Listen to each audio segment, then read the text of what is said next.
The coffee maker made a sound like it was dying, and honestly I understood the feeling. I stood over it at 5:40 in the morning, watching a thin brown trickle fill the pot one drop at a time, and I thought about how everything in this apartment was on the same schedule.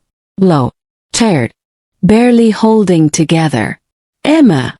My mother's voice came from the bedroom, thin and cracked at the edges, and I was moving before I finished the thought. Down the hall, past the stack of unopened mail I'd been avoiding for a week, into the room where she lay propped against two pillows with her hand pressed to her chest. I'm here. I sat on the edge of the bed and took her hand. It was too cold. It was always too cold now. Is it your heart again? Do you need? I'm fine. She squeezed my fingers, and the lie was so practiced it almost worked on me. Almost. Just tired. What time is it? Early. Go back to sleep. I smoothed the blanket over her shoulder the way she used to do for me when I was 7 and scared of the dark, except now the fear lived in me, and I was the one tucking her in. I have an interview today. Her eyes opened at that, sharper than they'd been a second ago. Where? I almost didn't say it. I almost lied the way she just lied to me because I knew what her face would do. But she'd find out eventually, and I'd rather she hear it from me than see it on some LinkedIn notification. Knight Corporation. Her hand went still under mine. Emma. I need the job, Mom. Do you know what a senior financial analyst position at a firm like that pays? It's triple what I'm making now. It's health insurance that actually covers your medication, unlike the garbage plan I've got. My voice cracked, and I hated it. Hated that after 3 years I still couldn't say his name without something hot rising in the back of my throat. It's a chance. That's all. One interview. That family destroyed your father. She said it quietly, but there was nothing quiet about the way it landed in my chest. You want to walk into that building and shake hands with the son of the man who... I know what I'm doing. Not really.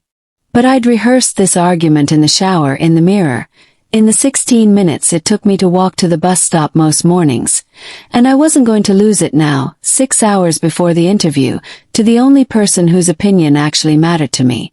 She didn't say anything else. She didn't have to. She turned her face toward the window, and I watched her jaw do the thing it always did when she was holding back tears she didn't have the energy to cry, and I sat there another minute just breathing with her before I got up to get ready. I put on the navy suit I'd bought for my father's funeral because it was the only interview-appropriate thing I owned that didn't have a coffee stain on it, and I told myself that wasn't ironic. I told myself a lot of things standing in front of that mirror. That this was just a company.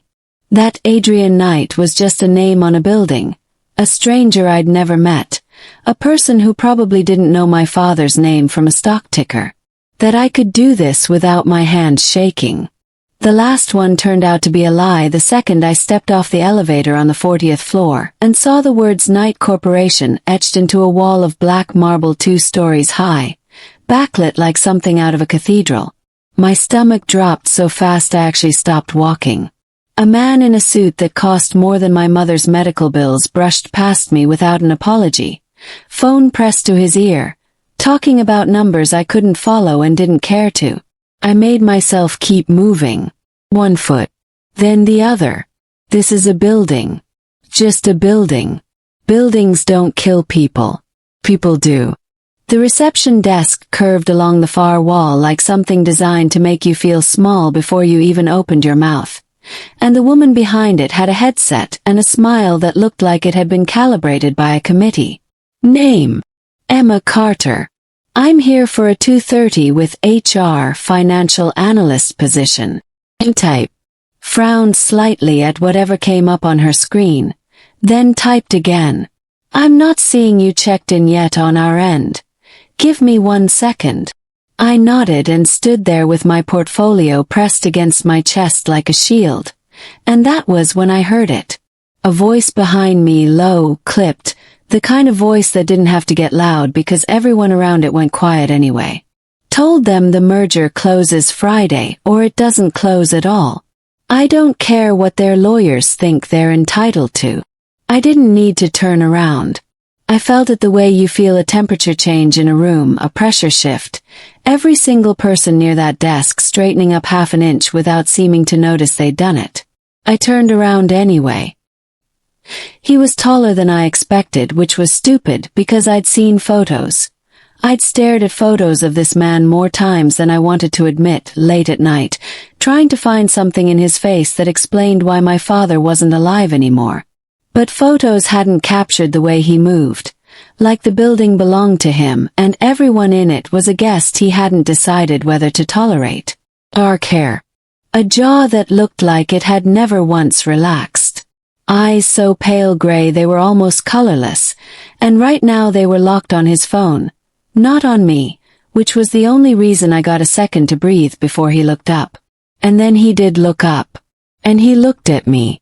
Something crossed his face. Recognition, maybe, or just the automatic assessment powerful men make of everyone in a room, sorting them into useful or irrelevant. I watched him do it. I watched his gaze drop to my portfolio, my navy suit, the visitor badge the receptionist hadn't even finished printing yet, and I felt something ugly and hot climb up my spine. "Can I help you?" he said, and it wasn't a question. It was a challenge dressed up as manners. "I have an interview." My voice came out steadier than I felt, which I counted as a small miracle. "Financial analyst position. I'm not sure why that requires your input." A muscle moved in his jaw. Just once. I don't think he was used to being spoken to like that in his own lobby, and some vicious little part of me was glad. "It doesn't," he said. "I was asking because you're standing in the middle of a private elevator bank blocking my security detail, and I'd like to get to my office sometime today." Heat flooded my face. I looked down. He was right, I'd drifted. The receptionist's confusion had turned me half a step into the wrong lane, and I hated that he was right, hated it more than I'd hated anything in longer than I wanted to admit. My mistake. I stepped aside. 2 words, clean, final. I turned back to the desk. He didn't walk away. "Carter," he said, reading it off the badge the receptionist was now holding out to me. Something shifted behind those pale eyes. Some calculation running that I couldn't see the shape of yet. "That's an interesting name to see on our interview list." My pulse kicked hard enough that I felt it in my throat. "Is there a problem with my name, Mr. Knight?" His eyebrows lifted a fraction. He hadn't expected me to know exactly who he was, apparently, or maybe he hadn't expected me to say it like that. Flat, unimpressed, the way you'd address a vending machine that ate your dollar. But let him be surprised. I'd spent 3 years imagining 100 versions of this moment, and in every single one of them I'd been the one who flinched first. "Not today." "Should there be?" he said. "You tell me. You're the one who stopped walking." For a second, 1 second, no more. Something almost like amusement flickered at the corner of his mouth, gone so fast I could have imagined it. Then his face closed back up, and when he spoke again, his voice had dropped 10 degrees. "You've got a mouth on you for someone applying for a job in my building. And you've got a habit of interrogating strangers in your lobby instead of letting them get to their interviews. I guess we've both got things we could work on." Behind me, I heard the receptionist make a small, strangled sound, like she was trying very hard not to react. Adrian Knight's eyes narrowed, just slightly, and I watched 3 years of grief and fury I'd been carrying around like a stone in my chest finally find somewhere to go. "You want to know why your name got my attention, Ms. Carter?" His voice was quiet now, quiet in the way that was worse than shouting. "Because I read every resume that lands on a director-level REQ in this building, and yours had a gap in the middle of it that your cover letter didn't explain. Father who worked here. A father who isn't listed as a reference." His gaze didn't move off mine. I don't like people who come through my front door with something they're not saying. Maybe I don't like people who destroy a man's life and then act surprised when his daughter shows up asking questions. The words were out before I decided to say them, low and shaking and entirely too loud for a marble lobby with 40 people pretending not to listen. I saw it land, saw something flicker hard and fast across his face, gone before I could name it. Anger or maybe something closer to shock, like I'd hit a nerve he didn't know was still exposed. "Excuse me. You heard me." For one long beat, neither of us said anything. The elevator behind him chimed and opened and he didn't move, didn't look away from me. And I stood there with my heart slamming against my ribs and every instinct I had screaming at me to run and every other instinct screaming louder, telling me to hold my ground, because this was the closest I'd ever been to the man whose name I'd cursed at 3 in the morning for 3 straight years, and I wasn't going to be the one who looked away first. He looked away first. Not because I'd won. I understood that even as it happened. He turned his head toward the receptionist, and his voice, when it came, was flat and final in a way that made my stomach drop straight through the floor. "Cancel her interview. Have security walk her out. Excuse me. We're done here, Ms. Carter." He was already walking, already stepping into the elevator like I'd stopped existing the second the words left his mouth. And the doors were sliding shut on that cold, unreadable face before I found anything left in me to say back. 2 men in dark suits appeared at my elbow before the elevator light had even finished its climb to the 40th floor. I didn't fight them. I let them walk me to the doors, out into the cold Chicago wind, past the black marble and the gold letters spelling out the name I hated more than any word in the English language. And it wasn't until I was 3 blocks away, shaking, furious, humiliated in front of God knew how many strangers, that I let myself stop and press a hand flat against a brick wall and breathe. Triple the salary. Health insurance that covered her medication. Gone in 90 seconds because I couldn't keep my mouth shut in front of the one man on earth I hated more than my own bad luck. I should have felt like I'd lost. I didn't. I felt like I'd finally said something true out loud after 3 years of choking on it in silence, and some small, stubborn part of me, the part that had gotten me through burying my father and watching my mother's heart give out one piece at a time, was almost glad I'd done it. Almost.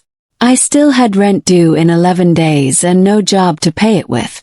I pulled out my phone to call my mother, to tell her it hadn't gone the way either of us expected. And that's when I saw the email notification sitting at the top of my inbox, sent 4 minutes ago. Subject line short enough to stop my heart cold. Financial analyst position. Please disregard previous message. I stood there on that Chicago sidewalk, wind cutting through my coat, and opened it with hands that wouldn't stop shaking. I couldn't get her out of my head. That was the problem sitting in front of me at 6:15 that evening, long after the lobby had cleared out and the cousin whose murder I'd been threatening on the phone had finally stopped calling. I sat at my desk on the 40th floor with the city going gold and then gray outside the window, and instead of reading the term sheet in front of me, I was replaying a woman's voice telling me I destroyed her father's life. I don't like people who come through my front door with something they're not saying. I'd meant it as a warning. She'd turned it into a knife and used it on me before I even saw her hand move. Nobody talked to me like that. Not board members. Not the 2 senators who tried to get me to fund their campaigns last spring. Not my own cousin, who hated me with the kind of patience that scared me more than shouting ever could. And here was a woman in a funeral black suit, 20-something, standing in my lobby with portfolio clutched to her chest like armor, telling me I'd ruin her family. And somehow, I was the one who couldn't stop thinking about it 3 hours later. I told myself it was the accusation. That's what I told myself. Not the eyes. Not the way she hadn't looked away from me even once. Not even when security had her by the arm. I pulled up the applicant file HR had flagged. Emma Carter, 25, MBA, University of Chicago, top of her cohort. 3 years of solid analyst work at a firm half our size. The kind of resume that should have sailed through screening without a single red flag. Then I saw it. The gap. A line in her cover letter. Vague on purpose. My father's career at Knight Corporation ended under difficult circumstances that I preferred discuss in person. Difficult circumstances. I didn't remember the name. Carter. I'd been 29 when I took over as CEO. And whatever had happened, it predated me by at least a year, maybe two. A scandal I'd inherited the aftermath of without ever getting the full story, because by the time I sat in the chair of the board, I'd already scrubbed a name from every internal document that mattered. I made a note to pull the file. Then my phone rang, and the note went straight out of my head. Mr. Knight, it's Whitfield. My grandfather's lawyer had a voice like a man permanently exhausted by other people's decisions, and tonight was no exception. I need 20 minutes. I'm about to leave the office. You're not going to want to leave until you hear this. A pause, the sound of paper shifting. It's about the will. Something cold moved through my chest. My grandfather had been dead 8 months, and I'd spent every one of them waiting for this exact call.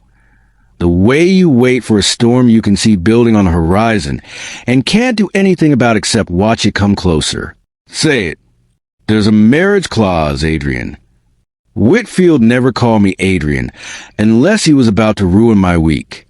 Your grandfather structured his controlling shares in a trust to convert that trust into full personal ownership, the ownership you need to keep Knight Corporation out of a proxy fight. You have to be legally married within 6 months of his passing. That deadline is now 4 months away. I sat very still. He never mentioned this to me. He mentioned it to me repeatedly. He was worried about you. Whitfield cleared his throat, the closest he ever came to sounding uncomfortable. His exact words, and I quote from the document, were that he didn't want the company falling into the hands of, quote, someone who'd never learned to lose anything. He specified conditions. What conditions? The woman has to come from an ordinary background. No inherited wealth, no family connections or company, no trust fund cushion. Someone who built what she has herself. He wanted. Whitfield paused again, and I could hear him choosing his next words carefully. The way you handle something you know is going to detonate. He wanted you to marry someone who understood what it meant to actually need something. His words were that money finds you people who love your bank account. He wanted you to find someone your bank account couldn't buy. I almost laughed. It came out instead as something flatter, harder, closer to a scoff. And if I don't, then on the 6-month date, the shares transfer to the contingency clause. To Lucas. The name landed in my chest like a dropped weight. Lucas, my cousin, who'd spent 15 years smiling at family dinners while quietly buying up every ally he could find on the board, who'd been maneuvering since before our grandfather's casket hit the ground, who would burn this company to the studs for a headline and call it a strategic pivot. Lucas, whom I had personally watched shake my grandfather's hand at the funeral with a face arranged into perfect grief, while his eyes were already doing math. Whitfield. My voice came out low, controlled, the voice I used when I needed people to understand I was not going to be moved. I am not marrying a stranger because an old man's lawyer tells me to. I understand this is. I built half of what this company is now. I don't need a wife to prove I earned it. Nobody's disputing what you've built, Adrian. I'm telling you what happens to it if you don't comply. Lucas gets your grandfather's shares. He gets the board seats attached to them. He gets, in 18 months, enough leverage to force you out entirely, and every person who's ever worked for you loses their job to a man who's never run so much as a lemonade stand. A pause. Your grandfather knew exactly what he was doing when he wrote this clause.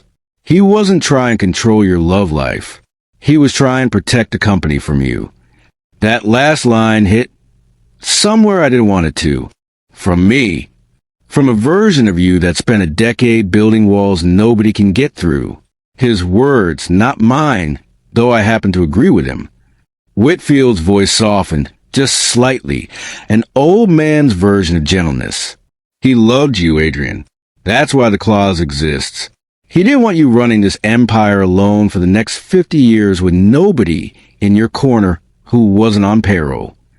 I stood up, walked to the window. The city had gone fully dark now, 1,000 lit windows scattered across the skyline. Every single one of them somebody else's life I knew nothing about. Send me the file. I said finally, whatever candidates you've already screened. I have one I'd like you to look at first. HR flagged her for an unrelated position this afternoon. I asked them to send over anyone in the city who technically fit your grandfather's criteria before I called you, so we wouldn't be starting from zero. She's 25, self-made, MBA, no family money, no ties to Night Court beyond an old employment record that predates your tenure entirely. I heard him tap something, papers or a keyboard, I couldn't tell. I'm sending her file now. My email chimed 30 seconds later. I opened it already annoyed, already composing the sentence I was going to use to shut this whole conversation down. And then her photo loaded onto my screen, and every word I'd been about to say disappeared. Emma Carter. I stared at the file for a long moment, my pulse doing something I didn't have a name for, something between disbelief and a strange, unwanted jolt of interest I refused to examine too closely. Whitfield. Yes. This woman was in my building 3 hours ago. I had her thrown out. Silence on the other end. The particular silence of a lawyer recalculating a strategy in real time. I wasn't aware you'd already met. Met is generous. I sat back down. Slower this time. My eyes still on the photo, on the sharp line of her jaw, and the fact that even in a flat corporate headshot, she looked like she was daring the camera to try something. She accused me in my own lobby, in front of my staff, of destroying her father's career. Her father worked here. Before my time, apparently, but she doesn't seem interested in that detail. That's the unfortunate timing. That's an understatement. I dragged a hand down my face. For months, a stranger who already hated me, who looked me dead in the eye and told me exactly what she thought of my family name without flinching once, and my grandfather's lawyer wanted me to marry her to save a company Lucas would gut for parts. It's not happening, Whitfield. Find someone else. Anyone else. Adrian. I said no. I hung up before he could argue, set the phone face down on my desk like that would end the conversation for good, and sat there in the dark office with the file still glowing on my monitor, Emma Carter's photograph refusing to disappear no matter how many times I told myself to close the window. I didn't close it. The email had been a rejection, not a reversal. Please disregard the previous message, which turned out to mean the interview had been cancelled from HR system entirely. No explanation, no apology. Just a clean administrative erasure as I'd never applied in the first place. I'd read it 4 times standing on that sidewalk with the wind cutting through my coat. And then I'd gone home and put the navy suit back on its hanger and not looked at it again for a week. Which was how I ended up in a black polyester dress and an apron, balancing a tray of champagne flutes through a hotel ballroom on a Friday night, because Marisol from my old building worked catering shifts through a staffing agency, and the agency was always shorthanded for the big events, and I needed money faster than any job application was going to move. Table 12 needs the reds refreshed, my shift lead said, not looking up from her clipboard. And somebody needs to walk the hors d'oeuvres by the auction tables before the bidding starts. On it. I didn't ask what the event was for. I hadn't asked all week on any of the 3 shifts I'd worked. A wedding, a law firm's anniversary party, a fundraiser for a children's hospital where I'd cried a little in the coat check room and pulled myself together before anyone saw. Tonight it was a gala. Crystal chandeliers, a string quartet warming up in the corner, A banner over the stage that read Knight Foundation Annual Gala in gold script large enough to be visible from space. I stopped walking. Course it was them. I stood there for one full second with a tray balanced on my palm, feeling something cold drop through my stomach. And then I made myself keep moving because I had 11 hours of shifts booked this month and I could not afford to fall apart over a banner. He wouldn't even see me. That's what I told myself, weaving through tables of men in tuxedos and women dripping in jewelry that probably cost more than my mother's entire medical history. Waitstaff were furniture at events like this. Invisible on purpose. I'd learned that within my first shift, the way people's eyes slid off you the second they clocked the tray in your hands, the way a man had once handed me his coat without looking at my face because in his mind I wasn't a person standing there, I was a coat rack that happened to move. I could get through one night being furniture. I'd gotten through worse. I made it 40 minutes without seeing him. 40 minutes of refilling glasses and smiling the tight professional smile they trained us to use and listening to strangers talk about their portfolios like the rest of us in the room existed to overhear and be impressed. Then the crowd near the stage shifted, parted, and there he was. Black tie suited him in a way that felt almost unfair. He stood near the podium with two board members flanking him, one hand in his pocket, the other holding a glass of something dark, and he had that same look he'd had in the lobby, like the room was a transaction he was already 3 steps ahead of. A woman in red touched his arm and said something that made the corner of his mouth lift. Not quite a smile, more like a concession, and something ugly and hot twisted in my chest at the sight of it. I turned to go the other way. Fate apparently thought that was funny. I didn't see the waiter coming from my left with a tray of his own, both of us moving fast, both of us focused on our own paths through the crowd, and by the time I registered him, it was too late to do anything but collide. My tray tipped. 6 full glasses of red wine went sideways, and I watched it happen in that horrible slow-motion way disasters happen, watched the wine arc through the air in a dark ribbon and land directly down the front of Adrian Knight's white dress shirt. The ballroom didn't go silent, not exactly, but the noise around us dropped fast enough that I felt it, a wave of attention rolling toward us from every direction. Adrian went rigid. Wine soaked through white cotton in a spreading stain the color of a wound, dripping off the hem of his jacket onto the marble floor. And he stood there for one full second just staring down at himself like he couldn't quite process what had happened to his $4,000 shirt. Then he looked up at me. Oh my God! My hands were already moving, grabbing napkins off my abandoned tray, and I was babbling before I'd even decided to speak. I'm so sorry, I didn't see him coming. I can get you there's a dry cleaning service the hotel uses, I can find out. Don't. The word came out sharp enough to stop me mid-sentence. My hand still hovering with a fistful of napkins I didn't have permission to use on his chest. His eyes had gone flat and cold. All trace of the almost smile from a minute ago wiped away as if it had never existed. Don't touch me. I was trying to help. You've helped enough. His voice carried, pitched just loud enough that the cluster of guests nearby didn't even pretend not to listen anymore. This is a $4,000 shirt and a jacket that's ruined beyond dry cleaning. Do you have any idea? It's an accident. My face had gone hot, humiliation crawling up my neck in a way I hated. Hated that I cared what these people thought. Hated that some old wound in me still flinched at being talked down to in public. But underneath the humiliation, something else was rising, faster, sharper. Waiters bump into each other at crowded events. Happens. I apologized. You apologized while grabbing at my shirt like a person trying to fix her mistake, yes. My voice had gone hard now, and I didn't try to soften it, which is more than I can say for how you're handling it. A ripple went through the small crowd around us. Somebody near the bar actually laughed. A short, surprised bark of a sound, quickly smothered. Adrian's jaw tightened. "Excuse me. You heard me." I set the napkins down on my empty tray because my hands needed something to do that wasn't shaking.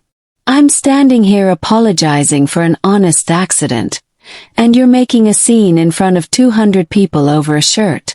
There are children at that hospital your foundation is supposedly raising money for tonight who don't have shirts, Mr. Knight. Clean ones. Warm ones. I'm sure they'd love to hear how upset you are about yours." The woman in red made a small sound behind her hand. One of the board members suddenly found something fascinating in his drink. Adrian's face had gone very still, the particular stillness of a man who was not used to losing an exchange and hadn't yet decided how to respond to the novelty of it.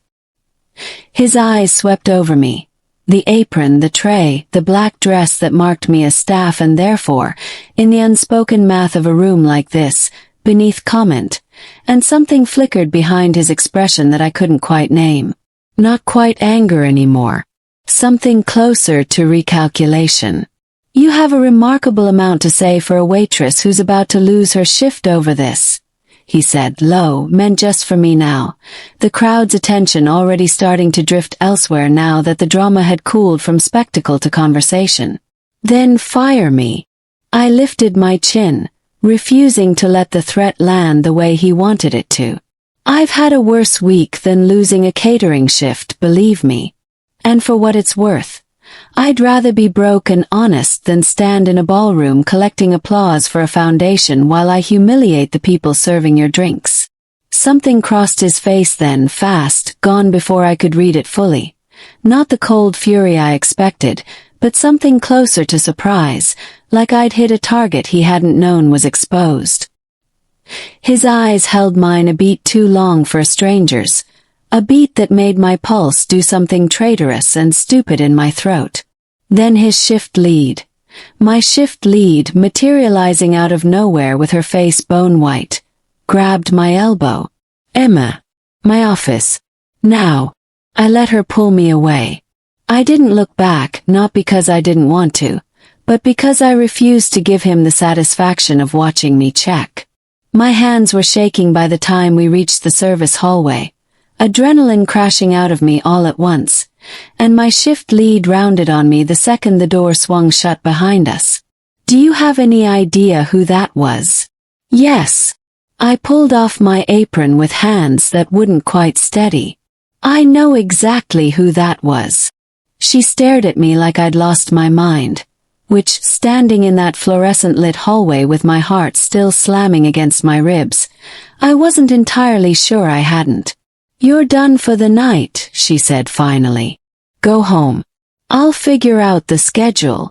I nodded and didn't argue because there wasn't anything left in me to argue with, and I walked out through the loading dock into the cold instead of the front lobby, because I didn't trust myself not to look for him one more time if I went back through that ballroom. It wasn't until I was 3 blocks from the hotel, wine-stained napkins still balled up in my coat pocket for some reason I couldn't explain, that I let myself think about the look on his face in that last second before his shift lead pulled me away. Not anger. Something that looked almost like he hadn't wanted me to leave. I told my driver to take the long way home. I didn't examine that decision too closely. I told myself it was because a gala had run late, and I needed the extra 20 minutes to get my head straight before a board call at 7. But the truth sat underneath that excuse the whole ride, refusing to be talked out of the car.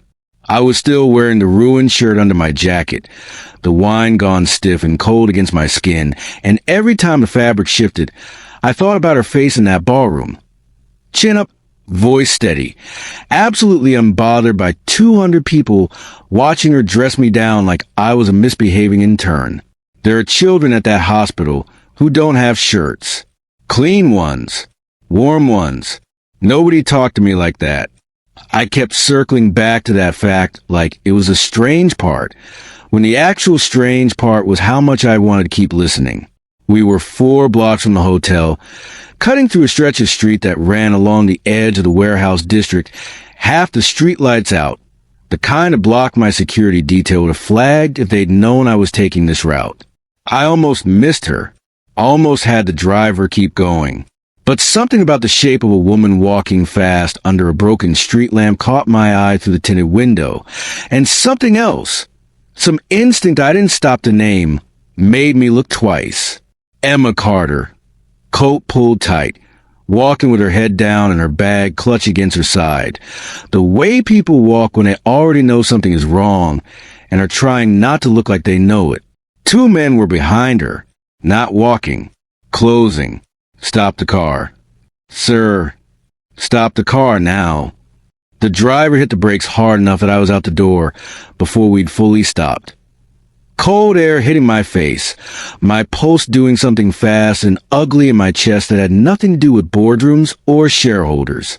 The two men had closed the last 10 feet between them and Emma, one of them reaching for the strap of her bag, and I heard her voice, sharp, furious, scared underneath the fury in a way she was working hard to hide, say, "Let go of it," right as I crossed the street.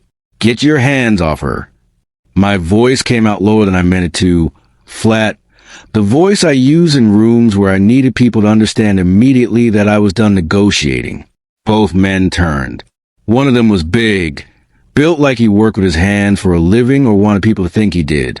The other was smaller, twitchier, already glancing back down the empty street, like he was calculating an exit. "This ain't your business," the bigger one said. "I'm making it my business." I stepped into the space between them and Emma before I'd fully decided to, close enough now that I could see the streetlight catching on something metal in the bigger man's jacket pocket. Not drawn, not yet, but there, a fact I filed away with the cold clarity that came over me in exactly these kinds of moments. "You got about 3 seconds to walk away before I call this in, and you spend the night explaining to Chicago PD why you were putting your hands on a woman half your size. You gonna call it in? On your fancy phone." The smaller one laughed, a nervous, bravado-thin sound. "I'm already recording." I hadn't touched my phone. I said it anyway, flat and certain, the same tone I used when I told a room full of lawyers a deal was closing, whether they liked the terms or not. "Cameras on this block feed straight to a security company that has my number on speed dial. You're on 3 of them right now. Your choice how this ends." It was a bluff. I had no idea if there were cameras on this street at all. But I'd learned a long time ago that certainty was its own kind of weapon, and men who live by intimidation usually folded the second somebody refused to be intimidated back. They folded.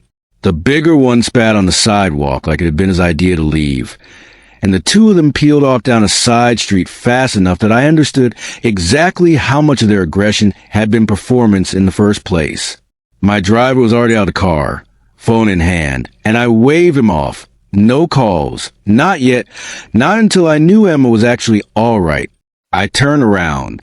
She was staring at me, not with gratitude. That threw me more than the two men had. "I had it handled," she said.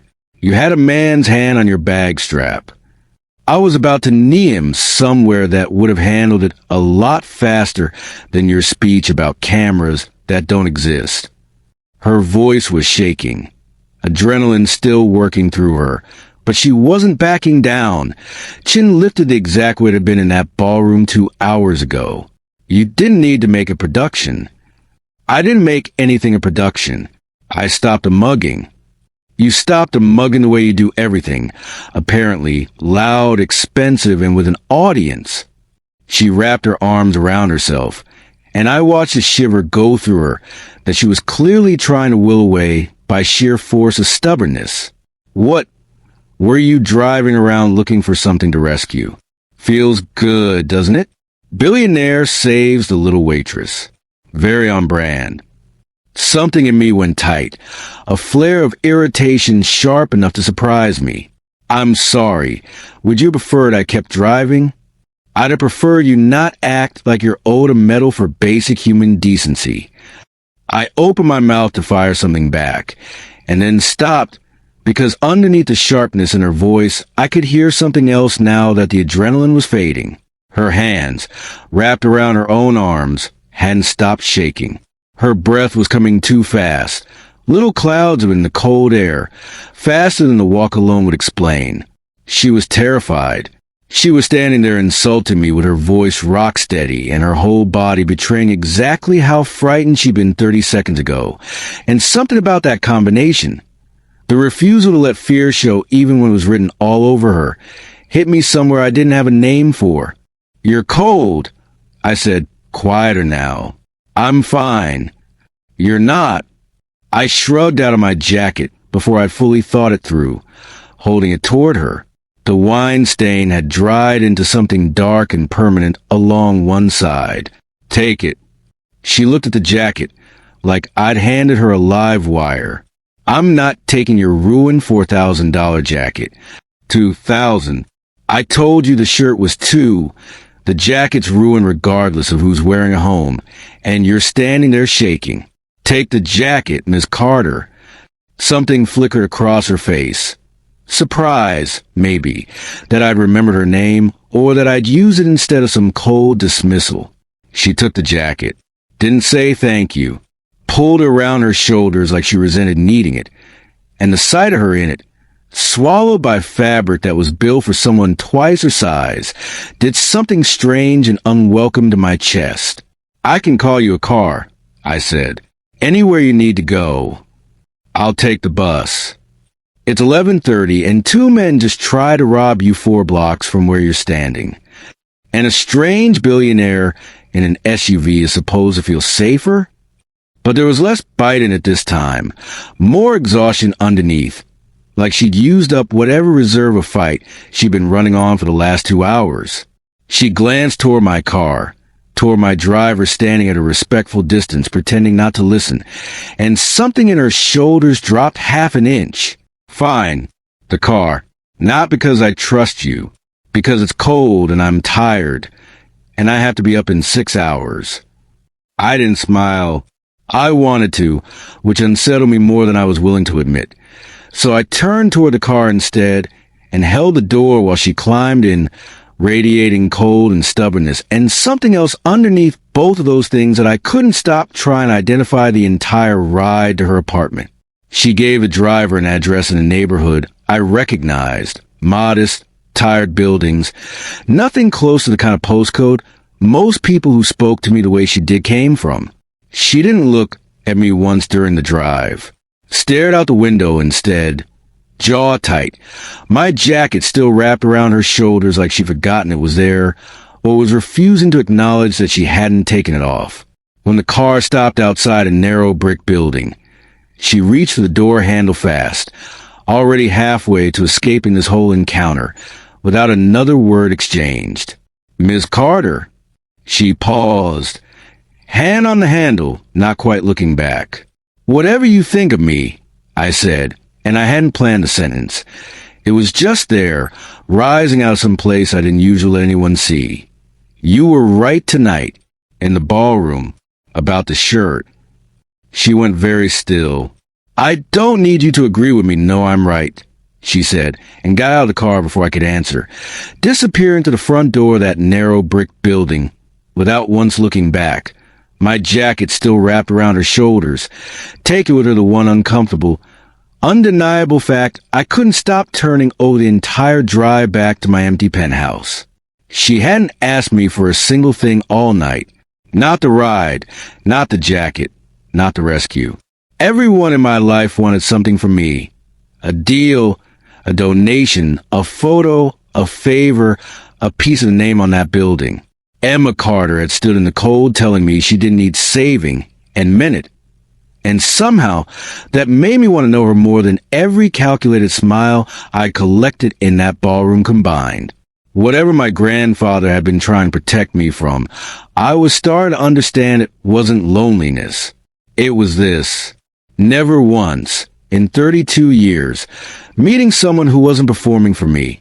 I pulled out my phone before I'd second-guessed myself and typed a message to Whitfield that I would have laughed at 12 hours earlier. "Send me the paperwork. I want to meet her properly. Officially, I stared at it a long moment before I hit send, my jacket-shaped absence in the passenger seat somehow louder than anything else in the car. Then I sent it anyway. I woke up on Tuesday morning with Adrian Knight's jacket still folded over the back of my desk chair. I hadn't given it back. I told myself I'd forgotten, that between 2 more catering shifts and a cancelled interview I hadn't found the time to mail it to Knight Corporation's return address. But the truth was I'd tried on Sunday night, standing in front of my closet mirror with the sleeves rolled twice over my hands, to figure out why I hadn't just left it folded on my building's front step for a courier to collect. Smelled like him.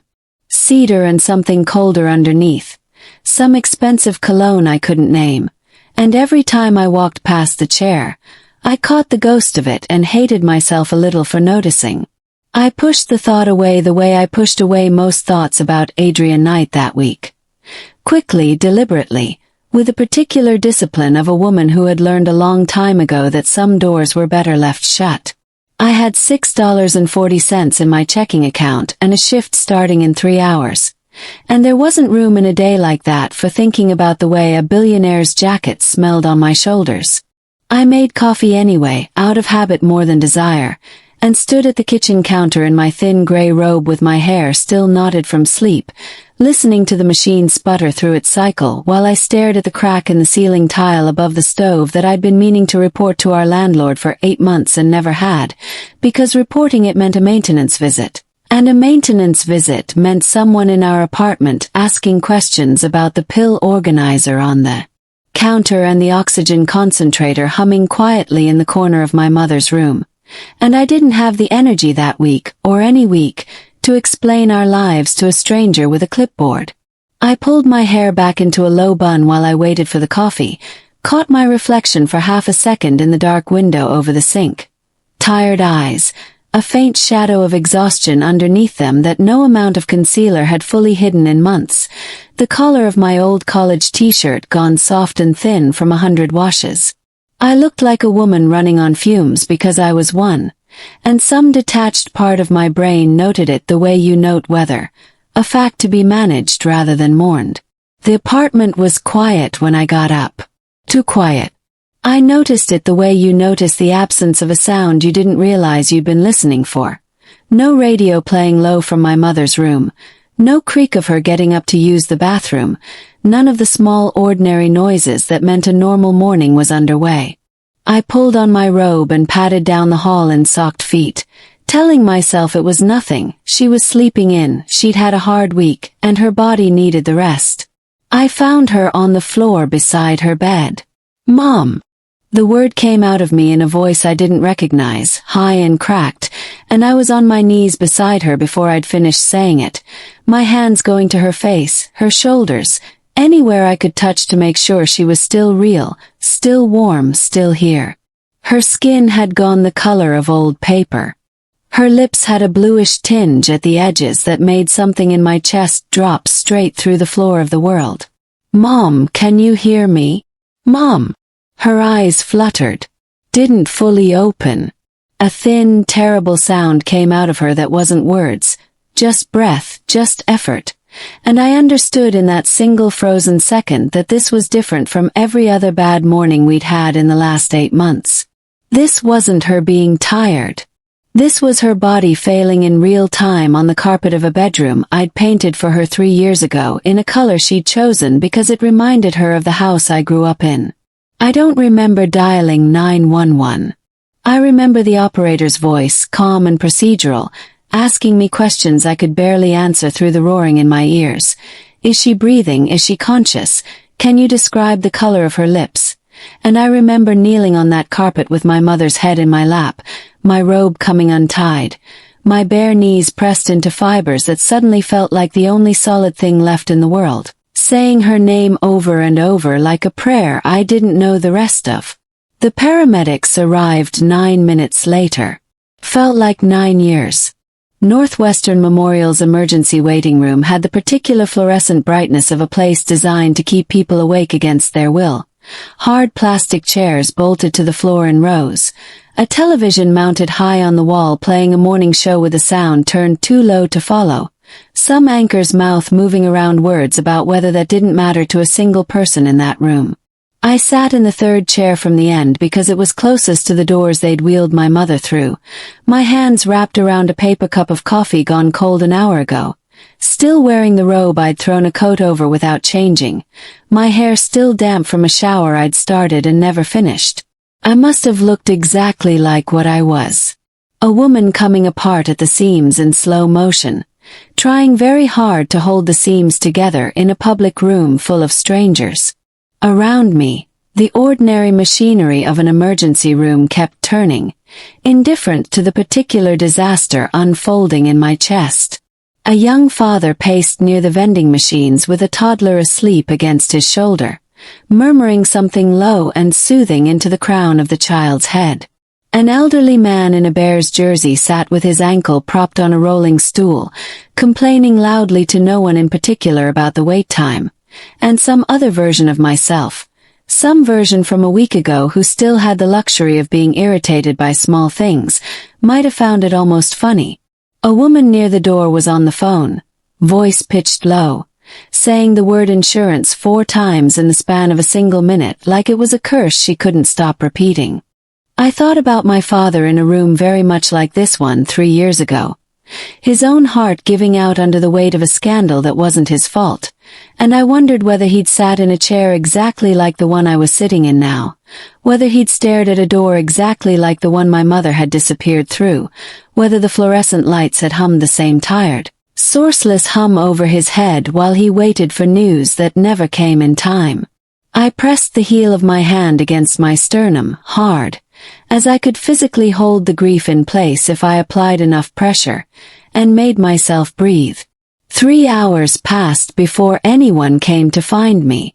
3 hours of watching that door, of flinching every time it opened, of running through every version of what I might hear on the other side of it. She's stable, she's resting, she's asking for you, and building small fragile scaffolding out of each one, telling myself if I just believed hard enough in the good version I could will it into being true. Dr. Ansari found me at 11:40.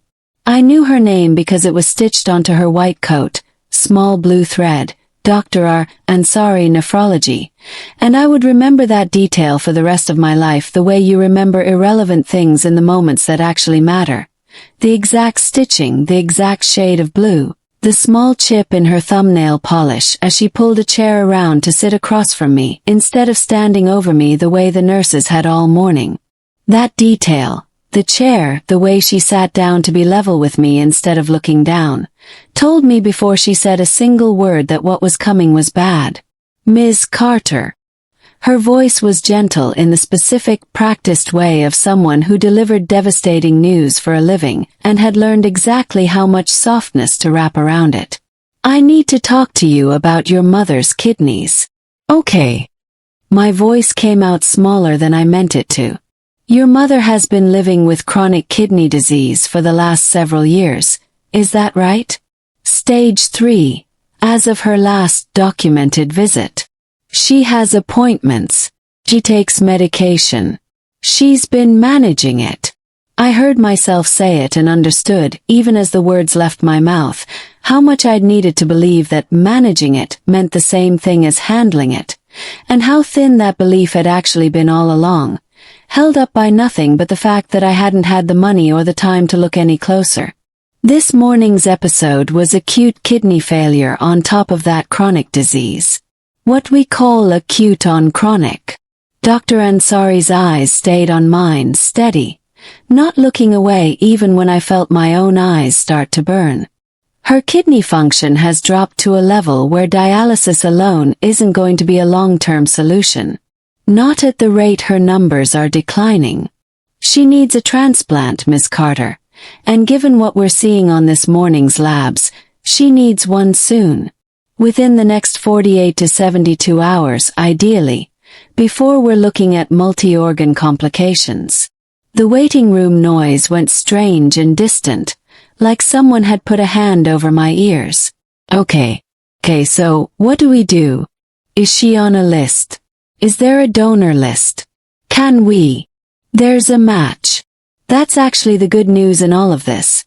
A deceased donor kidney became available this week that's an excellent match for her blood type and antibody profile, better than we typically see.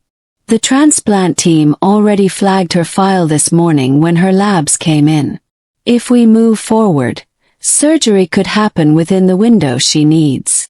Dr. Ansari paused, and I watched her gather herself for the next part the way you watch someone brace before stepping into cold water.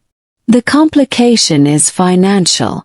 Your mother's insurance covers a portion of transplant costs, but given her policy's lifetime cap and the fact that she's already used a significant amount of it on dialysis and cardiac care this year, what remains uncovered it's substantial.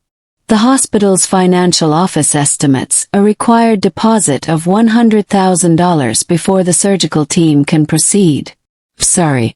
I know that's an enormous number to hear in a waiting room. $100,000. I sat there with that number sitting in my chest like a stone dropped into still water, watching the ripples of it spread out into every corner of my life. My $6.40, my cancelled interview, my catering shifts that paid $14 an hour, my apartment with its narrow brick front and the rent that was already 11 days from being late. And I understood with a clarity that felt almost peaceful in its total hopelessness that no version of my actual life contained. That number. Not in 48 hours. Not in 4 months. Maybe not ever. There has to be a payment plan, I said. My voice sounded like it belonged to someone else, someone very far away, someone calmer than I actually was. A payment plan or financial assistance, charity care, something the hospital offers. I've heard hospitals have programs. We do have charity care programs, and I want you to know we'll pursue every single one of them starting today. But those programs run on their own timelines. Ms. Carter, committee approvals, documentation, and your mother's window are measured in hours, not weeks. Dr. Ansari reached out and put her hand over mine, and the warmth of it was almost unbearable against how cold my fingers had gotten around the coffee cup. I'm telling you the truth because I think you deserve the truth, even when it's this hard.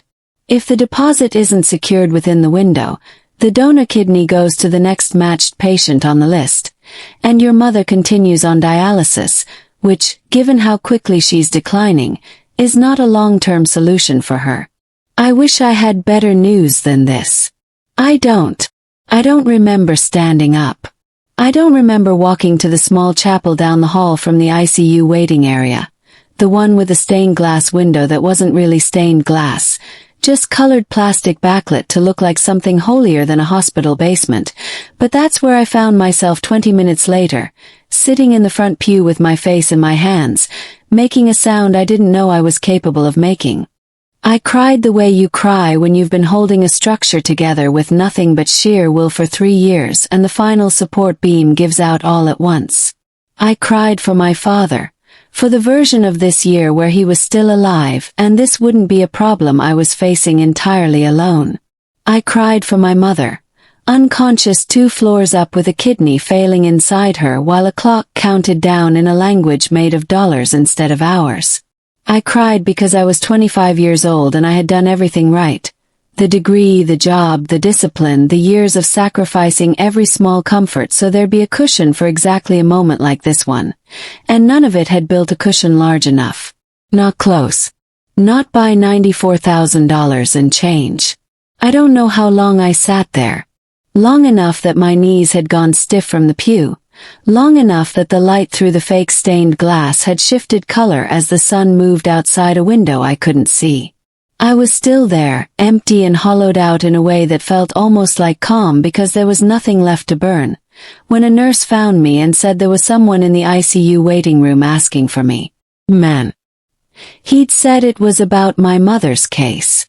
I thought, walking back down that hallway with my coat still buttoned wrong from that morning, that it might be someone from the hospital's financial office, or the charity care committee Dr. Ansari had mentioned, some small bureaucratic mercy arriving faster than I'd dared to hope. It was not that. He stood near the window, away from the rows of plastic chairs, A man in his 60s with silver hair combed back neat, and a gray suit that fit him the way suits only fit men who had never once in their lives had to think about the cost of a suit. Charcoal tie, knotted with a precision that looked less like vanity and more like habit, the kind of small daily ritual a man performs so long he stops noticing he's doing it. He held a leather portfolio under one arm, the kind with a brass clasp gone soft and dull with age, and when he saw me come through the double doors, he straightened slightly, an old man's version of a bow. There was something almost apologetic in the set of his shoulders, like he understood on some level that whatever he'd come to say was going to detonate in the middle of the worst day of my life, and some small, weary part of him regretted being the one holding the match. I became aware, walking toward him, of exactly how I must have looked. The coat thrown over a robe that had come loose at the belt somewhere around hour 2, bare ankles above a pair of sneakers I hadn't bothered to lace properly, my face raw and swollen from crying in a chapel that wasn't a real chapel. I didn't have it in me to care. There are days pride simply leaves the building, packs its bags without asking permission, and that Tuesday was one of them. Ms. Carter. My name is Charles Whitfield. I'm an attorney. He extended a hand I looked at for a full second before I took it, my palm still damp from crying. His grip dry and careful, the handshake of a man who'd spent decades calibrating exactly how much pressure to use. I represent the estate of Adrian Knight's grandfather, and in certain matters Mr. Knight himself. The name landed in my chest like a dropped stone, quick and cold, and every instinct in me went rigid with a suspicion I didn't fully understand yet. How do you know I'm here? How do you know about my mother? I'll be honest with you because I think honesty is the only way to have this conversation. Whitfield gestured toward 2 chairs near the window, away from the other families scattered through the waiting room, and after a long moment of deciding whether to simply walk away, I sat. He sat across from me, portfolio balanced on his knees, and studied me with an expression I couldn't quite place. Not pity exactly. Something closer to careful calculation wrapped around what might have actually been sympathy. Knight Corporation has resources that allow us to be aware of significant medical events involving individuals connected to certain matters. I won't insult you by pretending that it isn't unsettling to hear. It is, and I understand if it troubles you. You've been having me watched. Not watched. Flagged, in a limited administrative sense, in the context of a business matter. I'll explain in full if you'll allow me to. He opened the portfolio, drew out a single sheet of paper, and set it on the small table between our chairs without yet sliding it toward me. I'm going to tell you something that will sound strange, and I'd ask you to hear the entire explanation before you react to any single part of it. I said nothing. I was too tired, too hollowed out, too far past the point of having any fight left to offer him, and some small clinical part of my mind, the part that had gotten me through an MBA and 3 years of financial analysis work, noted that this was probably exactly the state he'd been counting on finding me in. Adrian Knight's grandfather passed away 8 months ago, Whitfield said. His will contains a clause requiring Adrian to marry within 6 months of that date to retain full personal control of his controlling shares in Knight Corporation.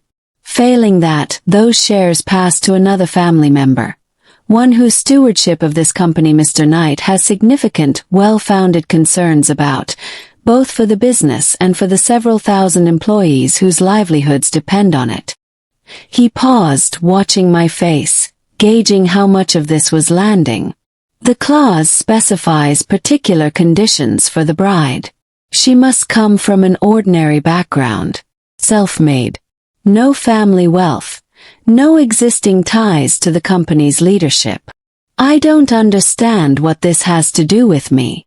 Mr. Knight is offering you a contract marriage, Ms. Carter. He said it plainly, without softening it, and something in the directness of it was almost worse than if he'd dressed it up in euphemism. 6 months, minimum, structured entirely as a legal and business arrangement. No expectation beyond the appearance of a genuine marriage in public settings was required by his position. In exchange, he is prepared to cover, in full and immediately, all costs associated with your mother's medical care, including today's required transplant deposit, along with a personal settlement at the conclusion of the contract sufficient to secure both your and your mother's futures for the long term. He slid the paper toward me. I looked down at it. A number sat near the top, printed in plain black type, no decoration, no softening. A figure so far beyond anything I'd ever seen attached to my own name that for a moment my eyes simply refused to process it as real information. The way you look at a number on a sign in a foreign currency and can't immediately convert it into something that makes sense. You want me to marry him? My voice came out flat, disbelieving. Some part of me still waiting for the part where this turned out to be a cruel joke, a test, a mistake. The man whose company destroyed my father. You want me to marry him for money. I want you to consider it, and I want to be honest with you about something else. Whitfield's expression shifted, something more careful entering it now, something that looked, against every expectation I'd walked in with, almost like genuine discomfort. I was not aware, until very recently, of the history between your family and this company. Mr. Knight explained it to me only after learning your name himself. I want you to know that this offer is not being made to exploit that history. If anything, I believe Mr. Knight is aware of exactly how complicated it makes this request, and he made the offer regardless, because your mother's situation is time-sensitive and because, and I say this having worked for this family for over 20 years, I do not believe Adrian Knight is the man you believe him to be regarding what happened to your father. I would encourage you, when you're ready, to ask him directly. Not me. I stared at the paper. The number. At my own hands, still faintly trembling, resting on my knees in a hospital waiting room 3 floors below where my mother's kidneys were failing on a clock that didn't care about my pride, my grief, or the 3 years I'd spent hating the name printed at the top of that contract. How long do I have to decide? Whitfield's eyes went to the clock on the far wall, and when he answered, his voice had gone quiet in a way that felt, for the first time since he'd sat down, entirely without calculation. Your mother's surgical window closes in approximately 40 hours, Ms. Carter. I'd suggest you decide considerably sooner than that. Picked up the paper. My hands were shaking so badly the print blurred in front of me, numbers and clauses swimming together into something I couldn't fully read. And underneath the fear and the grief and the 3-year-old fury that hadn't gone anywhere at all, something small and traitorous and desperate whispered the only thought that actually mattered in that entire waiting room. She could live. If I do this, she could actually live. I folded the paper in half, my mother's whole future compressed into a crease down the middle of a single page, and I looked up at Charles Whitfield with a version of myself I didn't fully recognize yet. Harder, colder, already calculating the terms of a war I hadn't agreed to fight. I want to see him, I said. Before I sign anything. I want to hear him say it to my face. Whitfield nodded slowly, and for just a moment, something that might have been respect moved behind his careful lawyer's eyes. I'll arrange it within the hour. He rose, buttoned his jacket with the same unhurried precision he did everything else, and left the folded contract sitting on the small table between our chairs as it had always belonged there. I sat alone for a while after he'd gone, the paper warm from my own hands, the waiting room noise settling back around me, a monitor beeping somewhere down the hall, the soft squeak of a nurse's shoes on linoleum, the toddler by the vending machines finally waking and starting to cry. I looked down at my hands and realized I still hadn't changed out of my robe. I laughed once, a short broken sound with no humor in it at all, because there was something almost funny about it, that I was about to negotiate the terms of my own future, my mother's life balanced on the other side of a contract, and I was doing it in yesterday's pajamas with my hair falling loose out of its bun and mascara dried into 2 dark tracks down my face. Adrian Knight would see me like this. Undone. Unarmored. Every wall I'd spent 3 years building reduced, in the space of one Tuesday morning, to a woman clutching a folded piece of paper like it was the only solid ground left in the world. I stood, smoothed the front of my coat as best I could, and walked to the small restroom near the elevators to splash cold water on my face, because whatever happened next, whatever I had to say to him, whatever I had to swallow to say it, I was not going to let Adrian Knight watch me fall apart a second time. I had exactly 1 hour to become someone strong enough to bargain for my mother's life. I intended to use every minute of it. The Cook County clerk's office smelled like burnt coffee and printer toner. I stood in the middle of it in a $3,000 suit, feeling more out of place than I had in any boardroom, any gala, any negotiation that had ever put my name on the line. I'd woken that morning at 5, the way I woke every morning, and stood in my closet for longer than I would have admitted to anyone choosing between 3 nearly identical Navy suits before settling on the charcoal one instead. Some instinct telling me Navy was for boardrooms. Today required something else, though I couldn't have said what. I'd knotted my own tie twice, unsatisfied with the first attempt for reasons that had nothing to do with the tie itself, and caught my own reflection in the mirror long enough to notice that my hands, steady in every negotiation I'd ever walked into, were not entirely steady that morning. I told myself it was the shareholders, the board seats, 4 months of pressure collapsing into a single Tuesday. I did not let myself examine the possibility that it was anything else. I'd gotten married in exactly the kind of room I would have avoided for any other reason in my life. Fluorescent lighting overhead, humming the way old fixtures faintly do when nobody's bothered replacing the ballast in a decade. A row of plastic chairs bolted to the wall, mostly empty except for a young couple 2 seats down, who couldn't stop looking at each other, couldn't stop smiling, the kind of unguarded happiness that made something tighten uncomfortably behind my sternum when I caught out a corner of my eye. A clerk with reading glasses pushed low on her nose who processed our license with the same brisk efficiency she'd probably use on the couple ahead of us and would use on whoever came after. Because to her, this was Tuesday. This was paperwork. She had no idea she was stamping a document that would either save Knight Corporation or hand it to a man who'd dismantle it for parts. Emma stood beside me in a pale ivory dress that Whitfield's assistant had apparently sourced on 18 hours' notice, simple knee-length, nothing close to what the tabloids would expect from a Knight family wedding, and somehow that made her look more striking than anything from a bridal boutique could have. Her hair was down, soft waves I hadn't seen on her before, and she held a small bouquet of white ranunculus against her stomach with both hands, knuckles pale from how tightly she was gripping the stems. I noticed the way her hands shook. I noticed everything about her that week, a fact I was not proud of and had stopped trying to talk myself out of. Do you, Adrian Michael Knight, take Emma Rose Carter to be your lawfully wedded wife? The judge's voice was flat, bored, a man who'd said this sentence 1,000 times and would say 1,000 more before he retired to whatever judges retire to. I looked at Emma. She looked back at me, chin lifted the way it always was, jaw set, eyes doing the thing they did when she was working very hard to keep them from giving anything away. And for one strange, suspended second, standing in that fluorescent-lit room with a stranger's ring already cold in my palm, I forgot entirely that this was a transaction. I do. The words came out steadier than I expected, and something about how easily they left my mouth unsettled me more than the ceremony itself. Do you, Emma Rose Carter, take Adrian Michael Knight to be your lawfully wedded husband? A pause. Not long. A second, maybe 2. But I felt it the way you feel a held breath in a room. The young couple 2 chairs down going quiet, the clerk's pen pausing over her form. Emma's throat moved. Her eyes didn't leave mine. I do.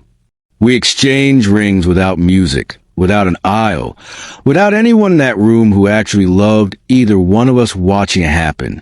I slid a band onto her finger that had cost more than most people's houses, and her hand was cold in mine. trembling slightly, and I found myself holding a half-second longer than the ceremony required. Some instinct I didn't examine too closely telling me she needed the steadiness more than she'd ever admit out loud. You may kiss the bride. I hadn't planned for this part.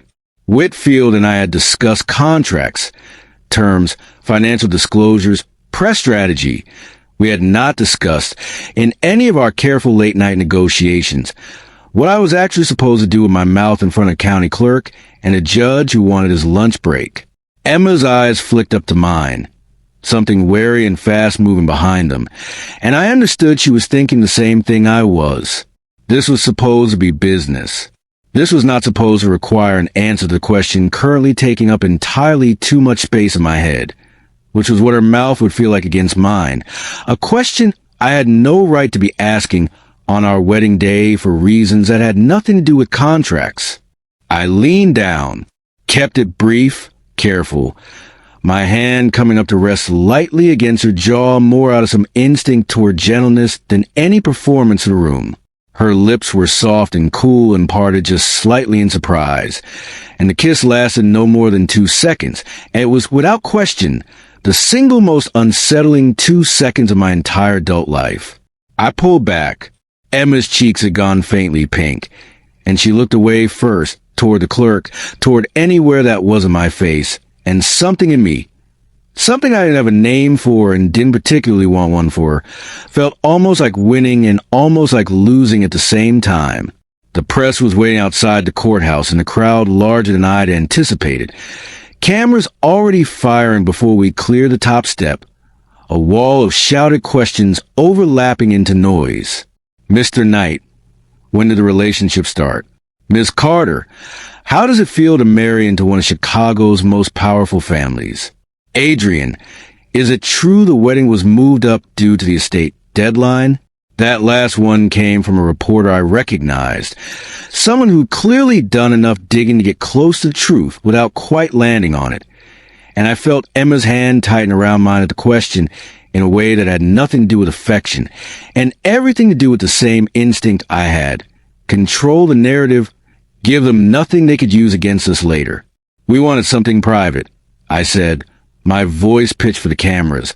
Warm in a register I'd spent years practicing for boardrooms and now found myself repurposing for a marriage that existed on paper. Just family. It wasn't a lie, technically.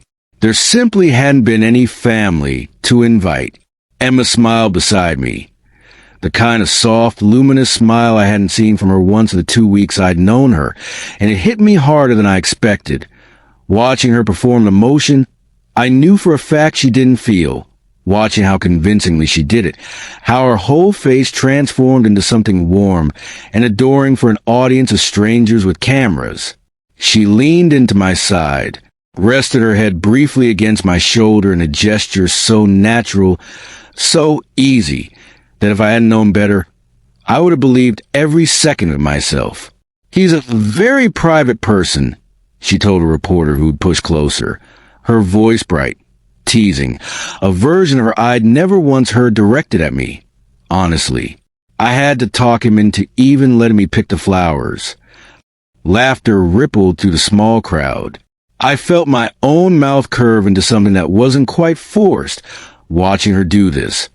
Watching a woman who 3 weeks ago had told me in my face that I'd ruin her family stand beside me now, performing devotion with a skill that should have unsettled me, and instead, God help me impress me. We got through it. 15 minutes of cameras and questions, and her hand cool and steady in mine, both of us smiling for an audience that had no idea what they were actually looking at. And by the time we finally reached the car, the door shut behind us, sealing out the noise and the flashing lights. Emma's smile dropped off her face like a mask coming loose.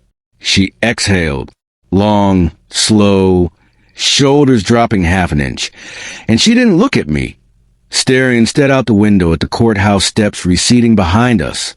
That was exhausting, she said quietly. You were good at it. I've had practice, smiling at people I don't actually like. She said it without much heat, more tired than sharp, and something about the honesty of it. No performance left for me now that the cameras were gone. Sat strangely in my chest the entire drive home. The house sat on 4 acres along the North Shore, gates opening onto a curved drive lined with old oaks that had been there longer than the house itself. Longer than 3 generations of knights who'd lived behind them. I watched Emma take it into the window as the car approached. The stone facade, the tall arched windows glowing gold with late afternoon light. The fountain in the center of the circular drive that my grandmother had insisted on decades before I was born.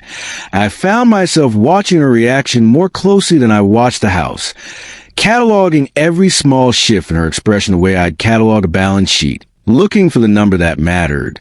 She didn't gasp. Didn't do the thing most people the first time they saw this place. The reflexive intake of breath, the oh my God, the slightly too eager comments about square footage. She looked at it the way you look at a fact, taking inventory, filing it away. It's a lot of house, she said finally, and there was something in her tone I couldn't quite place. Not awe, not envy. Something closer to wariness, like the size of a confirmed something she'd already decided about me before we'd ever met. It was my grandfather's before it was mine. Is that supposed to make it feel smaller? I almost laughed. Caught myself before it happened, because laughing felt like the wrong response to the particular flatness in her voice. And instead I said nothing, watching the staff assemble near the front steps the way they always did when I came home with anyone worth assembling for. Marguerite, who'd run this house for 11 years and would have opinions about all of this she'd never voiced directly to me. 2 of the household staff standing slightly behind her, polite, curious, careful not to stare too, openly at the woman I'd married 3 hours ago in a courthouse with no family present. "Welcome home, Mrs. Knight," Marguerite said, and I watched Emma's spine straighten at the title, some flicker crossing her face too fast name before she smoothed it back into the same polite mask she'd worn for the cameras. "Thank you," Emma said. "Emma is fine." Marguerite's eyebrows lifted a fraction, some silent recalibration happening behind her eyes, and I understood in that small exchange that Emma had just announced something to my staff that she hadn't announced to me directly, that whatever this marriage was going to be, she had no intention of disappearing into a title, into a role scripted for her by my family's name. I found, against every instinct toward control I'd spent a lifetime cultivating, that I respected it. The house tour took 20 minutes. I walked her through the ground floor first. The formal dining room that sat 24 and had hosted exactly 4 dinners in the 6 years I'd owned the place. The library my grandfather had built and I'd never filled. The kitchen Marguerite ran like a second command center, gleaming steel and marble that had seen more use from the catering staff during events than for me on any ordinary evening. Emma walked through it all with her arms crossed loosely over her chest, asking almost nothing, absorbing everything, and I caught myself narrating details I didn't normally bother explaining to anyone. The year the library shelving was installed, the reason the dining room windows faced east instead of the lake view most people expected, in the library. She stopped in front of the tall window seat my grandfather used to sit in every evening with a glass of bourbon and a stack of quarterly reports he read for pleasure, not obligation, and something in the set of her shoulders eased slightly as she ran a finger along the spines of a row of first edition Steinbeck novels he collected over 40 years without ever once mentioning them to the press. "He actually read these?" she asked, the first genuine question she'd offered the whole tour. "Everyone. Some of them twice." He used to say a man who didn't read fiction couldn't be trusted to understand what other people wanted, only what they said they wanted, and those were rarely the same thing. I hadn't meant to say that much. The words came out before I decided to share them, and I watched something in Emma's expression shift. Not warmth, not yet, but a kind of recalibration. The same look Marguerite had given her 20 minutes earlier, like she was quietly filing away a fact that didn't match the file she'd already built of me. "He sounds like he actually knew you," she said. "Most of the men I've met with houses like this only know the version of themselves that shows up in press releases." I didn't have an answer for that. I wasn't sure, standing in a library my grandfather had built for a version of me he'd hoped would exist someday, that I entirely disagreed with her.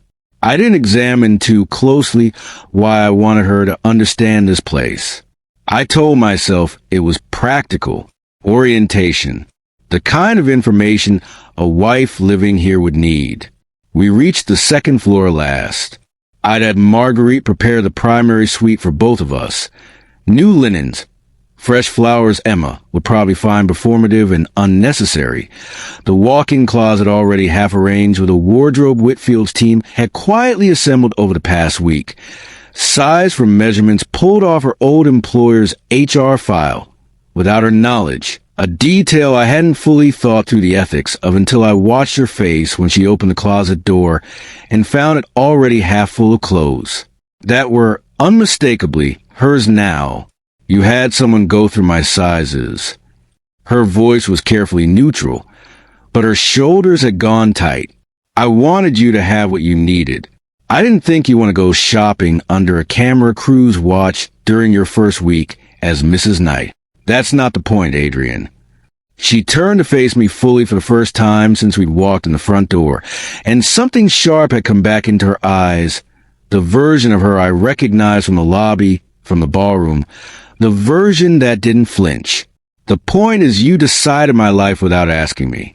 Again, that's exactly the kind of thing I need you to understand isn't going to work between us. It was meant as a courtesy. It felt like control. She said it plainly, without cruelty, just fact.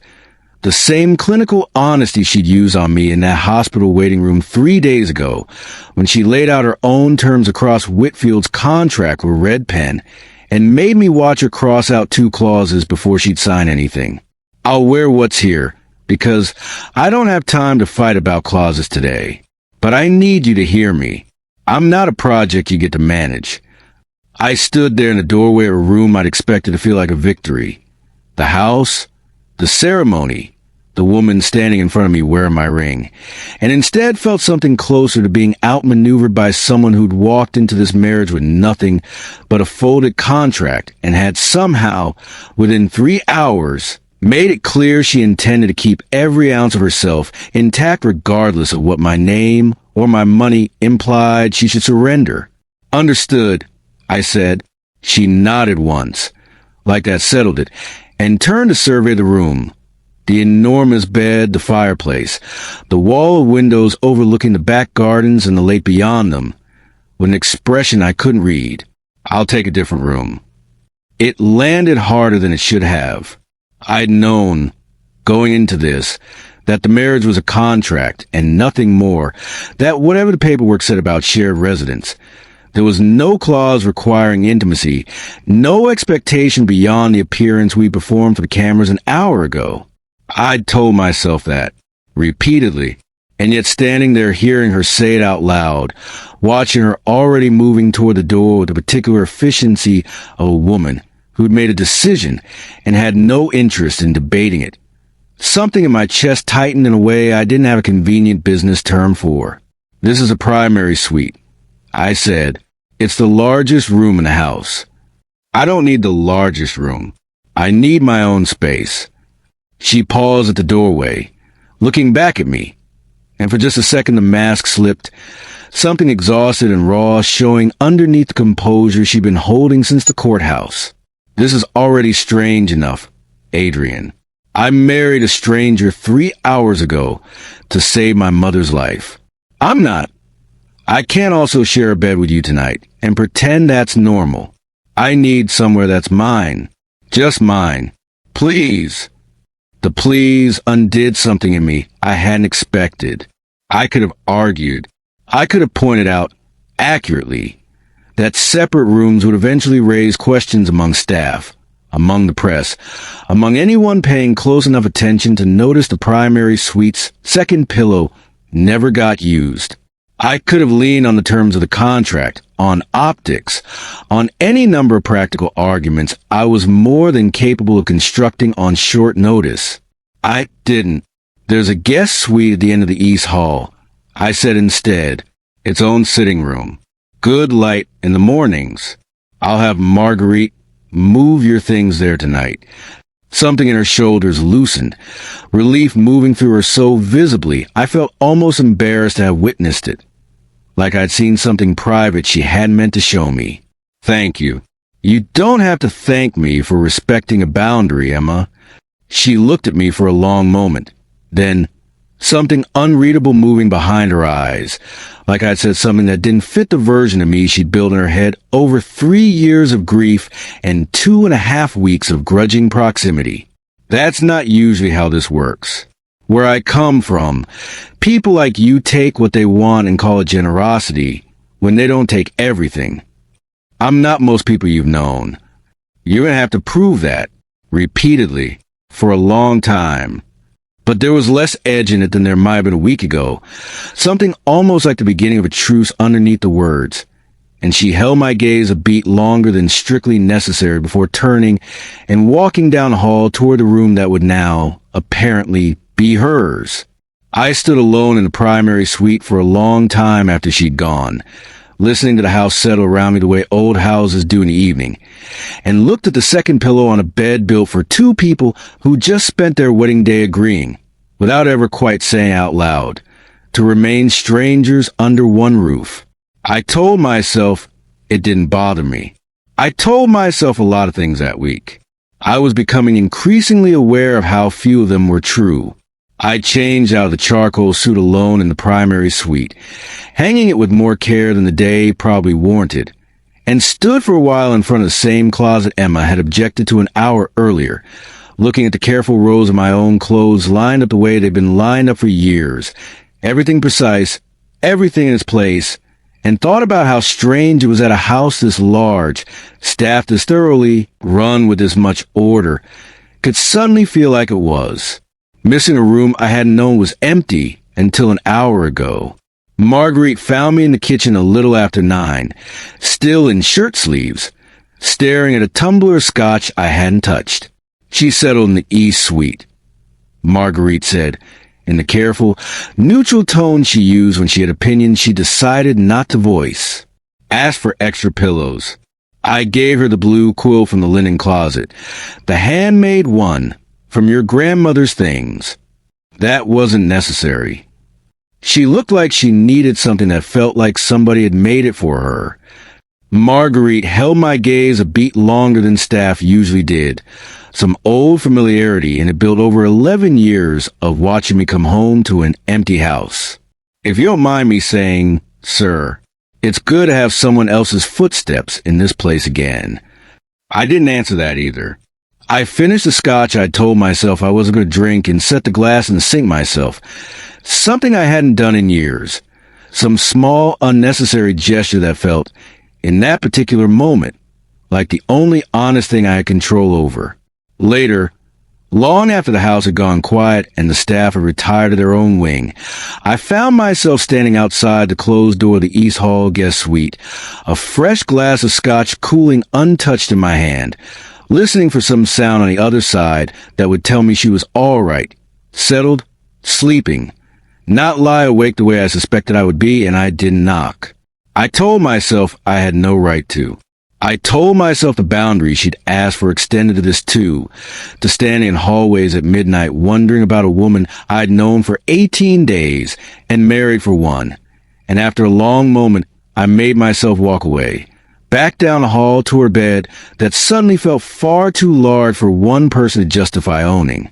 I lay awake long past midnight, staring at a ceiling I'd stared at 1,000 nights before without ever once finding it worth staring at, and thought about the way her hand had felt cold and small in mine at the courthouse, about the pleas that had undone me in the doorway of a room I'd built for a wife I never expected to actually need, about the particular quality of silence in a house that had, for exactly 1 day, sounded almost like it belonged to 2 people instead of 1. Whatever I had expected from this arrangement, a solved problem, a signed contract, a company protected, and a grandfather's condition satisfied. I understood, lying there in the dark, that I had gotten something else entirely, and I had absolutely no idea yet what to do with it. I heard him outside my door a little after midnight. I was lying in the dark under a blue quilt Marguerite had brought in without me asking for it, hand-stitched, soft with age in a way that told me it had belonged to someone before it belonged to me, faintly scented with cedar from whatever chest it had been folded away in for years, and I was not asleep. Hadn't been asleep, hadn't even come close, my mind running the same loop it had been running since the courthouse, replaying vows I'd said to a stranger in a room that smelled like burnt coffee, replaying a 2-second kiss that had scrambled something in my chest I didn't have the energy to examine, when I heard the particular quality of a footstep stopping outside a door instead of passing it. I went still. Listen. My own heartbeat suddenly loud in my ears, competing with the low hum of the house settling around me, an old money kind of quiet I wasn't used to, no traffic outside. No upstairs neighbors dragging furniture across hardwood at odd hours, nothing but the wind moving through the oaks along the drive and the sound of a man standing very still on the other side of a door he didn't open. I didn't call out. I don't know why. Maybe because some small, exhausted part of me wanted to see if he'd knock, wanted to know whether the boundary I'd asked for an hour earlier was actually going to hold, or whether it was going to collapse the second the house went quiet and the cameras were gone, and it was just the two of us and a marriage neither of us had chosen. I lay there with my hand pressed flat against my own sternum, feeling my heartbeat slow and quicken by turns, absurdly aware of every small sound the old house made in the dark. He didn't knock. I heard him exhale, a long, low breath, the kind you let out when you're arguing with yourself and losing. And then his footsteps moved away, back down the hall, fading toward the primary suite, and something in my chest that had been coiled tight since the ceremony finally, slowly let go. I lay there a long time after that, staring at the ceiling of a room that wasn't mine and wasn't going to become mine no matter how many quilts Marguerite brought in. And thought about the fact that a man capable of that kind of restraint didn't match any file I'd built of him in 3 years of hating his name. I told myself it didn't matter. I told myself a lot of things that first night, lying there listening to a house that wasn't mine settle into its own unfamiliar rhythms around me. Most of them turned out to be exactly as unreliable as the things he'd apparently been telling himself down the hall. The fighting started on day 3, and once it started it didn't stop. It wasn't the screaming kind of fighting. Adrian didn't raise his voice not once, which somehow made it worse. That particular controlled coldness of a man who'd spent his whole life being right in rooms full of people too intimidated to argue back. Started small. A comment about the household schedule I hadn't been consulted on. A driver assigned to take me anywhere I needed to go. As though I couldn't manage the bus the way I'd managed it my entire adult life. A dinner Marguerite had prepared at 8 sharp because that's when Mr. Knight always ate. No one having thought to ask whether Mrs. Knight might prefer 7 or 9, or a sandwich eaten standing over the sink like a normal person who hadn't grown up with staff. The second morning I came down to breakfast to find a leather folder sitting at my place at the table. A schedule, printed and bound, my own name typed neatly across the top, listing a personal shopper's appointment I hadn't requested, a stylist consultation for an upcoming gala I hadn't agreed to attend, a driver's contact information highlighted in yellow like it was information I was expected to memorize. I stood there in yesterday's leggings with my hair still damp from the shower, staring at a document that had apparently decided the shape of my next 2 weeks without a single conversation, and felt something in my chest go hot and tight in a way that had nothing to do with hunger. "What is this?" I'd asked, holding it up when he walked in already dressed for the office, tie knotted, cufflinks in, every inch the man who ran a boardroom before most people finished their coffee. "Your calendar." I had my assistant put it together based on what a woman in your position would typically need. A woman in my position. I'd set the folder down harder than necessary, the sound sharp against the marble countertop. "You mean a woman who married a stranger to save her mother's life, and now apparently needs a stylist to learn how to be presentable enough for your world." That's not what I meant. It's what it sounds like. I'd crossed my arms, watching a muscle tick once in his jaw, the closest thing to a reaction he ever gave me in those early arguments. I can dress myself, Adrian. I've been doing it successfully for 25 years without a folder. He hadn't apologized that morning. He'd simply said in that same flat, controlled voice, "Noted." Picked up his own coffee, black, no sugar, the same every morning, one of the few predictable things about him I'd catalogued in 3 days, and left for the office, and I'd stood alone in the kitchen with a folder full of appointments I never intended to keep, feeling like I'd won an argument that didn't actually feel like winning at all. The fourth night brought the study confrontation, sharper than the folder had been. 3 days of small frustrations finally boiling over into something neither of us managed to walk back gracefully.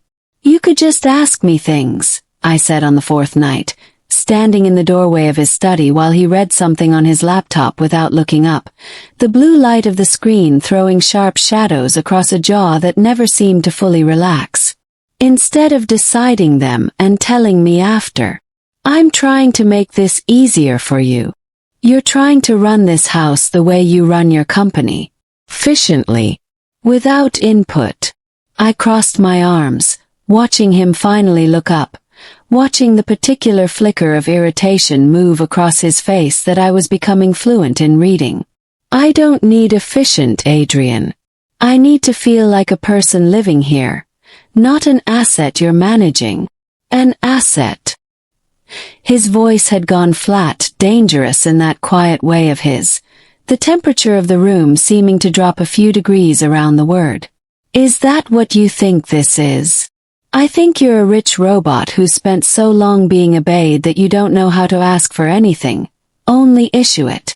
The words came out sharper than I'd planned, 3 days of small frustrations compressing into one ugly sentence that I felt land the moment it left my mouth, and I watched something close down behind his eyes. Not hurt, exactly, Adrian Knight didn't do hurt where anyone could see it, but something adjacent to it, some door shutting that I hadn't fully understood was open until I watched it slam. "Noted," he said, and turned back to his laptop. And that was the end of the conversation. The particular silence of a man deciding a fight wasn't worth finishing stretching out between us for the rest of that night and most of the next day. I told myself I didn't feel bad about it. I told myself a rich robot was exactly what he was, cold and calculating and used to buying his way around every inconvenience life had ever handed him. And I held onto that story with both hands the way you hold onto a story you need to be true, because the alternative, that I'd said something cruel to a man who'd stood outside my door at midnight and chosen, deliberately, not to open it, was a story I wasn't ready to sit with yet. The days settled into a strange, uneasy rhythm after that. Breakfast, most mornings in near silence, Adrian reading something on his phone with a particular intensity of a man avoiding conversation, me drinking coffee that Marguerite made better than I'd ever managed on my own second-hand machine, both of us performing a version of politeness that felt more exhausting than actual conflict would have. He left for the office before 8 most days. I spent my time learning the strange geography of a house too large for one person, walking the gardens, reading in the library where his grandfather's Steinbeck novels sat on shelves I hadn't yet worked up the nerve to touch, calling my mother's hospital room twice a day to check on her recovery, my chest tightening every single time the nurse picked up before I heard her voice confirm she was still improving. The transplant had gone through. That part at least I couldn't argue with. The surgery had happened within the window Dr. Ansari had warned me about. My mother's new kidney had taken, and she was, according to every report I got, recovering better than the surgical team had initially projected. I visited when I could, sitting beside her bed in a private room I hadn't paid for and didn't fully understand the details of, watching color slowly come back into a face that had gone the color of old paper on our apartment floor 2 weeks earlier. And every time I sat there I felt a strange, uncomfortable gratitude tangled up with everything else I felt about the man whose name was now legally attached to mine. It was on a Thursday, 12 days into the marriage, that the tangle finally came apart. I'd gone to visit my mother in the early afternoon. the drive from the North Shore into the city long enough that I'd had time to compose myself, to build the particular calm I needed before walking into a hospital room and pretending, for her sake, that everything about my sudden marriage was exactly as simple as the press conference had made it look. She'd asked questions, of course. She always asked questions, sharper now that she was recovering, her mind clearly coming back online faster than her body.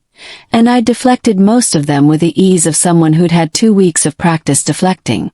I was in the hallway outside her room, waiting for the elevator, the smell of hand sanitizer and hospital coffee thick in the air, a cart of lunch trays rattling past pushed by an orderly who nodded at me the way hospital staff do when they've seen you often enough to recognize your face without knowing your name, when I ran into Dr. Ansari.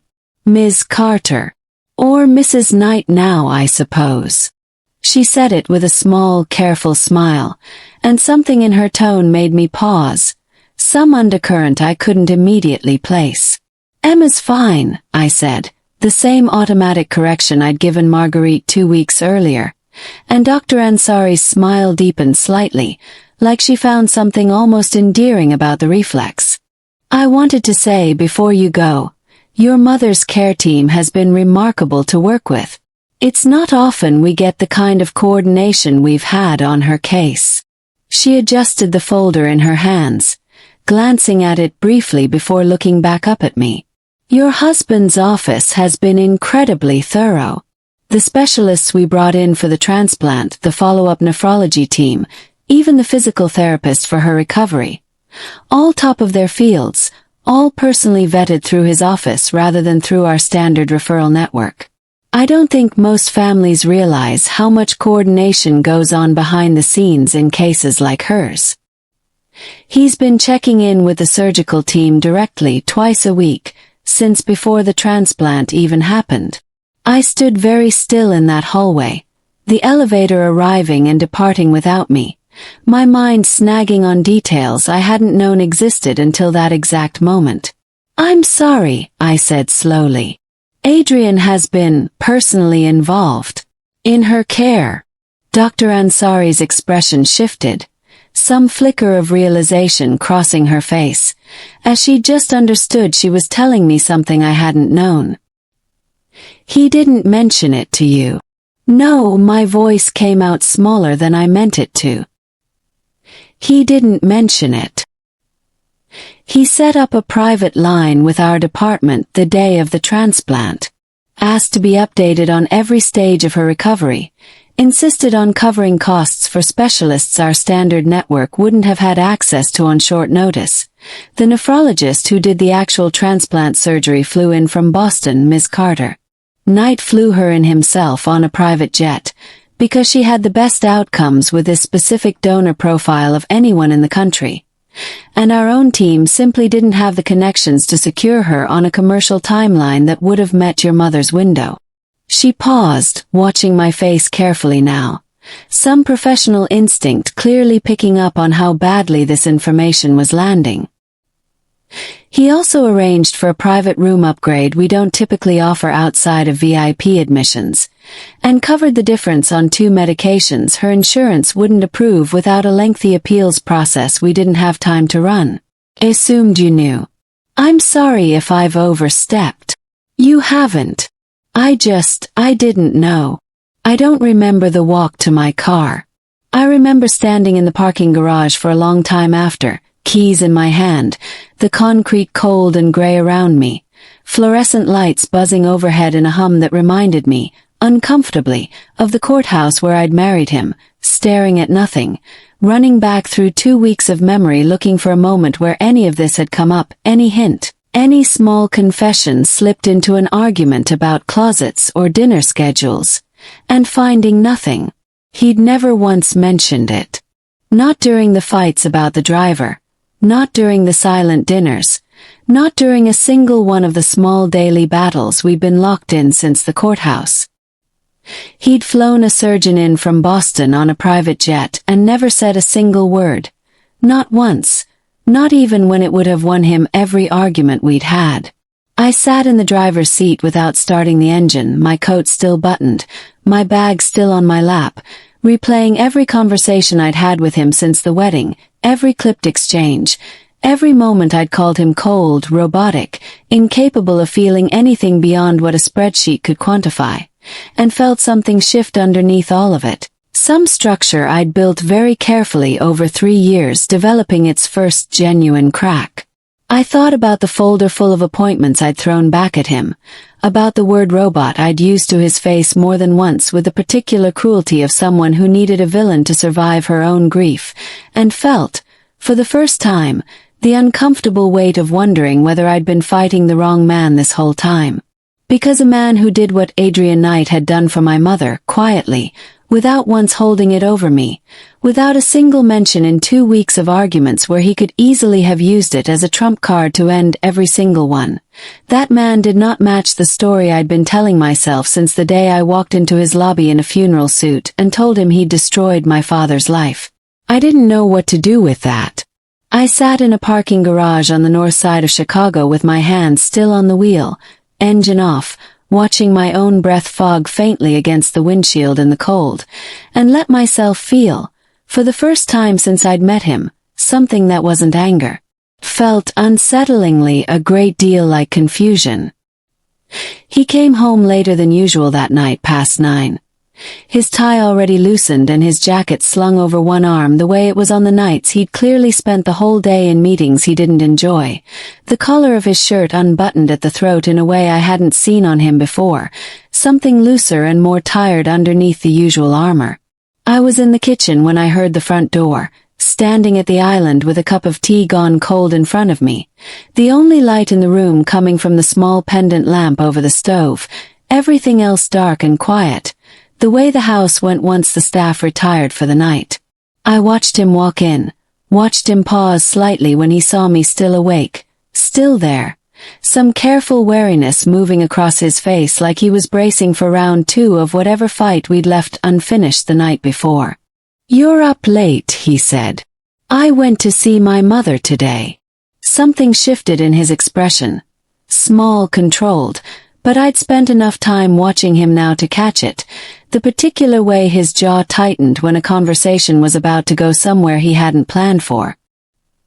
He set his keys down on the counter with more care than the gesture required, buying himself a beat before answering. "How is she?" "Good. Better than good, actually. Dr. Ansari says she's ahead of schedule." I turned the cup slowly on the counter, watching the last of the tea ripple against the ceramic, working up to the actual question underneath the small talk, my thumb tracing the chip in the rim I hadn't noticed until just then. "She also told me about the specialist. The one from Boston. The private jet."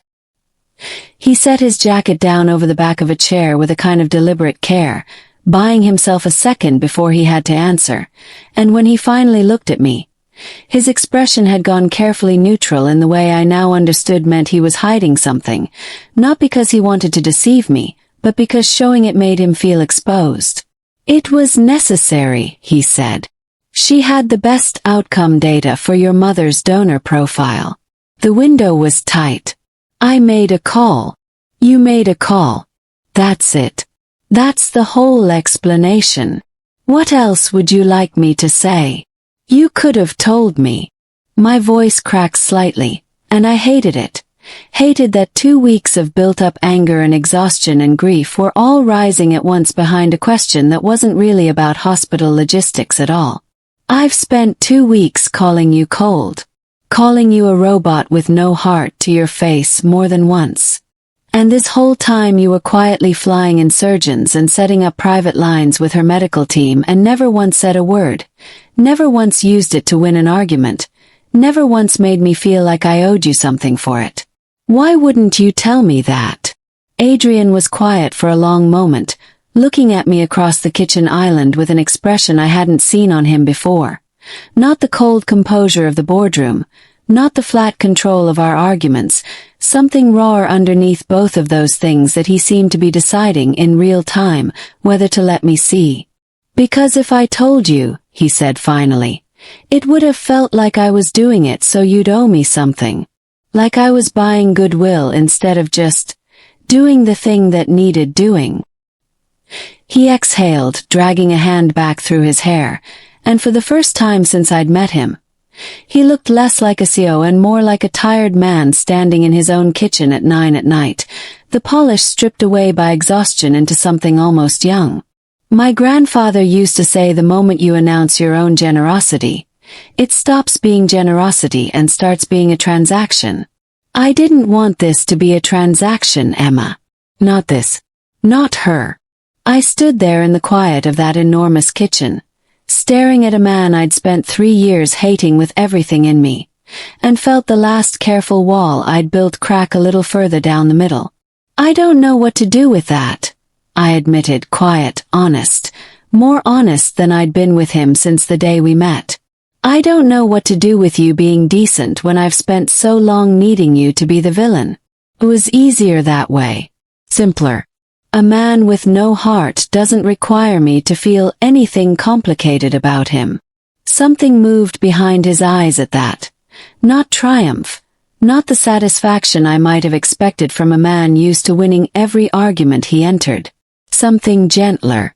Almost careful, the way you handle something you're afraid might break if you press too hard. You don't have to figure it out tonight, he said. You've had a long day. That's not an answer. No, a faint, almost smile pulled at the corner of his mouth, gone as quickly as it appeared. There and then erased like he'd caught himself doing something he hadn't given himself permission for. It's not. Good night, Emma. He left the kitchen before I could find anything else to say.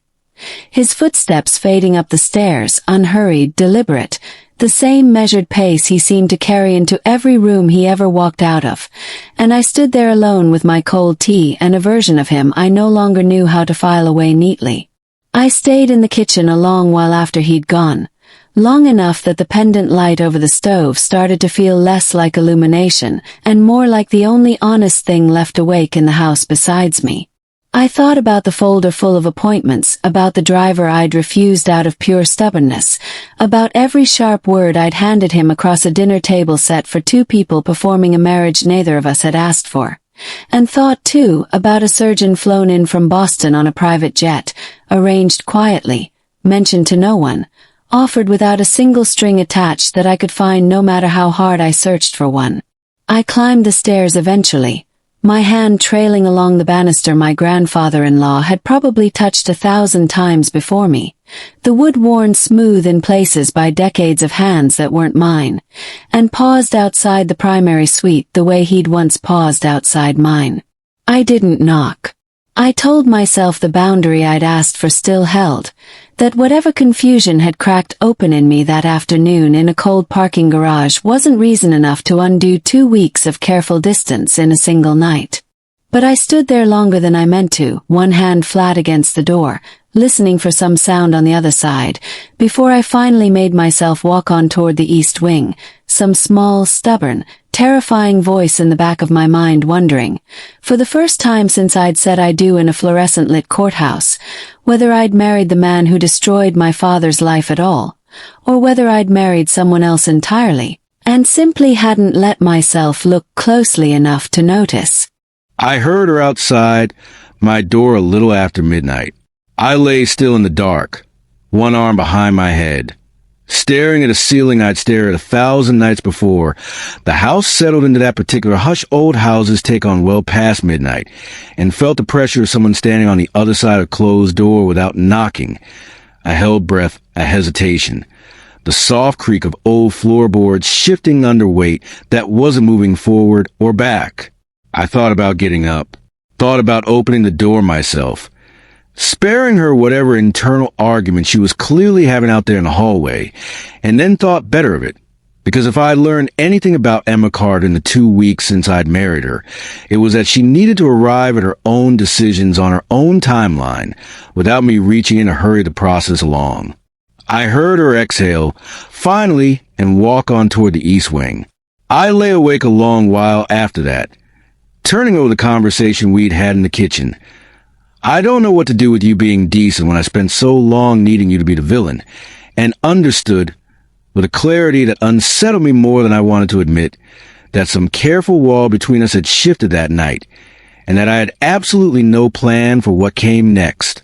I got my answer 3 days later, in the form of an engraved invitation, heavy cardstock embossed in silver, and a phone call from Whitfield that started with the words, "Lucas will be there."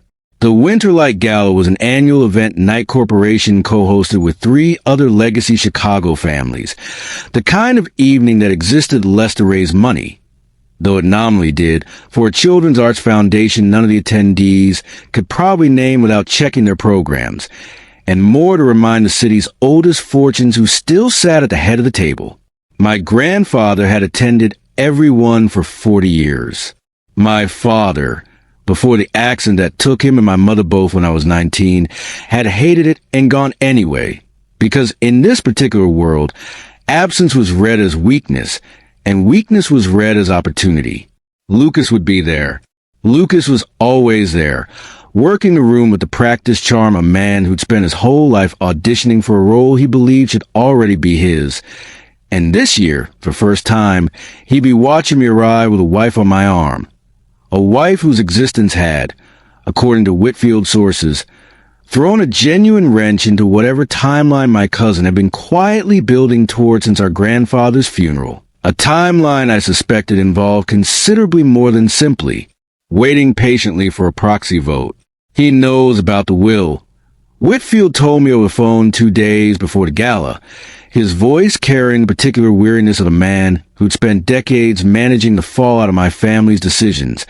The faint sound of him pacing his office audible in the background, the creak of old floorboards under his own restless steps. Not the specifics, but the shape of it. He knows the marriage happened faster than any real courtship would explain. He's going to be looking for cracks tonight, Adrian. Looking for anything that suggests this isn't real. Anything he can carry back to the board dressed up as concern for the company's stability. It's a legal marriage. There's nothing to find. A legal marriage isn't the same thing as a convincing one, and you know that as well as I do. A pause. Papers shifting on his end of the line. Lucas doesn't need proof for a courtroom. He needs a rumor good enough to plant with the board. A photograph that reads wrong. A moment where the two of you don't look like people who actually want to be standing next to each other. That's all it takes to start the kind of whispers that erode confidence in a leadership transition.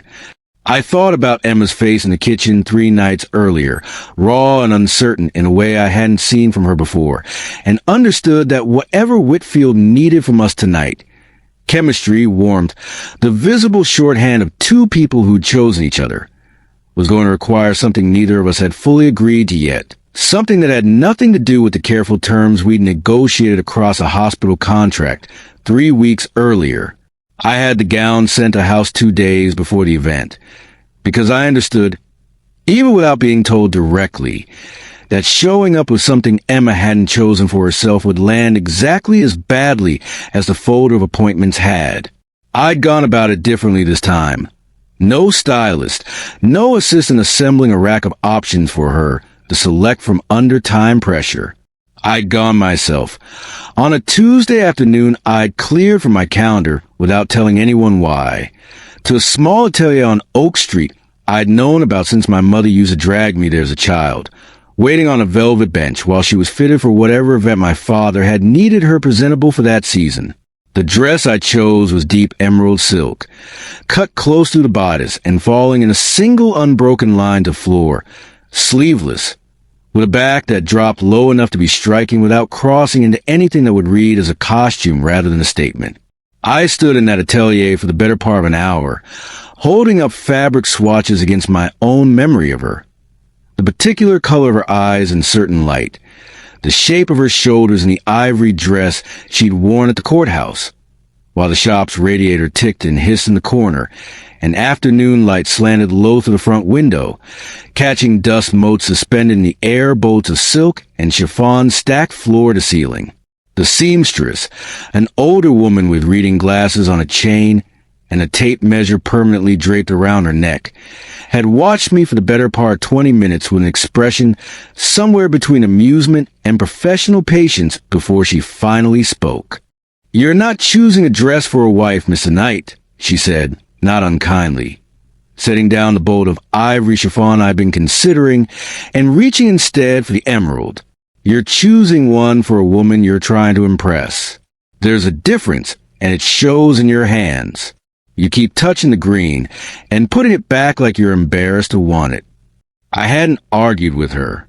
I'd simply told her making the emerald and stood there a moment longer than necessary, running the fabric between my fingers, cool and heavy and impossibly smooth, thinking about the particular green of Emma's eyes in the low light of the kitchen 3 nights earlier when she told me she didn't know what to do with me being decent.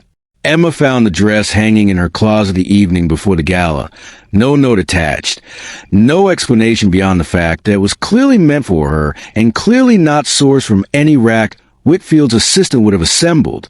She came downstairs holding it against herself over her clothes, the emerald catching the hallway light. An expression on her face I hadn't seen from her before. Something careful, searching, like she was trying to work out what obligation this particular gift carried before she let herself simply enjoy it.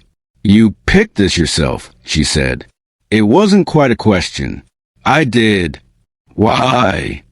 I considered several answers on the way to the one I actually gave her. Because Lucas needs to see a woman who looks like she belongs beside me, not a woman who looks dressed the part. Because I wanted to get it right, for reasons I hadn't fully examined. Because some old, sentimental part of me had stood in a shop that smelled like my childhood and thought, unbidden, that she deserved something chosen rather than assigned. Because you deserve to walk into that room in something that's actually yours, I said instead, which was true enough without being the whole truth, and watched something in her face soften slightly, the wariness not disappearing but loosening its grip half a degree. "Thank you," she said, and for once, she didn't follow an argument about control or ownership or the particular danger of accepting things from me. She simply held the dress a moment longer, running her thumb along the silk at the shoulder seam, and then carried it upstairs without another word, and I stood alone in the front hall feeling absurdly like I'd passed some test I hadn't known I was taking. She came down the following evening in the emerald silk with her hair swept up off her neck, a few loose strands framing her face in a way that looked effortless and was almost certainly the result of considerable effort. And I understood, watching her descend the staircase in the dress I'd chosen with my own hands, that Whitfield's concern about convincing chemistry was about to become the least of my problems. "You look," I started and found, for the first time in longer than I could remember, that I didn't immediately have the word. My usual fluency deserted me entirely at the bottom of my own staircase. "Careful," she said, a faint, wry smile pulling at her mouth as she reached the bottom step, one hand trailing along the banister, the emerald silk whispering against the marble with each careful step. "You're about to say something that sounds like a compliment, and I don't think either of us is prepared for what happens after that. You look like you belong in that room," I said instead, which was safer and also, infuriatingly, less true than whatever I'd actually been about to say. She studied me for a moment, something assessing in her gaze, and then let it go, smoothing her hands down the front of the silk. "Tell me about tonight. Whitfield mentioned your cousin. Lucas will be watching everything. Every look, every touch, every moment we're photographed together. He's looking for proof this marriage isn't real, and if he finds it or manufactures it, which is more his style, he'll use up the board before the transfer date even arrives." I held out my arm as the car pulled up outside, headlights sweeping briefly across the front steps, and she took it without hesitation, a small, practiced gesture that had become easier between us over 2 weeks of forced photographs and press appearances. "I need you to trust me tonight. Whatever I do, whatever it looks like, it's strategy, nothing more." I said it firmly, more to convince myself than her, though I couldn't have named at the time exactly which part of it I doubted.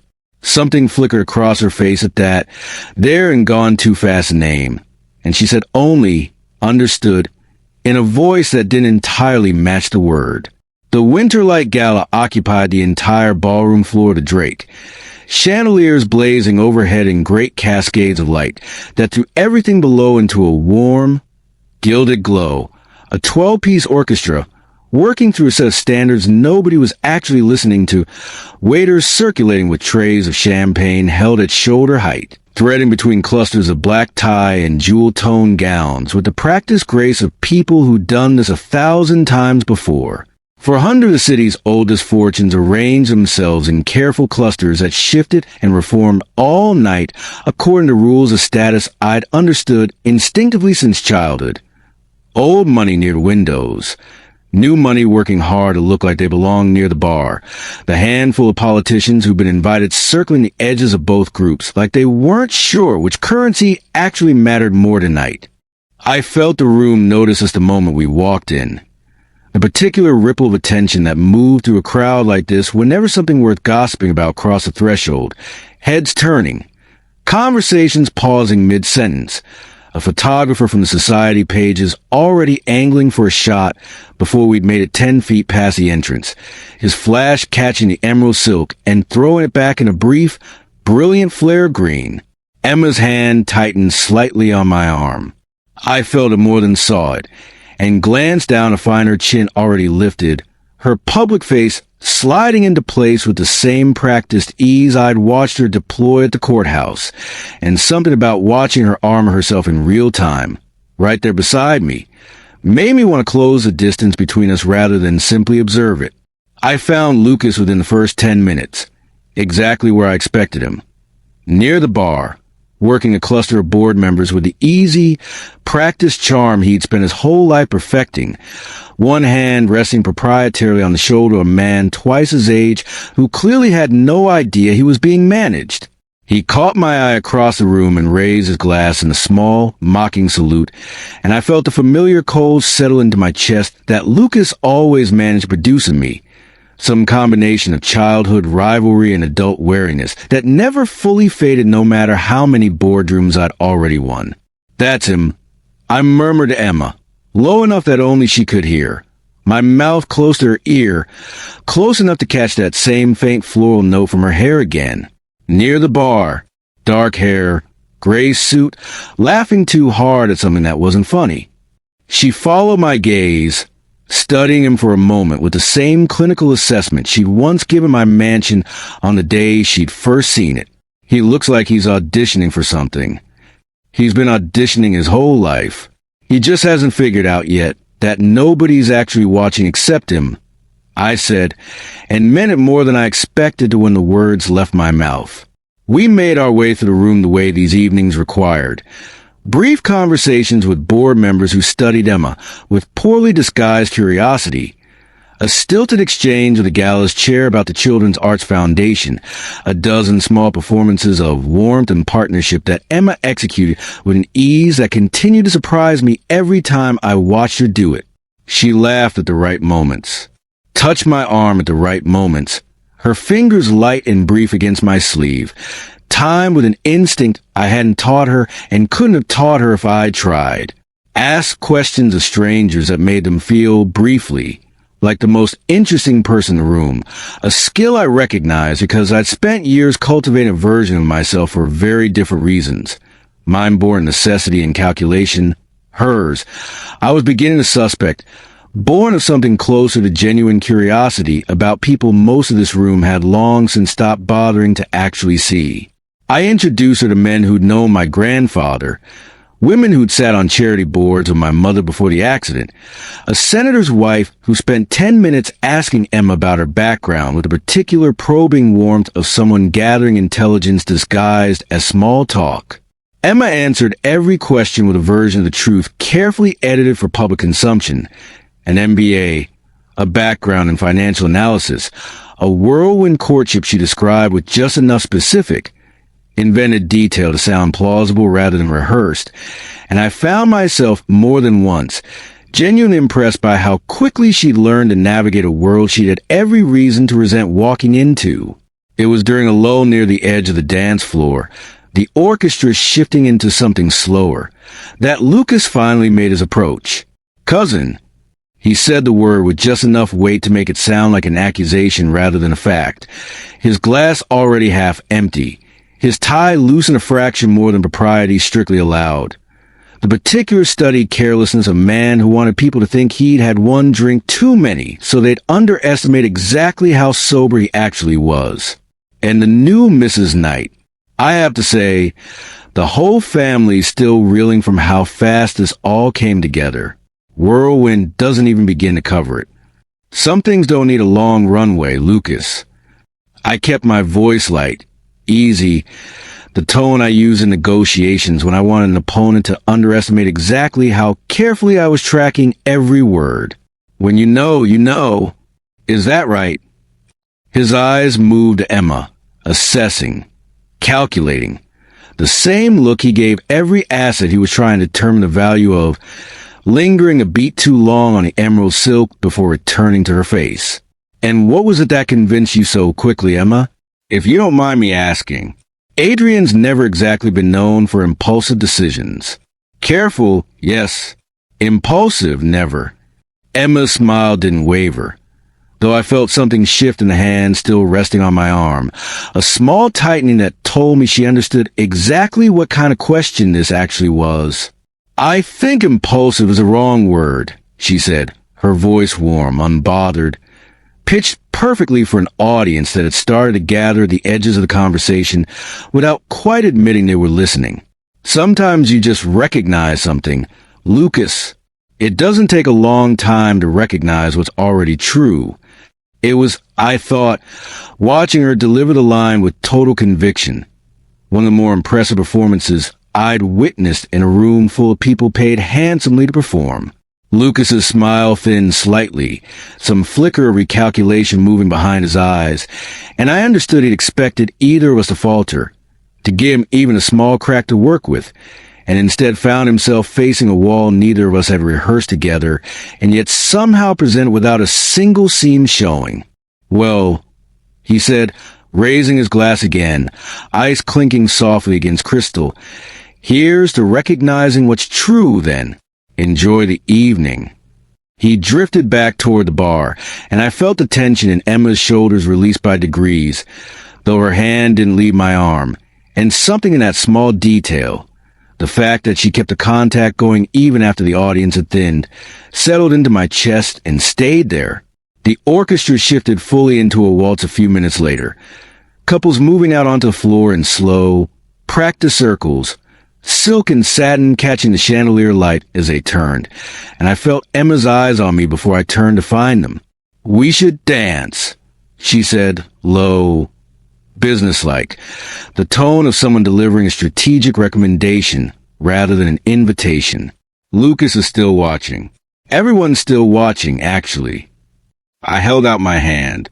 She took it, her fingers cool against mine, and I led her out onto the floor, my palms settling against the small of her back as we found the rhythm of the music, close enough that I could smell the faint scent of something floral in her hair, jasmine maybe, or something close to it, warmed by her skin into something softer than the original note, close enough to feel the warmth radiating off her skin to the thin silk of the gown.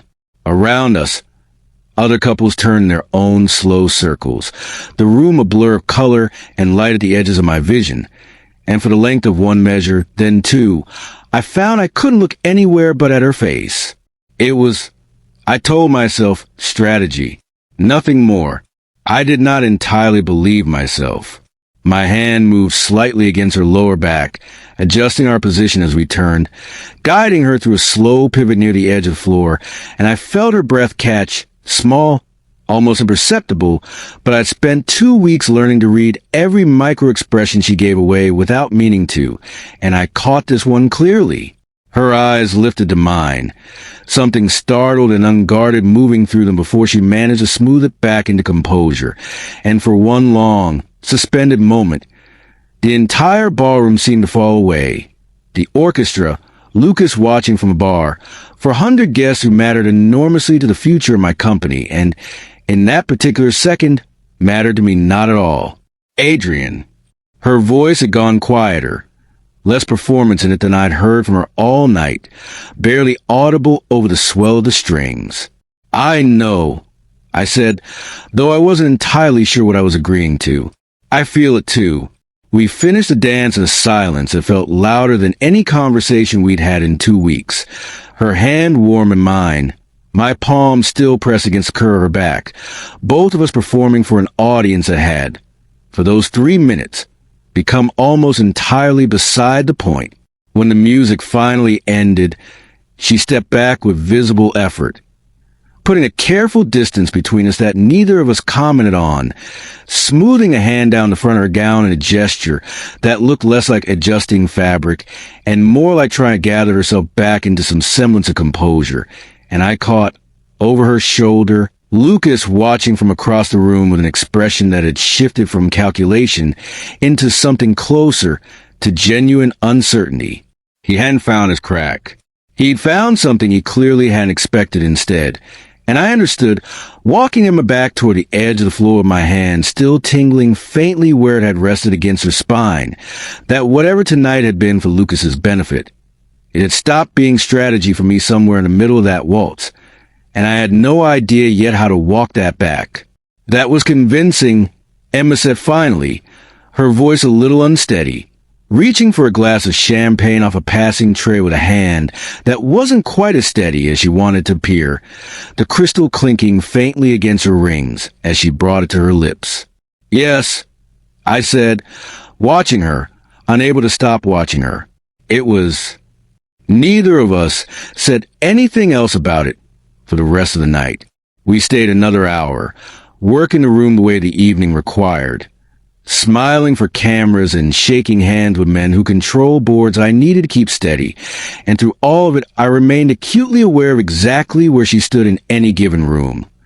The particular sound of her laugh when it was genuine versus performed, a distinction I hadn't known I was capable of making until that night taught it to me.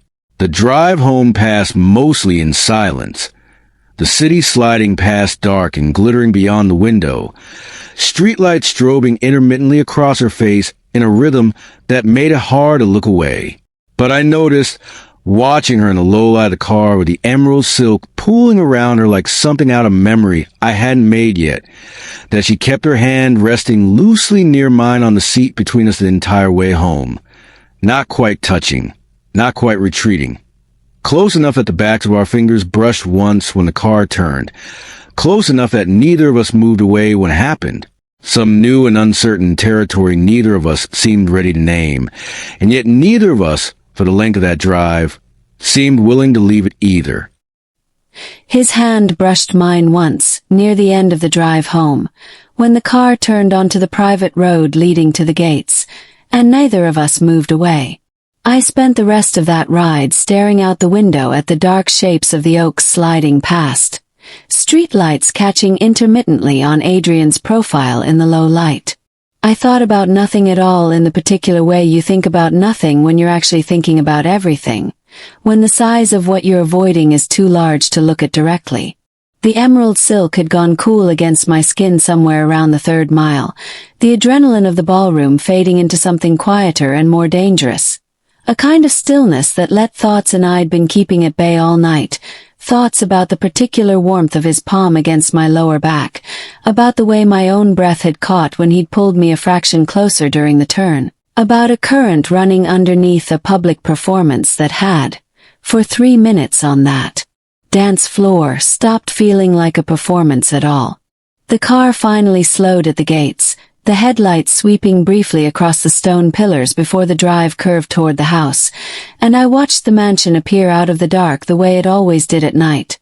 Windows lit gold against black, the fountain catching moonlight, a house too large for the strange, uncertain thing we were building inside it. Adrian walked me to the door with his hand resting lightly at the small of my back, the same place his palm had rested all through the waltz, and I felt the ghost of that pressure long after he'd dropped his hand to open the front door for me. I didn't say good night to him properly when we got home. I murmured something about being tired, which wasn't a lie, and climbed the stairs to the east wing with my shoes dangling from 2 fingers, the marble cool under my bare feet, and lay awake a long time in the dark, turning the whole evening over like a stone I couldn't stop worrying with my thumb. I told myself it was a strategy. He'd said so himself. I told myself a lot of things that night. The way I'd been telling myself things since the day I married him. And none of them held up particularly well under the weight of how long I lay there before sleep finally came.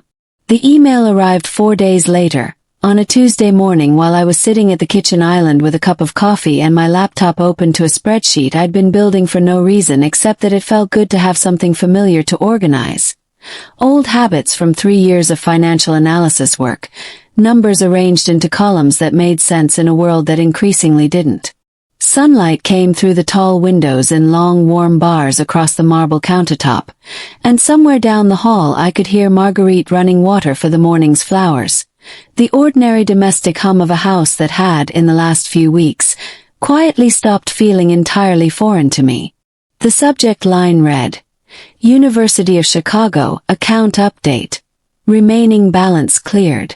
I almost deleted it without opening it, assuming it was some automated notice about a payment plan I'd set up years ago and forgotten, one of 100 small administrative emails that flooded my inbox from an institution I'd graduated from 2 years prior and still, apparently, owed money to for the privilege. I'd been paying down my MBA loans in slow, grinding increments since the day I'd walked across that stage, a debt that had followed me through every job application, every budget I'd built for my mother's care, every sleepless night doing math that never quite balanced. I opened it out of habit more than curiosity. Dear Ms. Carter, this is to confirm that your remaining student loan balance with the University of Chicago Booth School of Business, $447,318, has been paid in full as of March 14th by an anonymous benefactor through the university's alumni giving office. No further payments are required on this account. If you have questions regarding this gift, please get in touch with our office directly. I read it 3 times before the numbers actually landed. March 14th. I did the math almost without meaning to, some reflex built from years of tracking dates that mattered. March 14th was 5 weeks before I'd ever set foot in Adrian Knight's lobby in a funeral suit, 5 weeks before the interview that never happened, 5 weeks before any version of this marriage had existed even as an idea in Whitfield's careful legal mind. $47,000. Paid off by a stranger. 5 weeks before I'd ever met the man I was currently married to. I sat very still at that kitchen island, my coffee going cold in front of me the same way it had gone cold in a hospital waiting room weeks earlier, and felt something in my chest that I couldn't immediately name. Not quite hope, not quite suspicion, something tangled between the two that made my hands unsteady enough that I had to set the laptop down before I dropped it. It couldn't be him. It couldn't have been Adrian. We hadn't met yet. There was no reason, no possible reason, for a billionaire I'd never crossed paths with to have quietly erased a debt that had been strangling me for 2 years, unless... I stopped the thought before it could finish forming, because the alternative was worse in a different way. My father. Some settlement, some final act of care arranged before his death that I'd never known about. Some detail buried in the wreckage of his estate that nobody had ever fully explained to me. I'd been 22 when he died, drowning in grief and logistics. And it was entirely possible there were financial threads I'd never traced, gifts or provisions I'd simply never discovered because I'd been too busy surviving to go looking. I called the university's alumni giving office before I'd finished my coffee. The woman who answered was polite, professionally vague, and utterly unhelpful in the specific way institutions are trained to be when protecting a donor's privacy. I'm sorry, Ms. Carter, but our records show this gift was made under a strict confidentiality request. I'm not able to disclose the donor's identity without their express permission. Can you at least tell me if it's a person or an organization? A foundation, maybe. A pause, the sound of typing on the other end of the line. I can tell you it was processed through a private giving vehicle, not directly from an individual account. Beyond that, I'm afraid my hands are tied. Private giving vehicle. I sat with that phrase a long time after I hung up, turning it over, trying to decide what it actually told me. Private giving vehicles were the kind of structure wealthy people use specifically to keep their names off a gift. trusts, donor-advised funds, family foundations built for exactly this purpose, to let money move without a paper trail leading back to a name that might otherwise attract requests, expectations, headlines. It was, I realized with a small, cold jolt, exactly the kind of structure a man like Adrian Knight would use. But the timing didn't fit. March 14th. 5 weeks before I'd ever heard his voice in that lobby telling a receptionist to cancel my interview. Unless the timing meant something else entirely. Unless whoever had paid off my loan had known about me, had been watching my file, my situation, my finances, long before I'd ever walked through Knight Corporation's front doors for a job interview that had nothing to do with any of this. I thought about Whitfield in that hospital waiting room, telling me Adrian had learned my name only after HR flagged my resume for an unrelated position. I thought about the specific, careful phrasing he'd used. I want to be honest with you. And wondered for the first time since that conversation, whether honest had actually meant complete. I found my answer 3 days later by accident, in a conversation I wasn't supposed to be part of. Adrian's private secretary, a soft-spoken, meticulous man named David who managed Adrian's calendar with the precision of someone who'd built his entire career on never letting a single detail slip, had come to the house that afternoon to drop off a set of documents Adrian needed signed before an evening meeting. He wore a gray cardigan over a button-down despite the mild spring weather, carried a leather messenger bag instead of a briefcase, and had the particular gentle, over-careful manner of someone who'd spent years being the quiet, competent machinery behind a much louder, more visible man. I'd been in the front hall when he arrived, and Marguerite had been occupied elsewhere, so I'd let him in myself, made polite small talk while he waited for Adrian to finish a call in his study, offering him tea he politely declined, standing together near the tall front windows while afternoon light slanted across the marble floor between us. And it was during that small talk, nothing really, just David commenting idly on how busy things had been lately with the estate transition, that he said something that stopped my breath in my throat. It's been a lot, honestly, keeping track of everything Mr. Knight said going on this year. Between the transition planning, the foundation's spring giving cycle, and all the quiet philanthropic stuff he doesn't like publicized. David caught himself, some flicker of realization crossing his face like he'd said more than he meant to, the particular expression of a careful man who just made a small, uncharacteristic slip. Quiet philanthropic stuff, I repeated, keeping my voice as casual as I could manage. Like what? Oh, you know. Educational grants, mostly. Individual tuition gifts, that kind of thing. He's had the foundation running a program for a couple of years now. Kids from difficult financial situations, promising students who need a hand finishing a degree without the debt hanging over them after. David smiled, warming to a subject he clearly took some quiet pride in, entirely unaware of the ground shifting under my feet as he spoke. He doesn't like it mentioned. Says it stops being real generosity the second it becomes a press release. I've worked for him 5 years, and I've only ever seen the list of names once, by accident, when I was helping set up the disbursement schedule back in March. My pulse had gone loud enough in my ears that I almost missed his next sentence entirely. Your name was actually on that list if I remember right. I didn't put it together until just now, honestly. Carter's not an uncommon name, and I wasn't paying close attention to context back then. But now that I think about it. He stopped himself again, his expression shifting into something closer to alarm, as he'd only just fully registered what he'd said and to whom. I probably shouldn't have mentioned that. Please don't. David. I kept my voice steady, though everything underneath it had gone anything but. When exactly was that list finalized? Early March, before the fiscal quarter closed. He was watching me now with open discomfort, clearly regretting every word of the conversation. Ms. Carter, I really think this is something you should discuss with Mr. Knight directly. It's not my place to. You're right. I managed something that might have passed for a reassuring smile, though I doubted it fully landed. I appreciate you telling me. I won't mention where I heard it. He left shortly after, documents delivered, and I stood alone in the front hall of a house that suddenly felt very large and very quiet, holding a piece of information I didn't fully know what to do with. Early March. Before I'd ever met him. Before any file with my name on it had crossed his desk for a job I never got. Before the will, before Whitfield.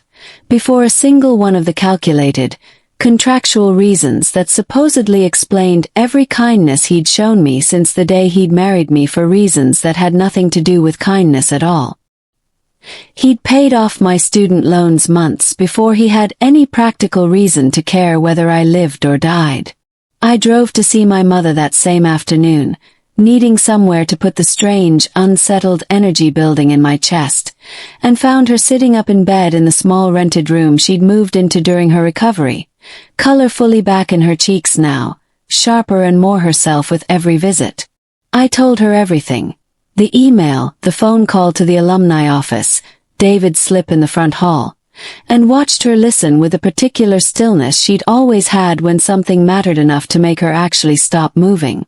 "Before you ever met him," she said slowly when I'd finished, turning the words over the same way I had. "Emma, do you understand what that means?" "I don't know what it means. That's the problem."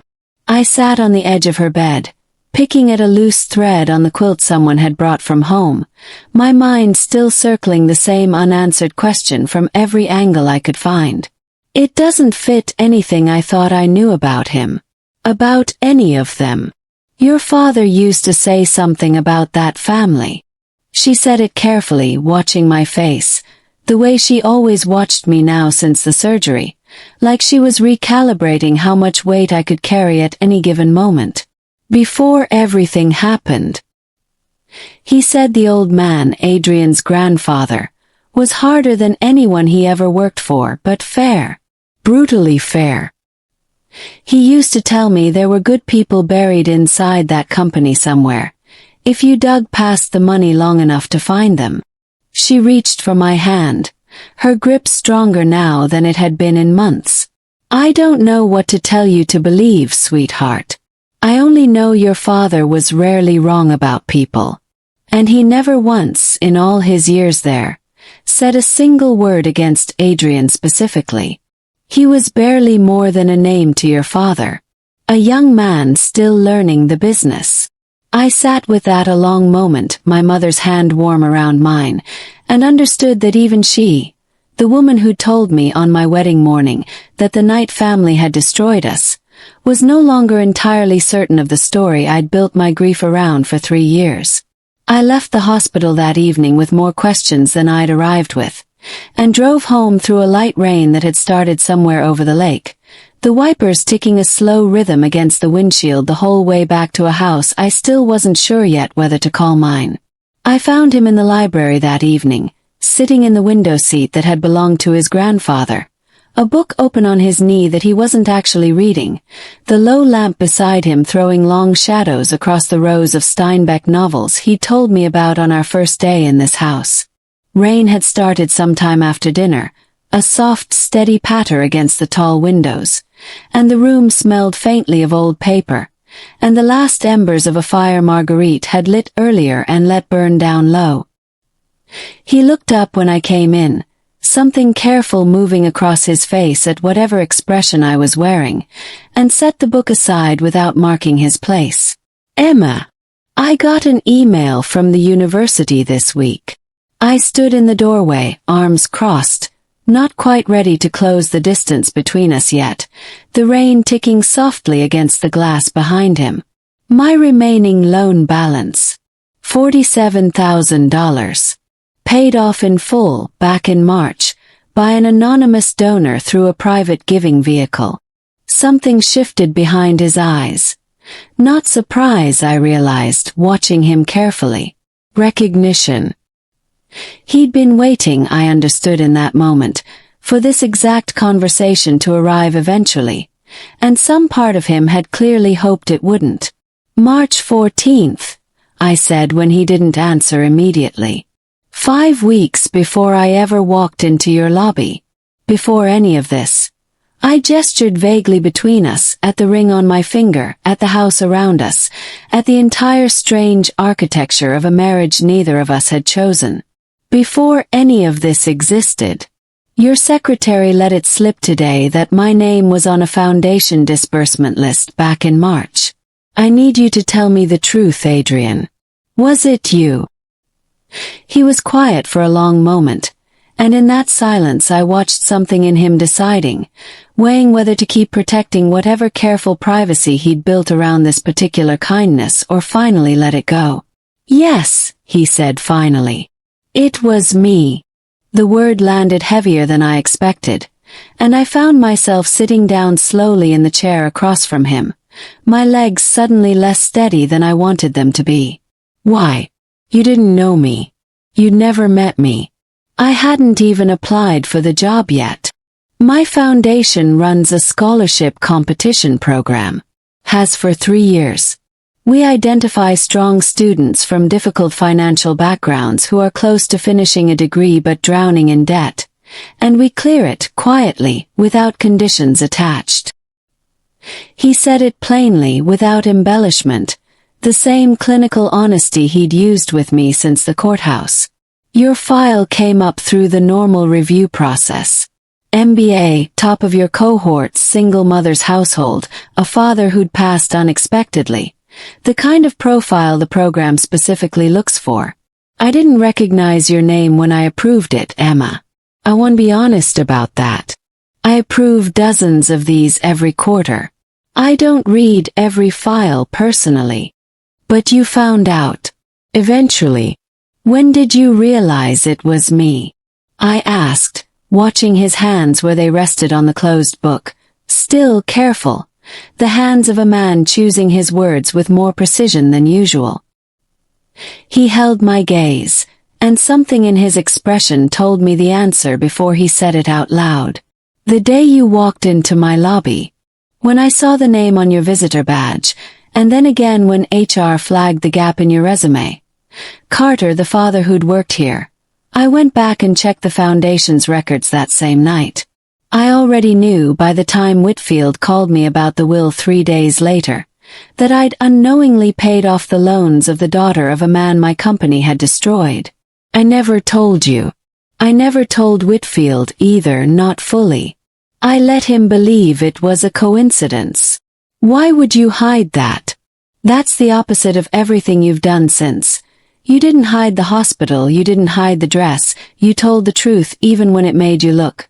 I stopped myself, working through the shape of what I actually meant to say. Why hide the one thing that would have made me trust you sooner?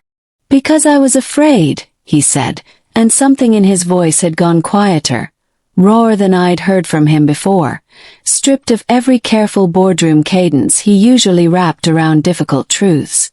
If I told you I'd already been helping you before we ever met, before any contract, before any obligation, I was afraid you'd think I'd engineered it. That I'd somehow orchestrated the whole thing to manufacture your gratitude before I even needed it for the will. I didn't want you to doubt the one part of this that had nothing to do with strategy at all. He looked down at the book he'd set aside, then back up at me, something almost pleading in his expression despite every instinct I knew he had toward control.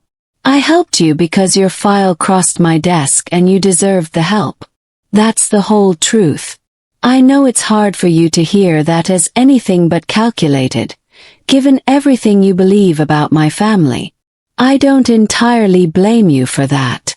I sat there in the low lamplight of that library, surrounded by his grandfather's books, staring at a man I'd spent 3 years hating with a certainty I'd built my whole identity around, and felt that certainty crack further than it ever had before. Not shattering, not yet, but fracturing in a way I understood, with a kind of quiet dread, I was never going to be able to fully repair. I don't know what to believe anymore, I admitted, and it was the truest thing I'd said to him since the day we met. I came into this marriage so sure of who you were. The villain. The man who destroyed my father. And every week you do something that doesn't fit that story. And I don't know what I'm supposed to do with a version of you I never made room for. You don't have to decide tonight." He said it gently, the same thing he'd told me in the kitchen weeks earlier. And this time I understood it wasn't deflection. It was patience. A kind of patience I hadn't expected from a man the world called cold, offered to a woman who'd spent 3 years needing him to be exactly that and nothing more.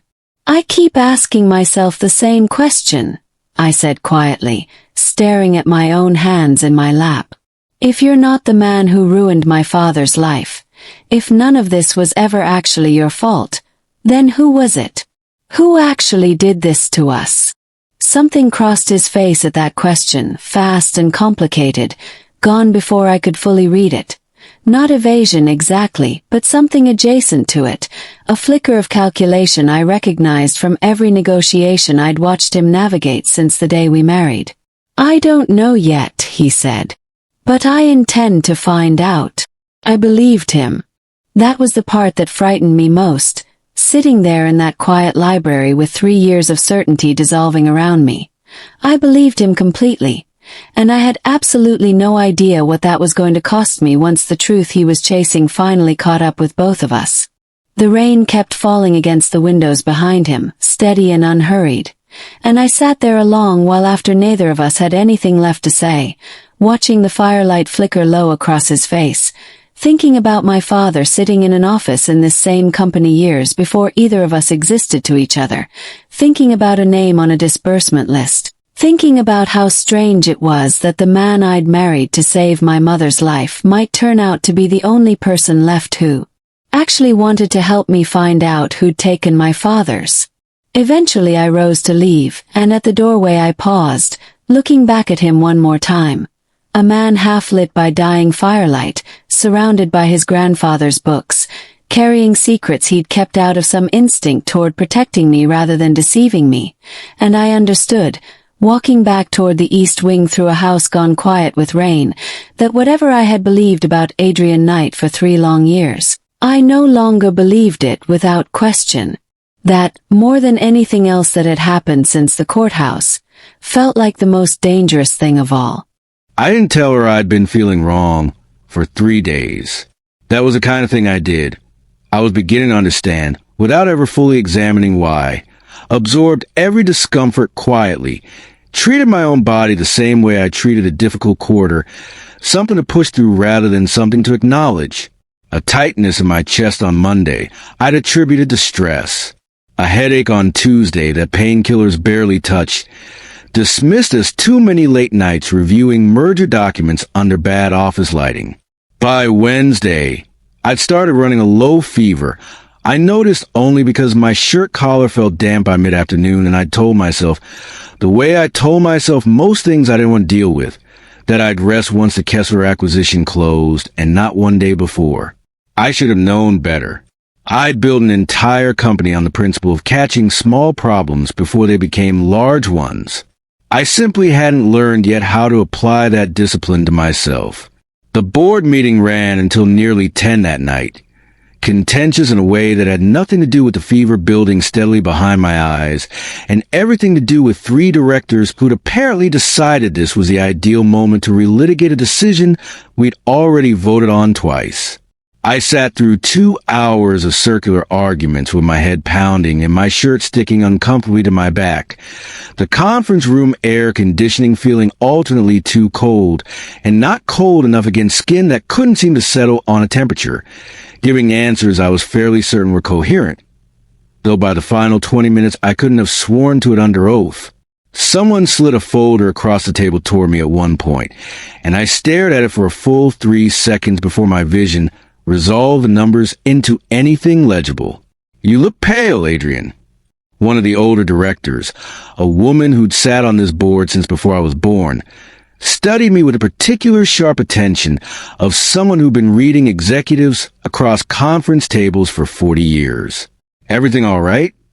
"Long week," I said, which was true enough, and moved the meeting along before anyone could press further. I drove myself home.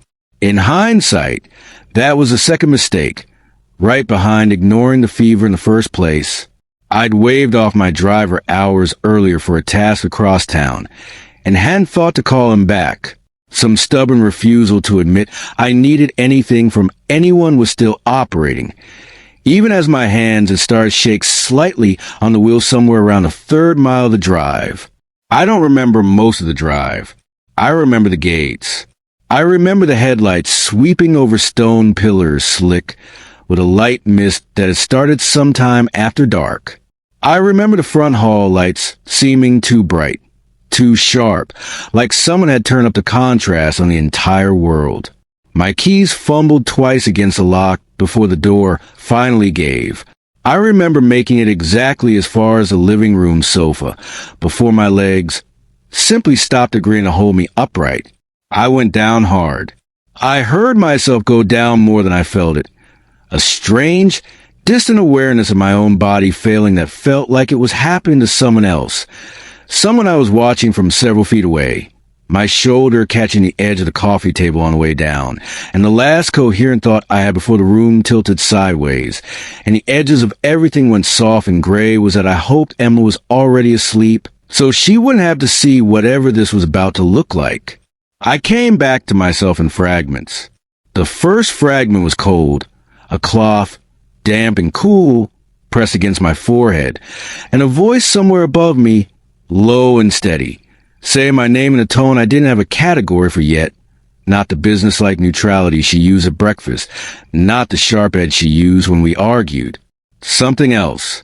Something that sounded, impossibly, like fear.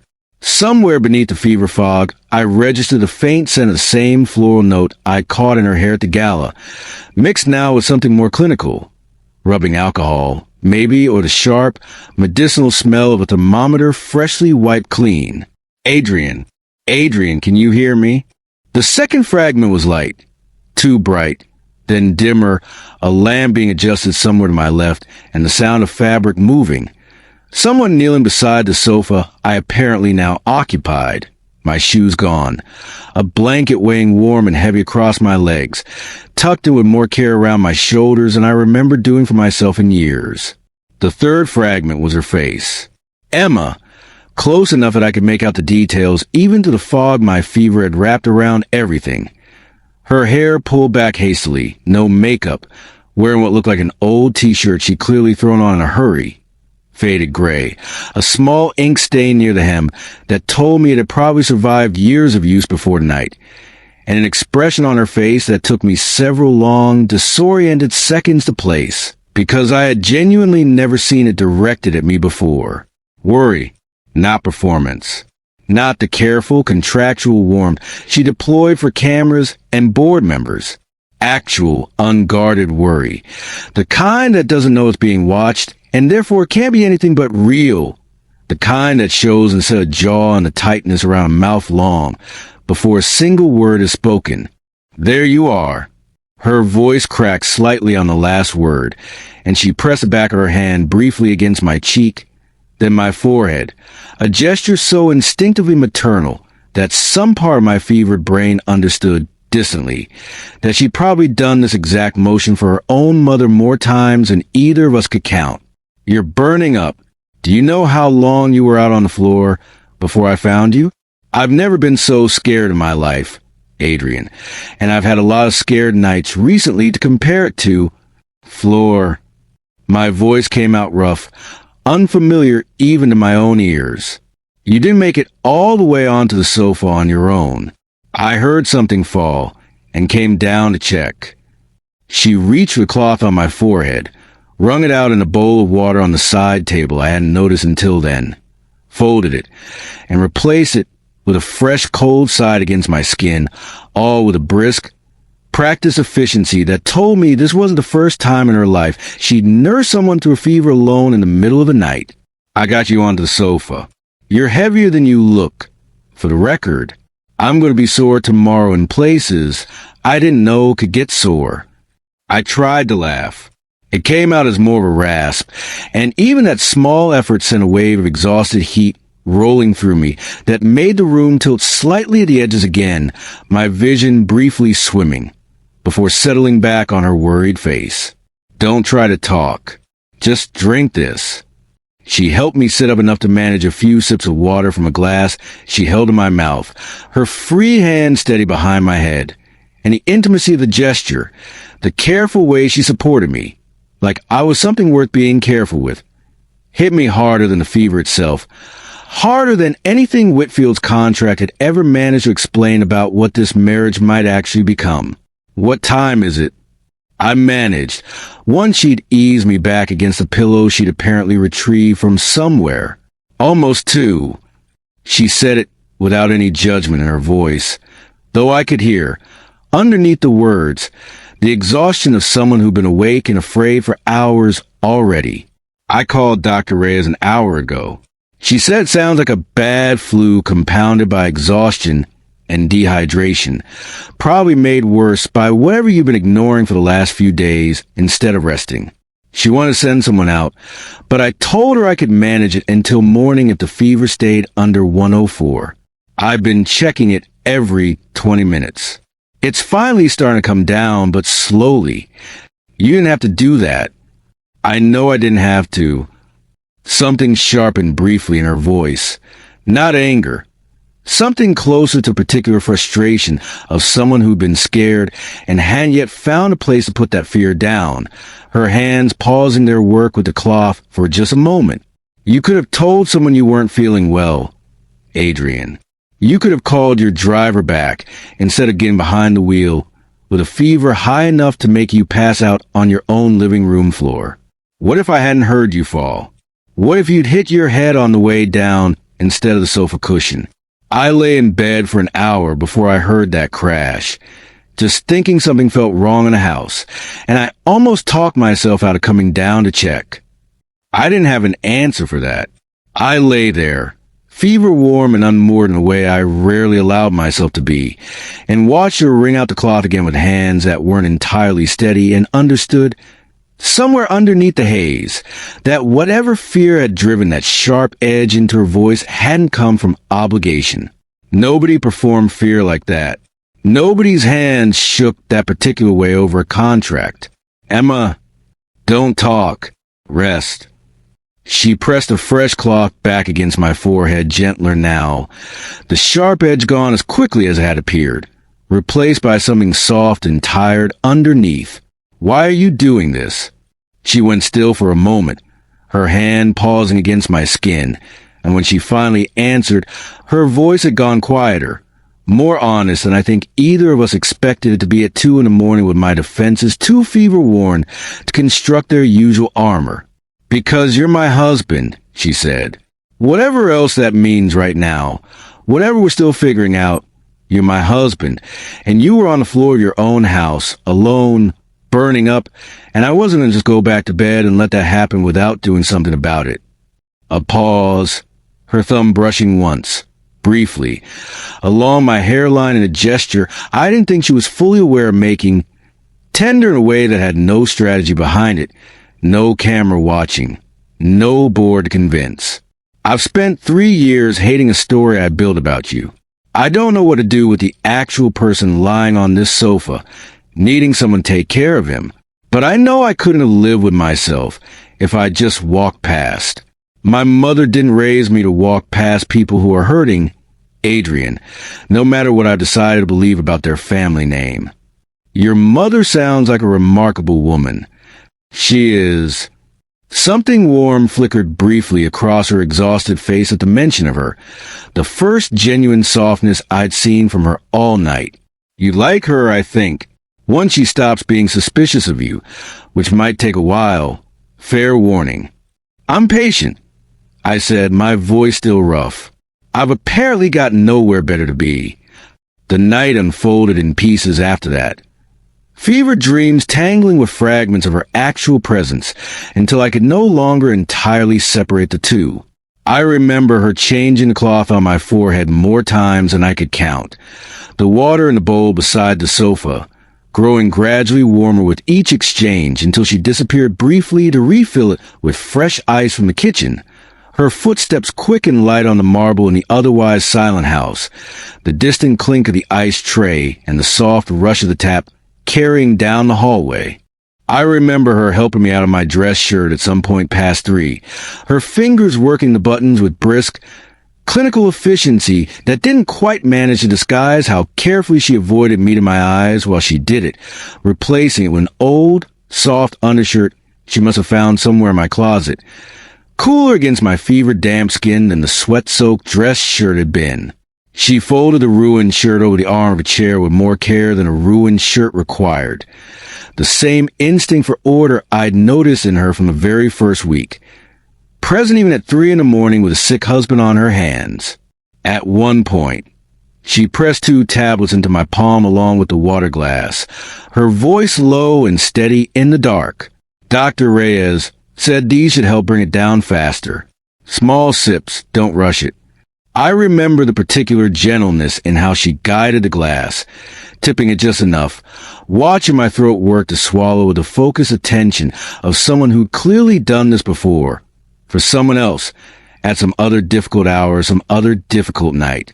I remember, at one point, opening my eyes to find her sitting on the floor beside the sofa, instead of in the armchair she'd pulled close earlier, her back against a cushion, her head tipped against the seat beside my shoulder, clearly fighting sleep and losing by slow degrees, one hand still resting loosely near my arm as if she meant to keep some point of contact, even in her exhaustion, and something about the sight of her there, exhausted, uncomfortable, refusing to leave, undid something in my chest that 3 years of her hatred had never managed to touch.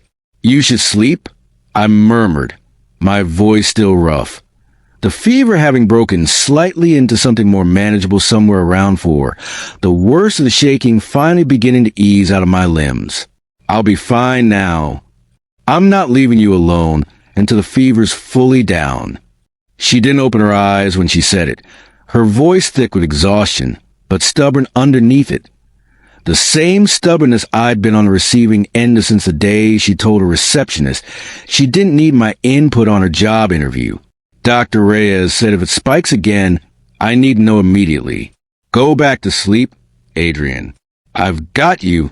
3 words I didn't think anyone had said to me, meant honestly, since before my parents died, since before I'd learned that being taken care of and being managed were, in most of the rooms I occupied, functionally the same thing. I lay there in the low lamplight with a woman I'd married for reasons that had started as pure strategy, sitting on my floor at 4 a.m, refusing to leave my side, and felt something crack open in my chest that I didn't have the fever-addled capacity to fully name yet, though I understood, even half-conscious, that it was significant. I woke properly a little after 7. Sunlight filtering weak and gray through the living room curtains. My fever broken into something closer to ordinary exhaustion. My head clearer than it had been in nearly 12 hours, though my whole body still carried the heavy, wrung-out feeling of fever that had only just released its grip. The house was quiet in a particular way. It was quiet before the staff arrived. No sound yet of Marguerite in the kitchen. Just the soft tick of the grandfather clock in the hall and the muffled hush of birds somewhere outside the tall windows. Emma had fallen asleep at some point in the armchair. She must have moved back to some time before dawn, curled into it with a blanket someone. Marguerite, probably, arriving early and finding the scene, had draped over her hair loose from its hasty ponytail, falling across her face in a way that made her look younger, softer, more unguarded than I'd ever seen her awake. I lay there for a long moment, simply watching her sleep, cataloging details I had no business cataloging with particular attention I usually reserve for balance sheets and contract clauses. The slight furrow between her eyebrows that didn't fully smooth even in sleep, the chip and the polish on her left thumbnail, the steady, even rhythm of her breathing after a night that clearly cost her more rest than she'd admit to if asked. The faint shadow of exhaustion beneath her eyes that no amount of sleep in that armchair was going to fully erase.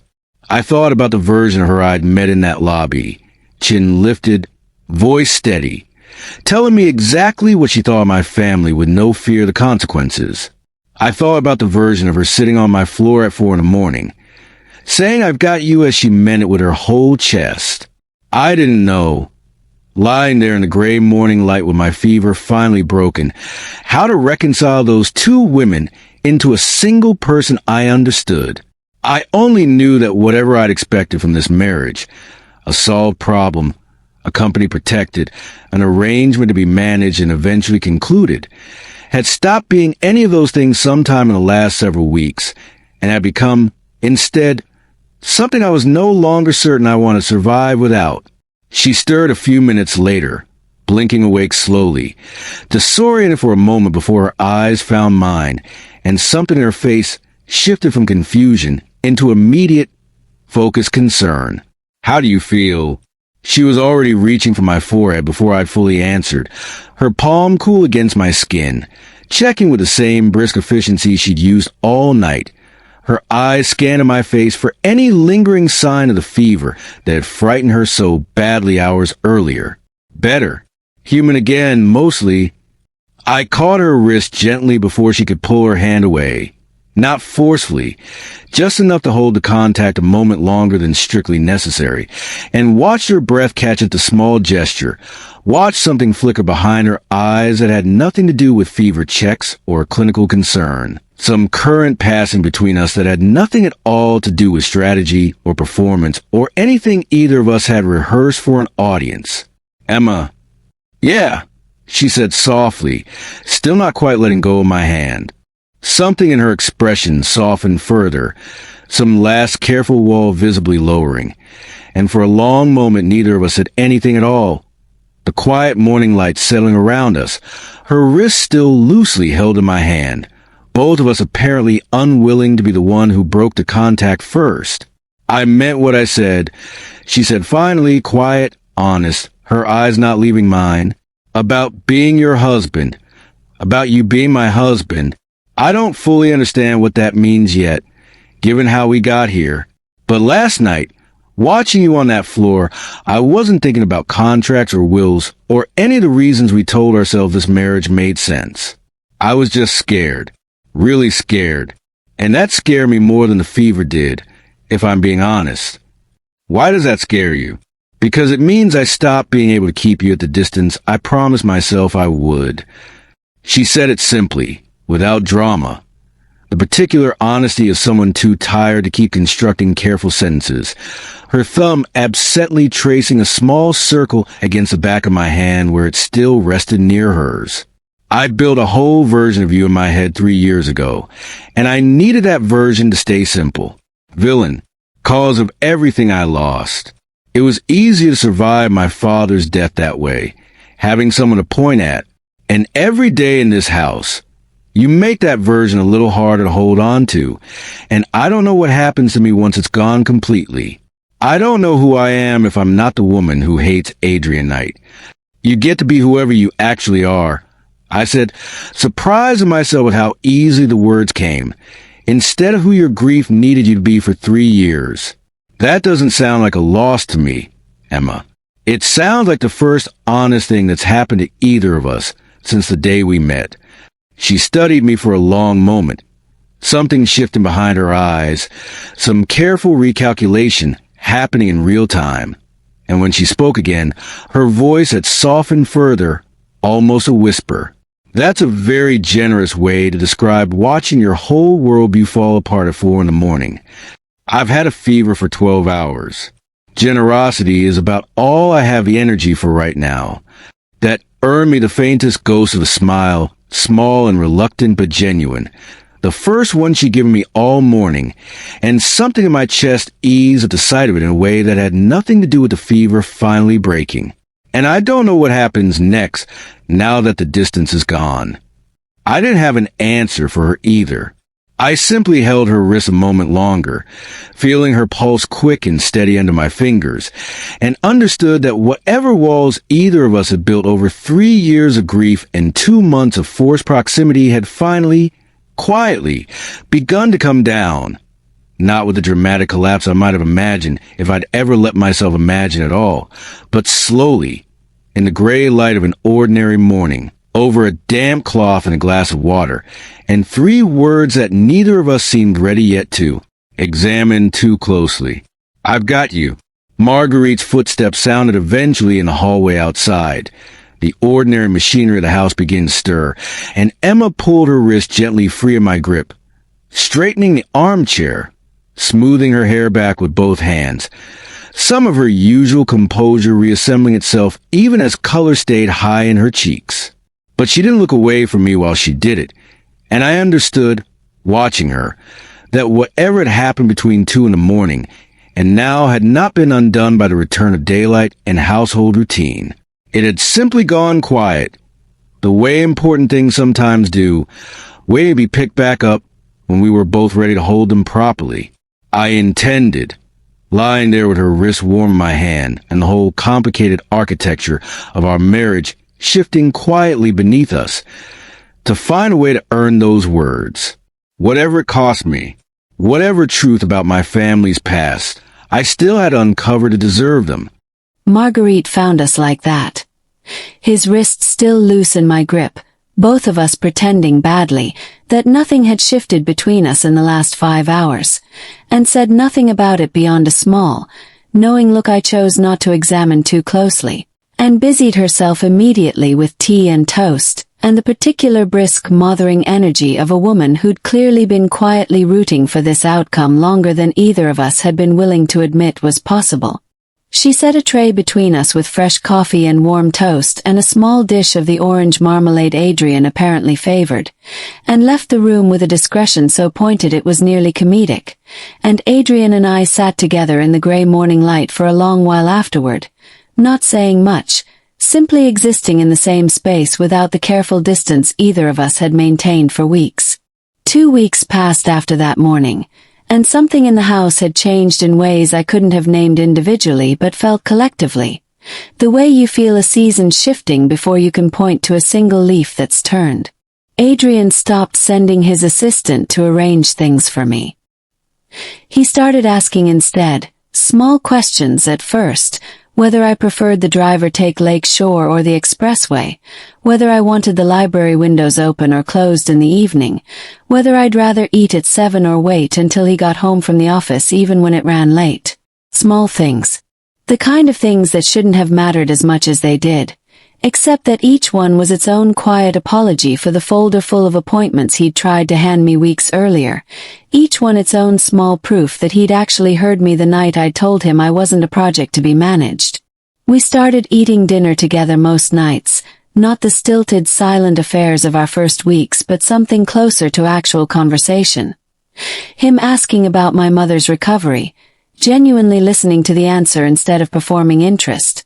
Me asking, cautiously at first and then less cautiously, about the parts of his childhood he usually kept locked behind that careful boardroom composure.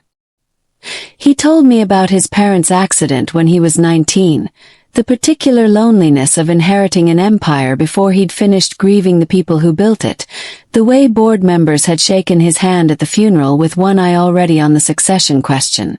I told him about my father teaching me to read a balance sheet at the kitchen table when I was 12, the two of us hunched over his old laptop while my mother pretended to disapprove of homework running past bedtime, long before either of us knew how much that skill would eventually matter to both our lives in ways neither of us could have predicted. There were smaller moments too, the kind that accumulate into something larger than any single one of them deserves credit for. Adrian noticing without being told that I took my coffee black in the mornings and something sweeter in the evenings. Me learning the particular rhythm of his moods well enough to know when a silence at dinner meant exhaustion rather than displeasure. Both of us, slowly, without ever naming it directly, building the unglamorous architecture of two people who were starting to actually know each other rather than simply cohabiting a contract. It was Thursday evening, 3 weeks after the fever, when he brought it up for the first time. Quietly, almost carefully, over the last of a bottle of wine neither of us had finished, the two of us lingering at the dinner table long after Marguerite had cleared the plates, candlelight throwing soft shadows across the linen tablecloth between us. "I've been thinking," he said, turning his glass slowly by the stem, not quite meeting my eyes, "that the East Wing arrangement doesn't have to be permanent. If you wanted something different, there's no pressure in either direction. I just wanted you to know the door's open, if you ever decided you wanted it to be. I sat with that for a long moment, feeling my own pulse pick up in a way that had nothing to do with fear anymore, the candle between us flickering slightly as the evening air shifted through a window someone had left cracked open. You're asking me to move back into the primary suite. I'm asking if you'd want to. Eventually. Whenever that feels right, if it ever does. He finally looked up, something vulnerable in his expression that I was still learning how to read on a face that had spent 32 years perfecting the art of giving nothing away. I'm not in a hurry, Emma. I just didn't want you to think the offer had an expiration date. I didn't give him an answer that night. But I lay awake afterward, turning the question over with something that felt, for the first time since the courthouse, like genuine excitement instead of dread. And by Saturday morning, standing in the kitchen watching him read the newspaper with his sleeves rolled up and his hair still damp from the shower, I understood I already knew what my answer was going to be. I just hadn't found the right moment to say it yet. Lucas found me on Sunday afternoon, in a coffee shop 3 blocks from the hospital where I still visited my mother twice a week, tucked into a corner table with my laptop open to a half-finished job application I hadn't worked up the nerve to submit yet. And I understood immediately, the moment I saw him settle into the chair across from my table uninvited, that this was not a coincidence. He moved with the same unhurried confidence he'd had at the gala, threading between tables like the whole coffee shop existed for his convenience. And a young couple near the window glanced up at him with a particular recognition Chicago's wealthiest families seemed to generate in strangers without ever quite earning it. Emma. He said my name with the same practiced warmth I remembered from the gala, the kind of charm that worked on people who hadn't yet learned to distrust it. He wore a navy overcoat despite the mild weather, expensive, tailored, and set a leather folder on the table between us with the deliberate care of a man who understood exactly how much weight that particular gesture carried. His rings catching the low afternoon light as he smoothed the coat's lapel. I'm glad I caught you. I wasn't sure you'd want to talk to me alone, given how our last conversation went. What do you want, Lucas?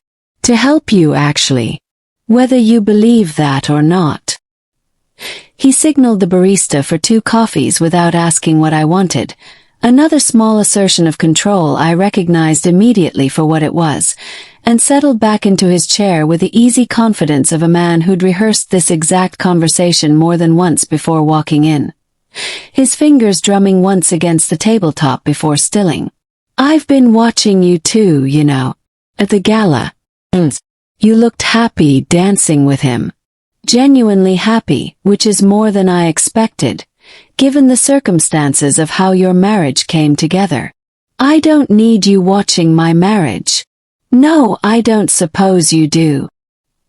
He opened the leather folder anyway, sliding it a few inches across the table toward me, close enough that I could see papers inside. Old ones, the particular yellowed quality of documents that had been sitting in a drawer for years, corners soft with handling. But I think you need to see what's in here before you get any further into whatever this is turning into between you two. I owe you that much, Emma, even if Adrian never will.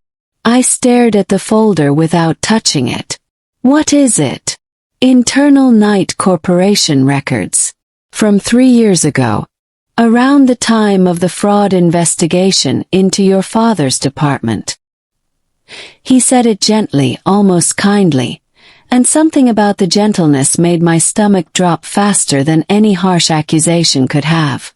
I found these going through old estate files after our grandfather passed. I wasn't looking for them if it matters. I was looking for something else entirely, some documentation about the trust structure, and I stumbled onto a set of records that never should have survived the internal cleanup that happened right after your father's case closed.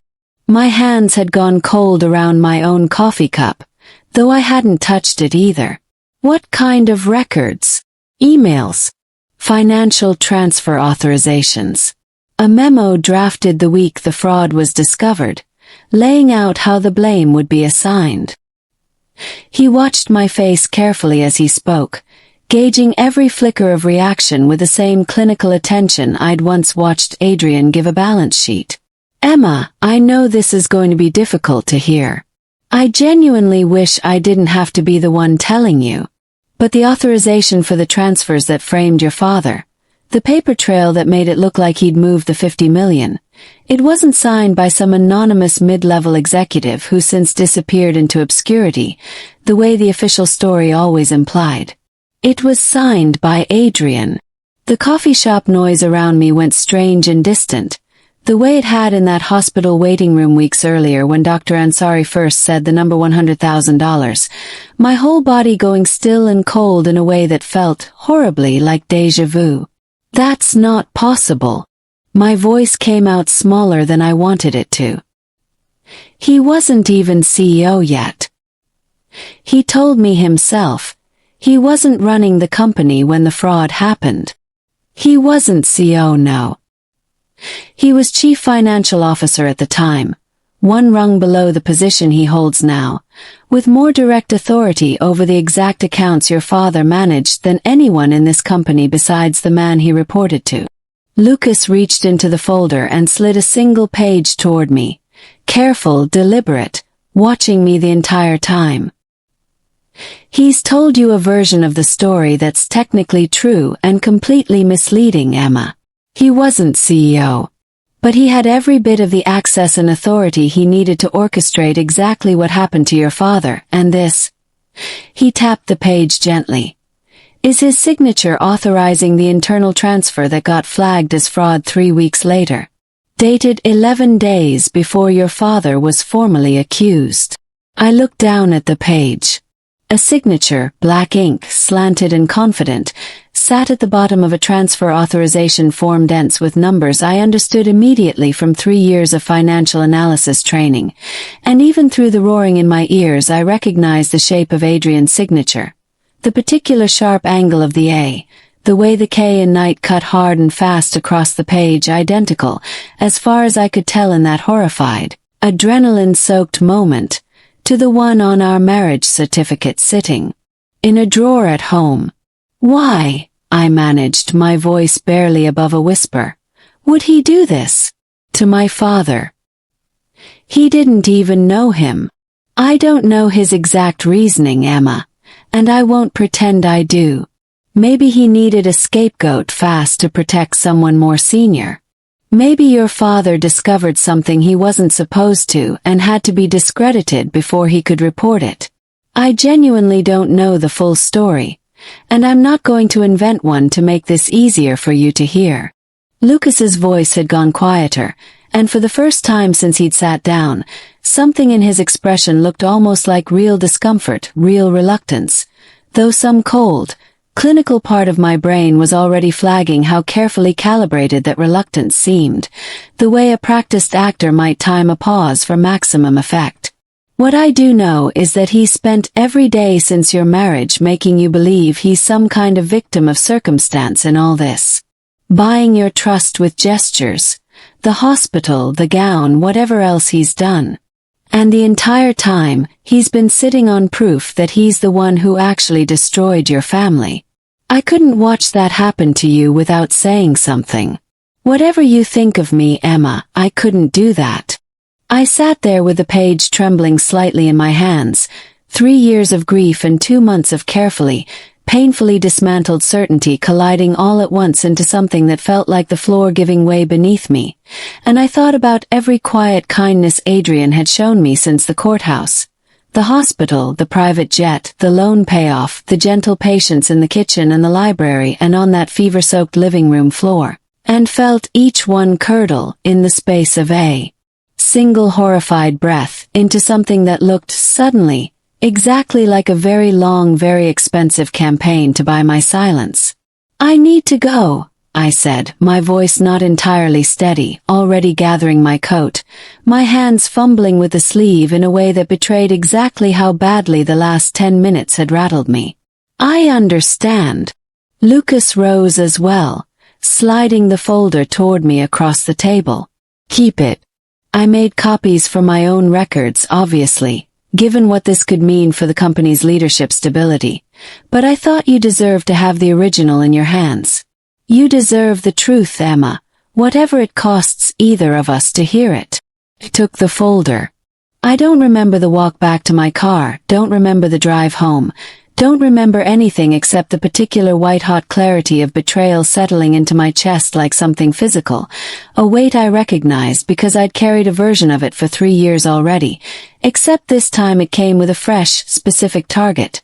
A man I'd started, against every instinct of self-preservation I'd built since my father's death, to genuinely fall for.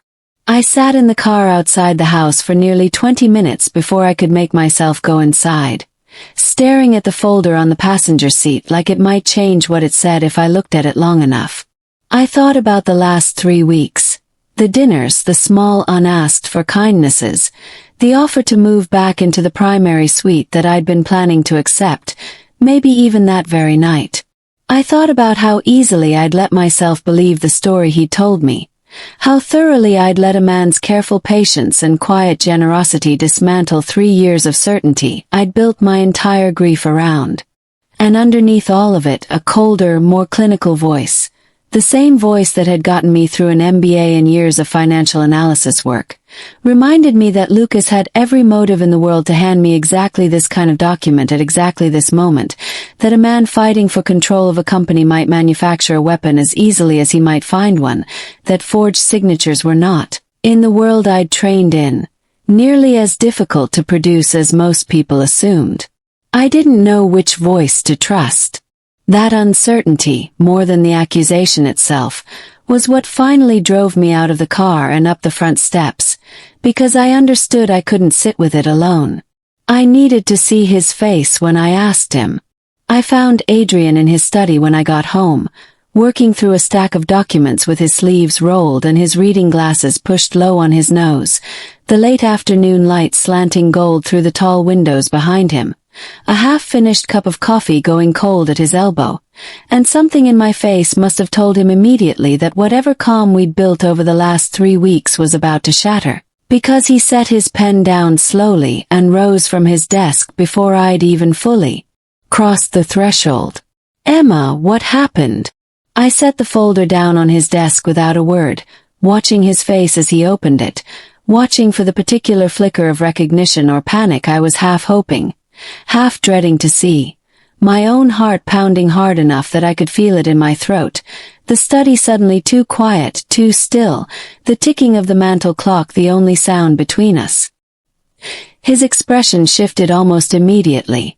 Confusion first, then something sharper, more alarmed, as he flipped through the pages with quick, practiced efficiency.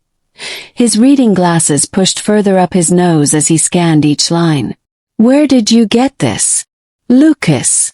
I heard my own voice crack on the name. 3 years of practiced composure finally failing me completely. He showed me a memo. A transfer authorization. "Your signature, Adrian. Dated 11 days before my father was accused. He said you were CFO at the time, that you had every bit of access you needed, that the story you told me about not being CEO yet was technically true and completely misleading." My hands were shaking now, and I didn't try to hide it. "Tell me it's not real. Tell me that's not your signature." He went very still, staring down at the page, and the silence stretched long enough that something in my chest, some last fragile piece of hope I hadn't fully admitted to holding, began to crumble before he'd said a single word. His jaw had gone tight, a muscle working once beneath the skin the way it always did when he was controlling something too large to show, and his hands, usually so steady, had gone motionless in a way that felt more alarming than any tremor could have. "It looks like my signature," he said finally, quiet, careful, and every syllable of that careful quietness felt, in that moment, like its own kind of confirmation. "I need time to verify this properly, Emma. I don't recognize this specific document, and I don't remember signing a transfer authorization for your father's department 11 days before the case broke, but I was CFO. I did have access to those accounts. I can't tell you with absolute certainty, standing here right now, that I didn't sign something that got misused later without my knowledge. That's not an answer. My voice had risen without my permission. 3 years of grief and 2 months of hope colliding into something raw and furious. My whole body trembling now in a way I couldn't fully attribute to anger alone. That's not you telling me you're innocent, Adrian. That's you telling me you can't rule it out. I need to look into this properly before I say something I can't take back. He reached for me, his hand closing gently around my arm, and I pulled back before he could finish the gesture. The memory of his palm at my back on that dance floor, the memory of his fingers on my wrist that morning after the fever, suddenly unbearable against the raw, bleeding thing tearing open in my chest. Don't! The word came out sharper than I intended, and I watched something in his face crack at the force of it. Watched 3 weeks of careful, hard-won trust collapsing in real time between us. I spent 3 years hating you for something I convinced myself wasn't your fault. I let myself believe you. I let myself fall for the version of you that flew a surgeon in on a private jet and sat outside my door at midnight without knocking and told me my mother sounds like a remarkable woman. And now I'm standing in your study looking at your own signature on the document that destroyed my father. And you can't even tell me you're innocent. Emma! I need to think. I was already backing toward the door, the folder still clutched against my chest.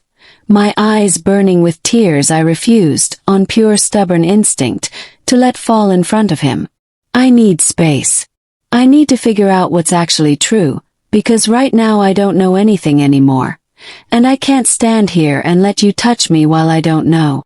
I saw something break across his face at that. Not anger, nothing close to anger, something worse, a kind of quiet devastation he made no effort to hide. And some part of me registered, even through the fury and the fear, that a guilty man rarely looked that wounded by being doubted. I left him standing alone in that study, the papers scattered across his desk. His face a mixture of shock and something that looked, horribly, like guilt he hadn't yet found the words to explain away, and I climbed the stairs to the east wing. My room, still whatever he'd offered 3 days earlier about moving into his, and sat on the edge of the bed with the folder in my lap, staring at a signature that might have destroyed my father's life, might have destroyed mine, and felt for the first time in 3 weeks. The full, crushing weight of every wall I'd let myself believe had actually come down. They hadn't come down. I understood that now. Sitting alone in a room I'd chosen specifically because I hadn't trusted him enough to share a bed with him on our wedding night. I'd simply stopped looking at them. I stayed in that room the rest of the evening, ignoring the soft, tentative knock that came around 8. I recognized his particular knock by now, 3 careful raps and a pause. Nothing like the impatient demand of a man used to doors opening the instant he wanted them to. And didn't answer it, listening instead to his footsteps retreating down the hall a long moment later, slower than they usually were. Waited with something I refused that night to let myself feel sympathy for, though. Some small, treacherous part of me strained toward the sound of him anyway. I lay awake long past midnight with the folder still on my nightstand, the emerald dress from the gala hanging in the closet across the room like a relic from some other, simpler version of this marriage, and thought about my father. The real man, not the ghost I'd spent 3 years grieving in the abstract, but the actual person who used to hum off-key while he made Sunday breakfast, who taught me to read a balance sheet the same way other fathers taught their kids to ride a bike, patient and proud in equal measure. His reading glasses always sliding down his nose while he pointed at the columns and told me numbers never lied, even when the people behind them did. I thought about the particular unfairness of finally starting to let go of my anger toward the man I'd married, only to have it handed back to me in a leather folder by the one person in this story who had every reason in the world to want me holding it. Somewhere past 2, I finally understood the shape of what was actually keeping me awake, underneath the grief and the fresh fury and the exhaustion of a day that had appended 3 weeks of careful, hard-won peace. It wasn't certain that Adrian was guilty. It was the terrifying possibility that I might never be certain of anything about him again, that whatever we'd started building in this house might already be unsalvageable, not because of what the papers proved, but because of how quickly, how completely I'd been willing to believe them, how fast 3 years of buried grief had leapt at the first excuse offered to feel justified again. She didn't come down for breakfast that particular morning. I noticed it the way I noticed every small thing about her now. The particular attentiveness that had crept into my mornings over the last 3 weeks without my ever quite deciding to let it in. The sound of her footsteps on the stairs.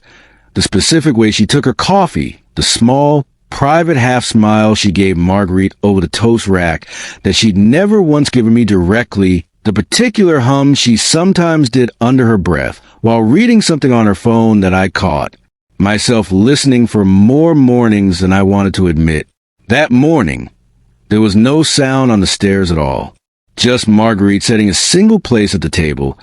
Her expression carefully neutral in the particular way staff go neutral when they've noticed a fracture in a household and have decided, wisely, not to comment on it.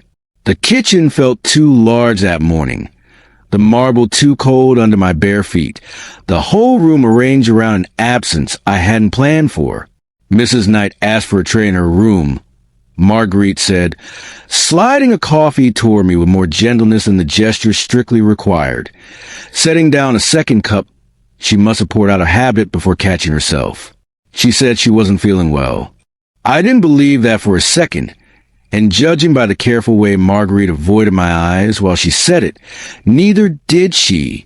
Marguerite had run this house for 11 years, had watched me come home to an empty mansion more nights than either of us cared to count, and I understood, watching her retreat toward the stove with unnecessary briskness, that she guessed at exactly how badly the last 3 weeks of quiet, hard-won progress had just collapsed, though she was far too discreet to ever say, so directly to my face. I didn't finish the coffee. I sat there staring at it going cold in front of me, the same way Emma's had gone cold in a hospital waiting room weeks earlier, the same way mine had gone cold on a kitchen island the night I confessed about the loans, and thought about how much of this marriage, in retrospect, had been built and unbuilt over cups of coffee neither of us actually finished. I'd barely slept. I'd stood outside the east wing door for a long time the previous night, knocking once, twice, listening to silence on the other side that felt, even through solid oak, like a verdict. I hadn't pushed, whatever instinct had told me, weeks earlier, to let her set the pace of everything between us told me the same thing now. Even as every part of me wanted to break down that door and demand she look at me the way she had that morning after the fever, instead of the way she'd looked at me in my study the night before, like I was, once again, exactly the monster she'd spent 3 years believing me to be. I went to the office anyway. There was nothing else to do with particular restless energy clawing at my chest, and I'd learned a long time ago that sitting still with an unsolved problem only made the problem larger. Work, at least, gave the feeling of somewhere productive to go, though I found myself reading the same paragraph of a merger agreement 4 times that morning, before giving up and simply staring out my office window at a city that carried on entirely indifferent to a particular disaster unfolding in my marriage. I saw her twice that week, and both times felt like watching a door close slowly, deliberately, one careful inch at a time. The first was Tuesday morning, in the front hall, both of us leaving for entirely separate destinations at the same unfortunate moment. She'd been dressed for a visit to the hospital, coat buttoned, bag over her shoulder, her hair pulled back in the same practical, no-nonsense style she wore on the very first day I'd seen her in my lobby, and something about that particular echo, the return of a version of her I hadn't seen since before the courthouse, landed harder than I expected. When she saw me, she didn't flinch, didn't turn away. She simply looked at me with an expression so carefully blank that it was somehow worse than open hostility would have been. The particular studied neutrality of someone who decided that showing me anything at all was a risk she wasn't willing to take again. Emma, I'm going to see my mother. She said it flatly, an explanation offered not, because she owed me one, but because it was faster than letting me ask, already reaching for front door handle. I'll be back this afternoon. Can we talk? Just for a few minutes. I don't have anything to say right now. She adjusted the strap of her bag, not quite meeting my eyes, and something in the careful precision of the gesture told me she rehearsed this exact moment in front of a mirror before coming downstairs, had built herself a small, controlled script specifically so she wouldn't have to improvise anything in front of me. I need time, Adrian. I told you that already. I'm looking into it. The documents. I want you to know that much, at least. Something flickered across her face at that. Not quite hope, nothing that generous, but a small crack in the careful neutrality she'd been holding since the front hall door opened, gone almost as fast as it appeared, quickly smoothed back into the same practiced blankness. That's your business now, apparently. It's our business. Whatever you believe about me right now, Emma, that hasn't changed. She didn't answer that. She simply pulled the door open and stepped out into the cold morning, and I watched the front windows as the car pulled away down the long drive, the taillights disappearing past the gates, while I stood there in yesterday's shirt feeling more useless than I had in any boardroom negotiation in a decade, feeling the particular helplessness of a man who'd spent his whole life solving problems with money and leverage and precision, none of which meant anything against a wall built entirely. Out of grief, she left before I could say anything more useful. I stood in the front hall a long time after the door closed, staring at the space where she'd been, the house around me suddenly too quiet, too large, and felt something in my chest that I hadn't experienced with this particular intensity since the week after my parents died. A specific, hollowing dread that something essential had slipped through my hands before I'd even fully understood I was holding it. The second time was Thursday at dinner, which she attended only because Marguerite had apparently planned an elaborate meal specifically to coax her downstairs, and neither of us wanted to hurt the older woman's feelings by making the awkwardness too obvious. Marguerite had gone to considerable trouble. A roast she clearly started hours earlier, candles lit along the center of the table in a way she hadn't bothered with since our first week in the house. Some quiet, hopeful attempt at recreating an intimacy that had, until 3 days ago, been building itself without any help at all. Emma came down in a plain sweater, hair loose, and took her seat across from me with the careful posture of someone attending a business meeting rather than a meal in her own home. We ate largely in silence, the particular silence of two people performing normalcy for the benefit of a third party, and every attempt I made at conversation was met with short, careful answers that gave away nothing. The weather, her mother's recovery timeline, a documentary she'd apparently watched but couldn't be bothered to describe in any detail.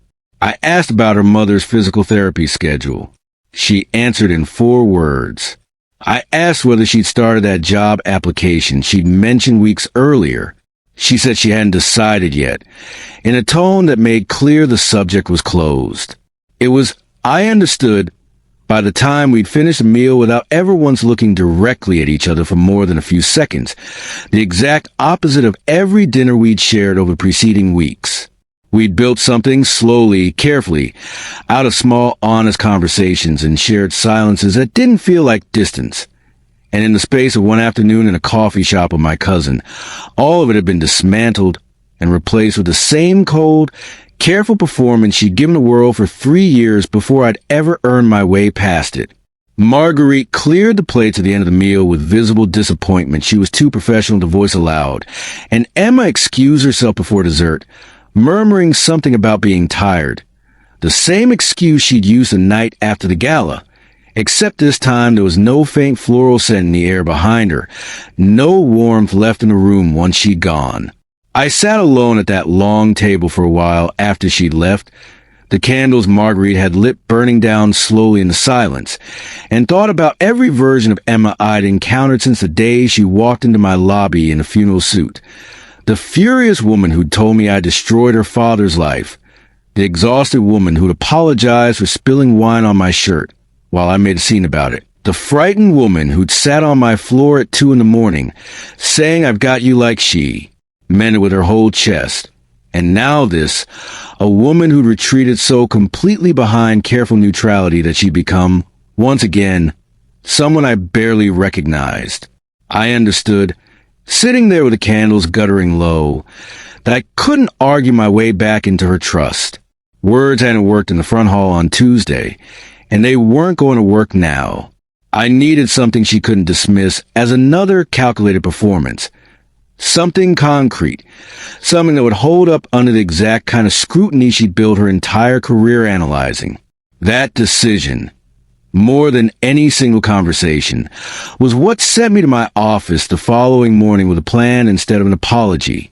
I didn't know, sitting at that table watching her push food around her plate, without eating much of it, exactly what Lucas had shown her.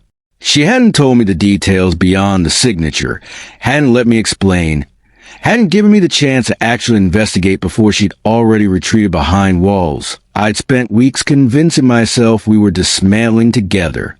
But I understood with a clarity that settled cold and certain into my chest that whatever it was, it had been effective enough to undo, in a single afternoon, everything we'd built since that fever-soaked night on the living room sofa.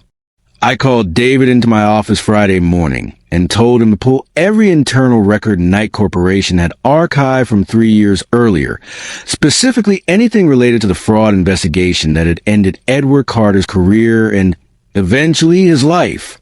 He arrived within 10 minutes of my call, his usual cardigan traded for a proper suit jacket, given the early hour, a legal pad already in hand, and settled in the chair across from my desk with the particular alertness of a man who understood immediately that this wasn't a routine request. The whole file, sir? That's going to be extensive. Legal archived most of it after the case closed. There was a non-disclosure component to the settlement. If I recall correctly, given how it ended. He glanced up from his notepad, some careful hesitation in his expression. I only know that much because I helped organize the archival transfer myself, back when I first started. I remember it because it was one of the largest single-case files I'd ever seen boxed up. I don't care how extensive it is. I want everything. Transfer authorizations, internal emails, the original fraud investigation report, HR's termination documentation, board minutes from any meeting where it was discussed. All of it on my desk by the end of the day. David hesitated, which was unusual enough that I looked up from the document I'd been pretending to read. My pen stilled over a merger clause I hadn't actually processed in nearly 10 minutes. May I ask what prompted this? I only ask because, well, it's an old case, sir. Long closed. I want to make sure I'm pulling the right scope. Someone showed my wife a forged document 3 days ago claiming I personally authorized a fraud that destroyed her father's career.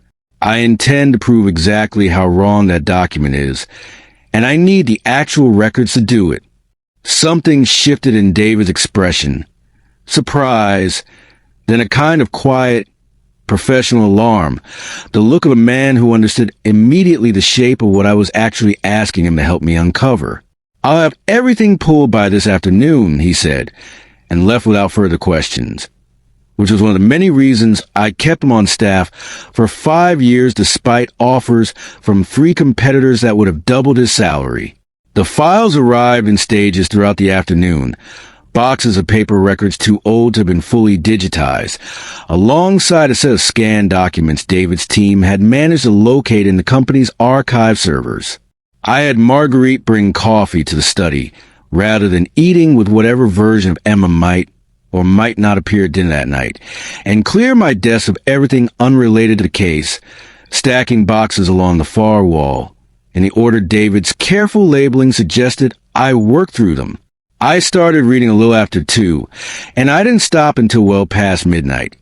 Working through 3 years of buried company history with the same relentless focus I usually reserve for hostile takeovers and multi-billion-dollar acquisitions, because this, I understood with a cold clarity that had nothing to do with strategy, mattered more than any deal I'd ever closed. The house went quiet around me as the evening wore on. Marguerite retiring to her own wing sometime after 9. The distant sound of Emma's footsteps overhead, eventually fading into silence as well.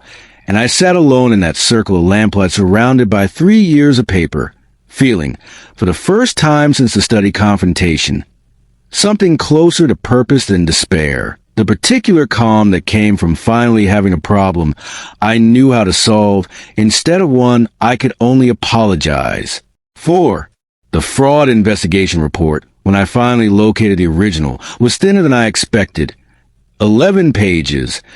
Dated the week Edward Carter's employment was terminated. Prepared by an internal audit team that had since been entirely replaced through 2 subsequent reorganizations. I sat with it under the desk lamp. The rest of the study dark around me. A cold cup of coffee going untouched at my elbow, the way one had gone untouched at Emma's elbow more times than either of us probably realized over the past 2 months. It laid out, in the dry, procedural language these documents always used, the discovery of a $50 million discrepancy in a set of accounts under Carter's direct supervision.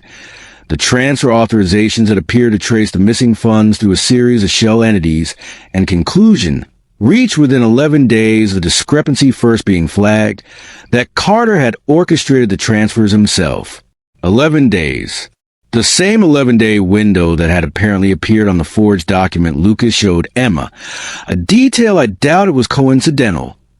Whoever built that forgery had clearly studied the real timeline closely enough to make the fake one indistinguishable at a glance. I read the report 3 times. My grandfather's old accounting instincts, the ones he drilled into me as a teenager, insisting I understand every mechanism of the business before I was permitted to run any part of it, sitting beside him at the same desk, while he walked me through ledgers most 14-year-olds would have found unbearably tedious. His patience infinite in a way I hadn't fully appreciated until I was old enough to run this company myself, sharpening with each pass into something closer to genuine alarm. The investigation had moved fast, unusually fast for the scale of the discrepancy involved, faster than any fraud case I'd overseen personally in the years since. A case this size, with as much money and this many accounts involved, should have taken the internal audit team months to fully trace, not 11 days. I'd seen smaller discrepancies take twice that long to properly investigate, and this one had somehow been discovered, traced, attributed, and closed a man's career destroyed inside less than 2 weeks. I pulled the transfer authorizations next. The actual paper trail the report claimed to be summarizing, and found buried in a stack of documents that had clearly not been touched since they were originally filed, 5 separate authorization forms bearing signatures from that period. 3 from Edward Carter himself, 1 from the CFO's office at the time, and 1 dated 11 days before termination that I did not recognize at all. It was not my signature. I stared at it for a long time under the desk lamp, comparing it against my own actual handwriting from documents in the same period, board minutes I'd signed as a junior executive, a memo from that same month bearing my genuine signature for comparison. The ink slightly faded now with age, but unmistakably mine. The particular slant I'd carried in my own hand since a tutor first corrected my grip at age 9, and understood, with a mixture of relief and fresh, cold fury, that whatever Lucas had shown Emma was not a document from my actual file. It was close. Close enough to fool someone without forensic training. Close enough that even I, staring at it directly, could see how a careful forgery bill for my genuine signature elsewhere in the archive might convince a person already primed by 3 years of grief to believe the worst. But it was not mine. The angle of the K was subtly wrong. Too rounded at the join where my own always cut sharp and angular. The pressure at the base of the A didn't match. Too even, too deliberate, missing the small, unconscious flourish I'd apparently carried in my own hand since I was young enough to first learn cursive from a tutor my grandfather insisted on. Someone had built this signature from samples of my handwriting. Not badly, but not perfectly either. The kind of forgery that would pass a glance and fail an actual forensic comparison. The kind built by someone with access and patience, but not, perhaps, the specific expertise to close every small gap. I sat back in my chair, the original authorization form in one hand, a genuine sample of my signature in the other, and felt the pieces of something much larger and more dangerous than a single forged document beginning, slowly, to assemble themselves in my mind. The study around me gone perfectly silent, except for the faint tick of the mantel clock, counting down toward 1 a.m. Someone had needed access to my actual handwriting to build this. Old memos, contracts, something with enough authentic samples to work from. That kind of access wasn't available to just anyone in this company. It required either a position inside the archive itself or a family connection close enough to have handled my correspondence for years. Someone who'd sat across the dinner table from me often enough to know exactly which documents would carry my genuine signature and where to find them. Someone inside this company, 3 years ago, had needed a scapegoat fast enough that the entire investigation closed in 11 days.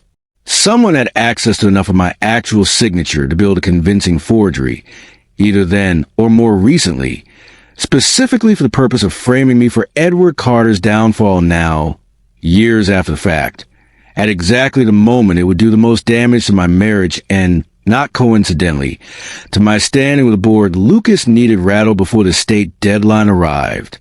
I thought about Lucas at the gala, watching Emma and me on that dance floor with an expression that had shifted over the course of one waltz, from calculation into something closer to genuine alarm, his glass paused halfway at his mouth as he watched us turn together under the chandeliers. I thought about how quickly, how precisely, he'd found Emma alone 3 days later, with exactly the right document, at exactly the right moment to do the most damage to a marriage he had every reason in the world to want destroyed before it solidified into something that would cost him control of this company forever.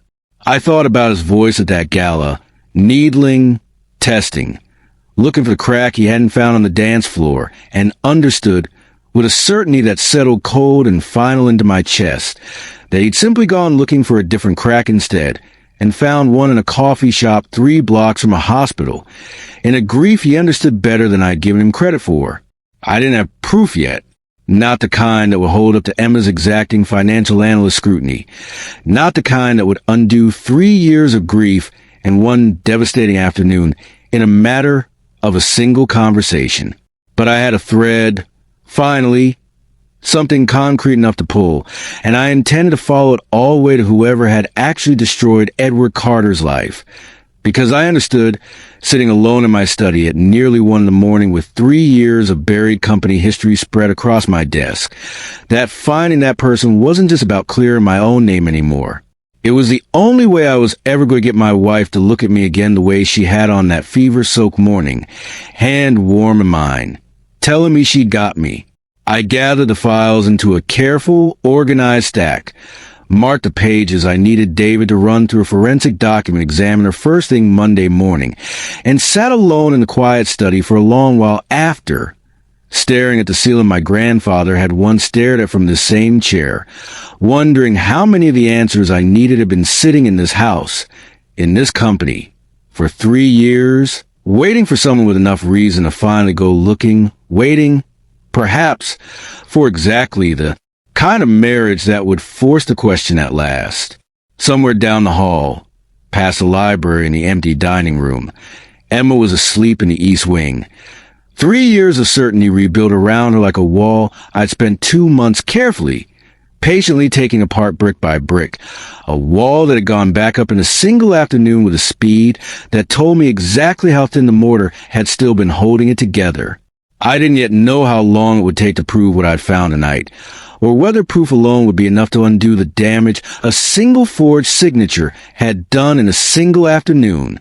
But I knew, sitting there in the last dark hour before dawn with the truth finally within reach, that I wasn't going to stop until I'd earned back every inch of the trust Lucas had so carefully engineered me to lose, whatever it cost, however long it took, however many more nights I spent alone in this study, while she slept 3 doors and a lifetime away. The invitation arrived on Sunday morning, hand-delivered by a courier in a black car who waited on the front steps until Marguerite signed for it, and I knew before I'd even opened the heavy cream envelope that it was from Lucas. Nobody else in Adrian's world still used actual paper for anything. I turned it over twice in my hands before opening it, feeling the weight of the cardstock, the raised lettering of the family crest embossed along the flap, the whole presentation designed to feel important in the particular way old money always signaled importance, through restraint rather than flash. Emma, I think it's time the three of us talked properly, away from cameras and boardrooms. There's a cabin on the family property near Lake Geneva. Quiet, private. I'd like you and Adrian to join me there this weekend. I have more to share about what I found in grandfather's files, and I think you deserve to hear all of it before you make any permanent decisions about your marriage. Bull. I read it twice, standing alone in the front hall with the envelope still warm from the courier's hand, morning light slanting through the tall windows and catching dust motes suspended in the air, and felt something cold settle low in my stomach. 4 days had passed since Adrian's study, 4 days of careful distance and clipped conversations, 4 days of watching him disappear into his home office each evening with a stack of old records, and emerging each night looking more exhausted and more determined in equal measure, though he told me nothing beyond a single sentence at breakfast Tuesday. I'm looking into it, Emma. Please just give me time. That I hadn't known what to do with beyond nodding and retreating back into my own careful silence. I brought the invitation to him that afternoon, found him in his study surrounded by the same paper trail he'd been buried in all week, boxes stacked along the far wall. His sleeves rolled and his reading glasses pushed low on his nose in a posture that had become, over 4 days, almost as familiar to me as his careful patience once had been, the desk lamp casting a warm circle of light against the gathering dusk outside the windows.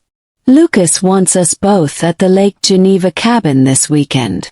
I set the envelope on his desk. He says he has more to share about what he found in the estate files. Adrian went very still, reading the note twice the way I had, something sharp and calculating moving behind his eyes that I'd learned, over 3 months of marriage, meant he was already 3 steps ahead of whatever conversation was actually happening in front of him.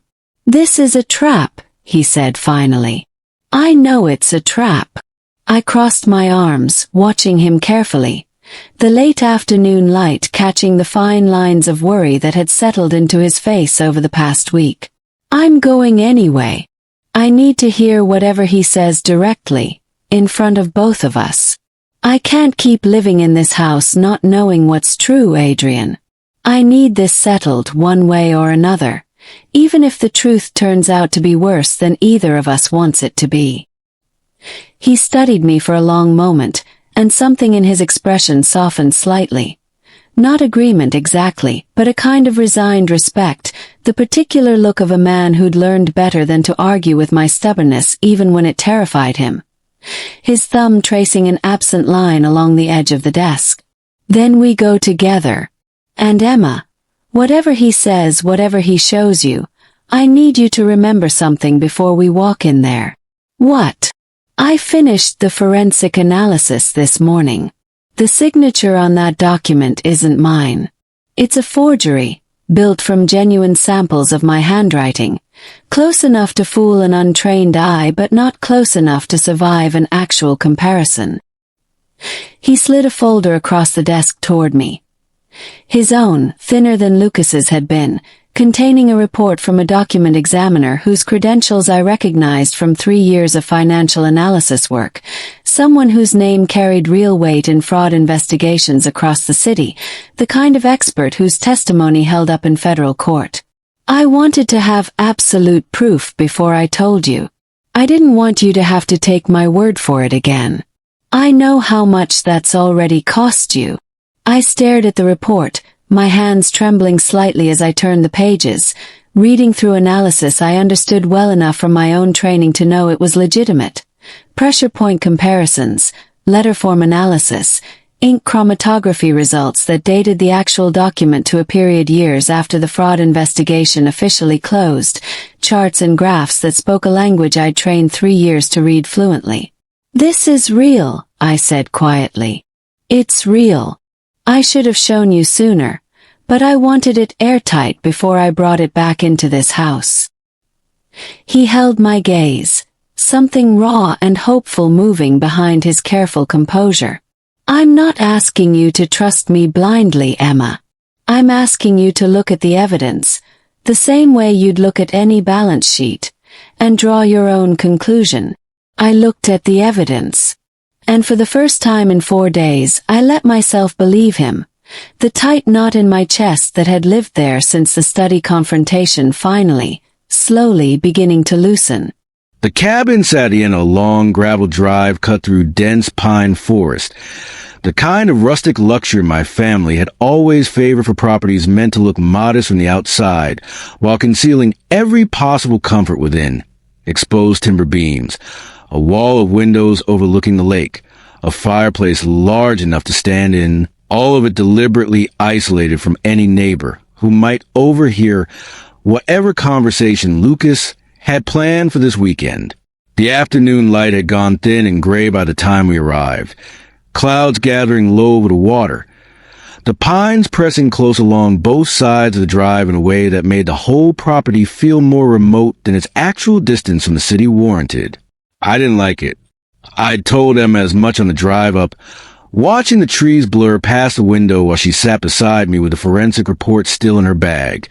Close enough now that our hands rested near each other on the seat the way they had after the gala. Not quite touching, but no longer entirely separate either. The quiet hum of the tires against gravel, the only sound between us for long stretches of the 2-hour drive.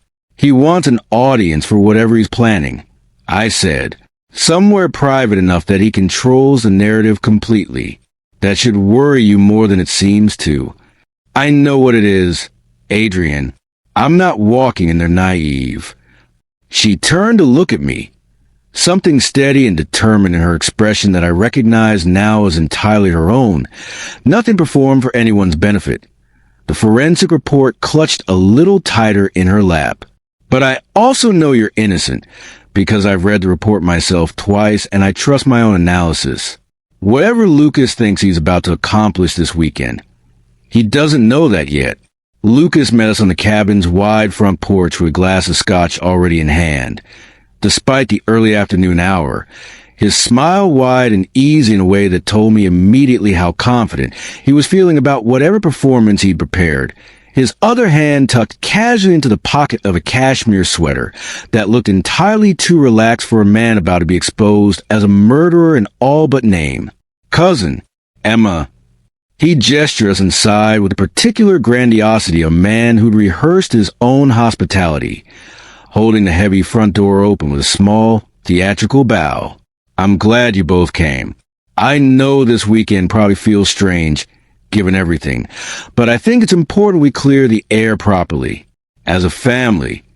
The great room inside was warm, firelit, an elaborate spread of food and wine laid out on a long table that nobody was going to eat, clearly staged for exactly the kind of dramatic reveal Lucas had been building toward since the moment he first slid that folder across a coffee shop table to my wife. Cheese and charcuterie arranged with more care than the occasion warranted, a bottle of wine already breathing in a decanter, everything designed to project an ease and generosity that felt from the first step through the door entirely hollow.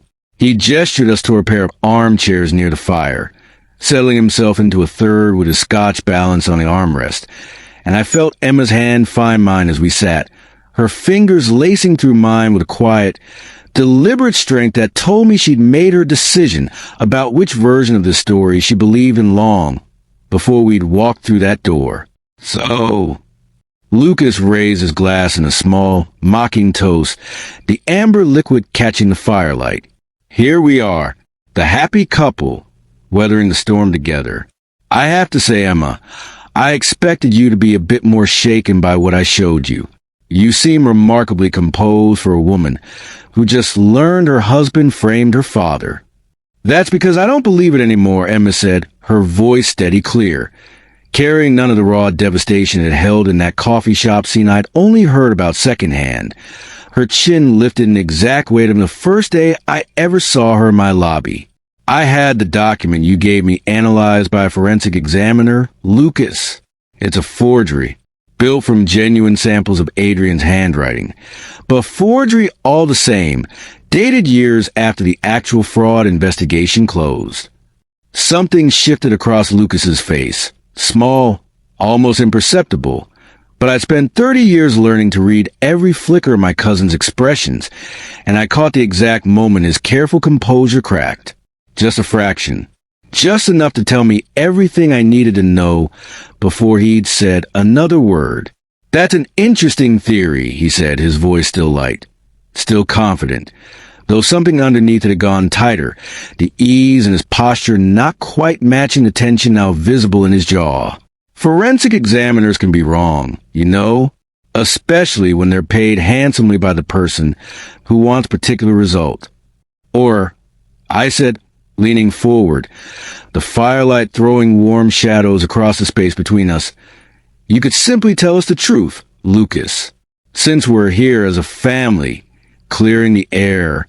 I watched Lucas's confidence flicker for the first time since I'd met him, watched him take a slow sip of scotch to buy himself a beat of recovery, his fingers tightening slightly around the glass, and felt something in my chest tighten with a particular anticipation of watching a carefully built lie finally start to buckle under its own weight. 3 years of grief suddenly balanced on the edge of a truth I could feel arriving before he'd said another word. You want the truth. Lucas set his glass down with more force than the gesture required, the crystal cracking sharply against the wooden side table, and something in his easy, practiced charm finally slipped entirely, revealing underneath it something colder, harder, closer to the actual man I'd been sensing beneath the surface since that first conversation at the gala. Fine. You want to know what actually happened 3 years ago, Emma? Since you're both sitting here so confident in your little forensic report. Lucas. Adrian's voice had gone flat, warning. No, let her hear it. Let her finally hear the truth instead of the fairy tale you two have apparently built for yourselves. Lucas rose from his chair, pacing toward the fire, his shadow thrown long and distorted against the timber walls by the firelight. His earlier ease curdling into something bitter and triumphant all at once, a man who'd clearly decided, in the space of a few sentences, that he had nothing left to lose by finally saying it plainly. Your father wasn't framed by accident, Emma. He wasn't collateral damage in some vague corporate scheme. He was framed because he found something he wasn't supposed to find. He was good at his job, too good, unfortunately, for his own life expectancy. He traced a discrepancy in a set of accounts back 3 layers deep, further than anyone expected a finance manager 2 levels below CFO to ever bother digging, and what he found led straight back to me. The fire crackled in the silence that followed, a log shifting and settling with a soft, hollow pop, and I felt my whole body go cold and still, my hand tightening around Adrian's without conscious decision, the warmth of the room suddenly doing nothing at all against the chill spreading through my chest. I was skimming from a set of subsidiary accounts I had legitimate access to as part of the family trust structure. Nothing large enough to trigger automatic flags, small enough to fly under the radar for years, except your father actually looked. Actually cross-referenced things nobody else bothered to cross-reference. He found the pattern, Emma. He was 2 days away from bringing it to the board when I found out. Lucas turned back to face us, his expression something I hadn't seen from him before. Not quite regret, but something adjacent to it, buried under years of careful self-justification. His hands opening and closing at his sides as though he were still, even now, trying to talk himself back into believing his own old excuses. I panicked. I had access to enough of the account structure to redirect the trail, make it look like the 50 million had moved through your father's supervision instead of mine. I built the paper trail myself over a single frantic weekend, barely sleeping, terrified the whole time that someone would notice what I was doing before I finished, and made sure it landed on his desk instead of anywhere near my own name. The internal audit team found exactly what I wanted them to find, because I made sure that's all there was left to find. You killed him. My voice came out barely above a whisper, the words tasting like something physical in my mouth. 3 years of grief finally finding the actual shape of its cause.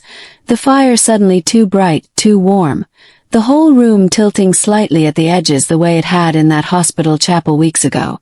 You didn't kill him directly, but you did this. You destroyed his career, destroyed his reputation, and he had a heart attack from the stress you created. And you let me believe for 3 years that it was Adrian. I sat at his funeral hating a man who had nothing to do with any of it, while you stood somewhere in that same city, free, untouched, probably worried about nothing more than your quarterly returns. Something almost defensive crept into his voice now, the first real crack in his composure. His eyes darting briefly toward the door as though some part of him were already calculating an exit that didn't exist. Adrian was CFO. It wasn't unreasonable for people to assume the fraud traced back to his office, given the accounts involved. I never told anyone directly it was him. I simply never corrected the assumption when it started forming, and later, when I needed leverage against my dear cousin's marriage, I found a use for a signature forger and an old document that already fit a story people were primed to believe. I felt something in my chest go past anger into something colder, more focused. The particular clarity that came over me in negotiations when an opponent finally showed their whole hand. You forged my signature. Recently. Specifically to plan it with Emma. Specifically to destroy our marriage before the will's deadline arrived. Guilty.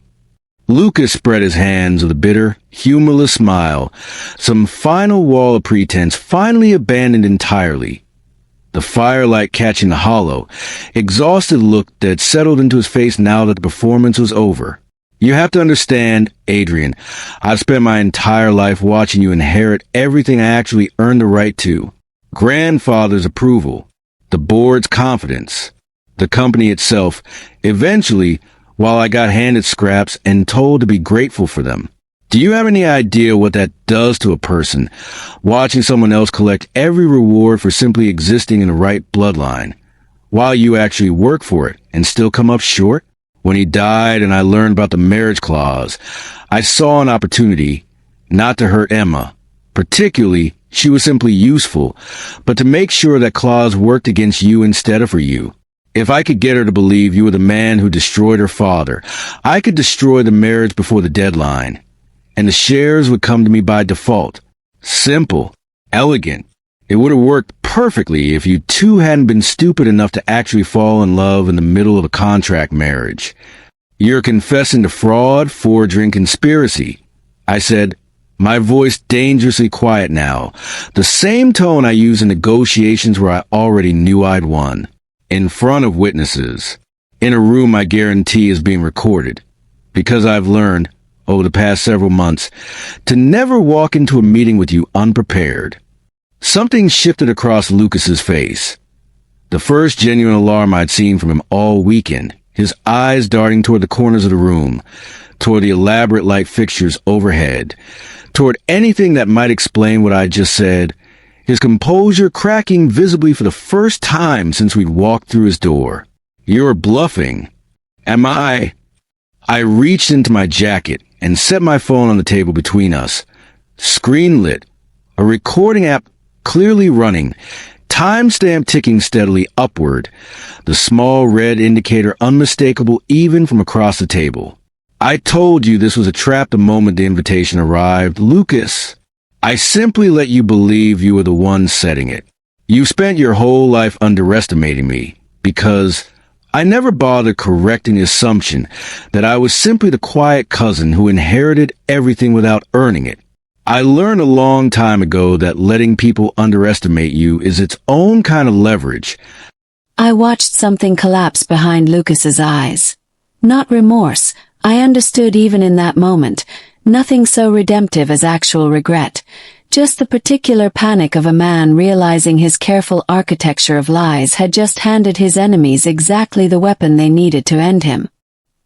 He lunged for the phone, his chair scraping back hard against the wood floor, and Adrian was faster, sweeping it off the table and into his jacket pocket before Lucas's hand closed on empty air. "It's already backed up to 3 separate servers," Adrian said calmly, rising from his chair, pulling me up gently beside him. His hand steady around mine despite the tension still thick in the room. "You could smash every device in this cabin and it wouldn't change anything, Lucas. You just confessed to fraud, forgery, and 3 years of letting an innocent man's daughter believe he destroyed her family. That's not something a good lawyer talks away. That's prison." I stood there in the firelit warmth of that cabin, my hand still held tightly in Adrian's, staring at the man who destroyed my father's life and then, months later, nearly destroyed my marriage on top of it, and felt something in my chest finally, completely release. 3 years of grief and misdirected fury settling at last onto the actual person who deserved every ounce of it. "My father," I said quietly, watching Lucas's face, watching him understand exactly how thoroughly he'd lost, "was a good man who did his job well, and you killed him for it. Slowly. Deliberately. And then you spent 3 years letting his daughter hate the wrong person while you sat at galas drinking scotch and smiling for cameras, shaking my husband's hand at family gatherings, pretending to be family while you carried this the entire time." "Emma, don't." I cut him off, my voice steadier than I expected it to be. 3 years of grief finally finding somewhere honest to land. "I don't want your explanations. I want you to understand that the daughter of the man you destroyed is standing here right now. And she's not broken the way you needed her to be. She's standing next to the man you tried to take everything from. And neither of us is going anywhere. You didn't just fail to destroy this marriage, Lucas. You handed us the exact proof we needed to finally end you." Adrian's arm came around my shoulders, steady, warm, and I leaned into it without hesitation. 3 months of careful distance finally, completely dissolved, watching Lucas's careful world collapse in real time in front of the fire he'd lit to stage his own triumph. The firelight now throwing his shadow small and diminished against the same timber wall where, minutes earlier, it had loomed large with confidence. "The board will have this recording by Monday morning," Adrian said, his voice carrying the particular finality of a man closing a deal he'd been chasing for months. "Whitfield will have it by tonight. Whatever you thought this weekend was going to accomplish, Lucas, you've handed us everything we needed to end you instead." Lucas said nothing, sinking back into his chair with the particular stillness of a man watching every calculation he'd ever made collapse in real time. The scotch glass abandoned and forgotten on the side table beside him, a thin crack running through the crystal where he'd set it down too hard. We left him standing alone by that fire, his careful architecture of lies finally, completely exposed, and walked out into the cold Lake Geneva evening together, my hand in Adrian's, the gravel crunching softly beneath our feet as we crossed to the car, the lake beyond the trees gone dark and glassy under the first stars, the truth finally, fully hours after 3 years of grief built on someone else's carefully constructed lie. Neither of us spoke for the first several minutes of the drive back, the cabin's lights shrinking in the rearview mirror before disappearing entirely behind a curve in the tree line, the radio silent between us, only the low hum of the engine and the occasional sweep of headlights from an oncoming car breaking the quiet. And it wasn't until we'd reached the main road that Adrian finally reached over and took my hand properly, lacing his fingers through mine with none of the careful hesitation that had marked every touch between us since the study confrontation. "Are you all right?" he asked quietly, his thumb tracing a slow, steady circle against the back of my hand. "I don't know yet." I looked out at the dark forest sliding past, feeling something settle slowly in my chest that I couldn't fully name. Grief, finally aimed correctly after 3 misdirected years, and underneath it, something that felt cautiously like the beginning of peace. "I think I will be. Eventually." But right now I just want to go home." He squeezed my hand and didn't let go for the rest of the drive. I made it as far as the front hall before my legs stopped agreeing to hold me upright. Adrian caught me before I hit the floor, his arm coming around my waist with the same instinctive quickness he'd shown the night those two men had come at me on that dark Chicago street months earlier, and I let him guide me down onto the bottom step of the staircase because standing had simply become impossible, my whole body finally registering, 3 hours after the fact, the full weight of what I'd heard in that cabin. The drive home had passed in a strange suspended numbness, my hand in Adrian's, the dark pine forest sliding past the windows, streetlights and then highway lights and then, finally, the familiar glow of our own gates. And I understood now that the numbness had been nothing but my mind buying itself time before the actual grief arrived. It arrived all at once, the moment we stepped through our own front door, the familiar smell of the house. Wood smoke and Marguerite's lavender polish and something faintly like home now, after 3 months of learning it, breaking whatever thin composure I'd been running on since the fire in that cabin. Marguerite appeared in the hallway almost instantly, alerted by whatever call Adrian must have made from the car. Her face creasing with immediate concern at the sight of us, and she disappeared without a word toward the linen closet, returning moments later with a soft throw blanket she draped gently over my shoulders before retreating to give us space. Her particular quiet competence somehow more comforting than anything she could have said. I sat on the bottom step with my coat still buttoned and my hands pressed hard against my face, and I cried in a way I hadn't cried since the morning I found my mother collapsed on her bedroom floor. Great, ugly, gasping sobs that felt like they were being torn out of somewhere far beneath ordinary grief, my whole body shaking with the force of 3 years finally breaking loose all at once. I hated him. My voice came out broken, barely recognizable even to myself, muffled behind my own hands, 3 years of carefully constructed certainty dissolving into something raw and shapeless. 3 years, Adrian. 3 years I hated a man who did nothing but protect me the entire time. I built my whole life around that hatred. I let it decide who I trusted, who I let close, how I saw every single person who ever worked for that company. And the whole time, the man I actually should have hated was standing right beside me at family dinners, smiling, shaking your hand while my father. I couldn't finish the sentence, the grief closing my throat around the words before I could force them out. Adrian sat down beside me on that step, not saying anything at first, simply wrapping his arms around me and pulling me against his chest, and I let him, some deep and exhausted part of me finally too tired to hold up the careful independence I'd spent 3 years perfecting. He smelled like cedar and the cold pine air of the cabin still clinging faintly to his coat, and I pressed my face into his shoulder and let myself fall apart completely. 3 years of misdirected grief finally finding somewhere safe enough to actually break. His heartbeat steady and grounding beneath my ear. "You didn't do anything wrong," he said quietly, his hand moving in slow, steady circles against my back, the same gesture I'd used on him during the fever, mirrored back to me now in a moment I desperately needed it.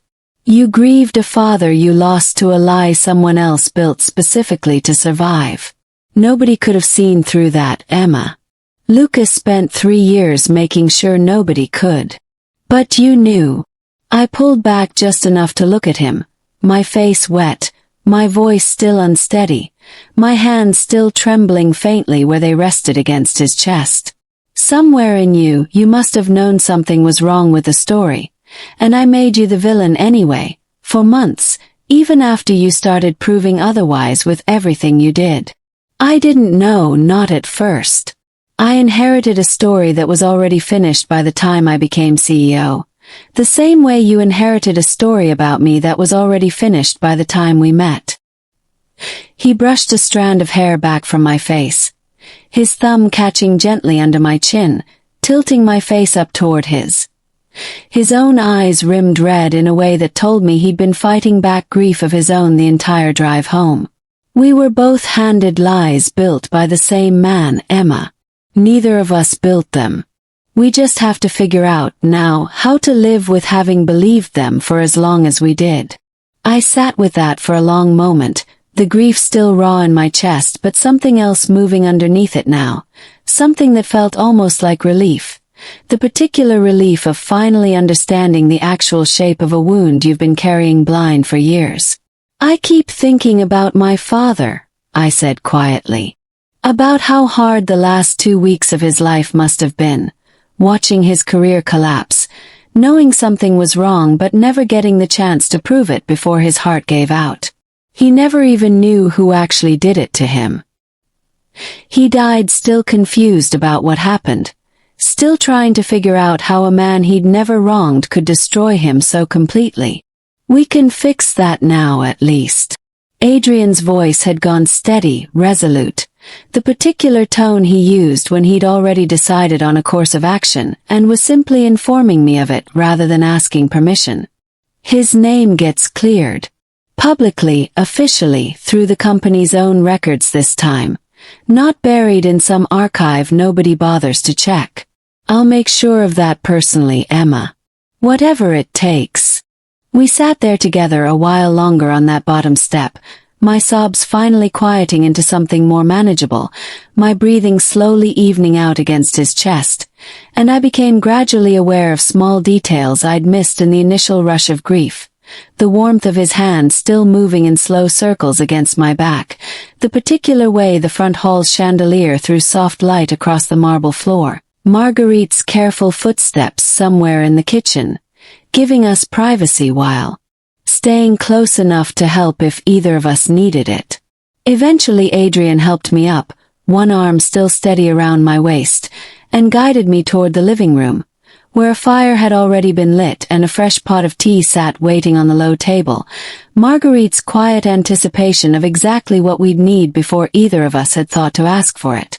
I sank into the corner of the sofa, pulling the blanket tighter around my shoulders, and watched Adrian move to the window, staring out at the dark gardens for a long moment before turning back to me, his phone already in hand. "I need to make a few calls," he said gently. "The board needs to know before this becomes public in any uncontrolled way. And Whitfield needs the recording immediately so we can move on the legal side before Lucas has time to consult anyone who might advise him to destroy evidence or flee. I won't be long. Are you all right if I step into the study for a few minutes?" "Go." I managed a small, exhausted smile. "I'm not going anywhere. I don't think I could stand up again right now if I tried." He pressed a kiss to the top of my head before he left, and I sat alone in the firelit quiet for a while, Marguerite eventually appearing with a fresh cup of tea and settling into the armchair across from me without a word, simply keeping me company while I processed the enormity of everything that had happened in the space of a single afternoon. She didn't ask questions. She didn't offer platitudes. She simply sat with me, occasionally refilling my cup, until Adrian's voice grew audible again down the hall, low and businesslike, the front door opening sometime later to admit the detectives Whitfield had apparently already alerted on his own initiative. The police arrived a little after 9 that evening, 2 detectives from the Chicago PD's Financial Crimes Unit, accompanied by an officer from the Lake Geneva Sheriff's Department who'd been the first to actually reach the cabin. Having been contacted directly by Adrian's lawyer within 20 minutes of us walking through our own front door. The house, so quiet and firelit an hour earlier, filled suddenly with a particular brisk energy of professionals doing their jobs, notepads, recording devices, low, careful questions, and I found myself grateful in a strange way for the structure of it, for having something procedural to hold on to after the raw chaos of the drive home.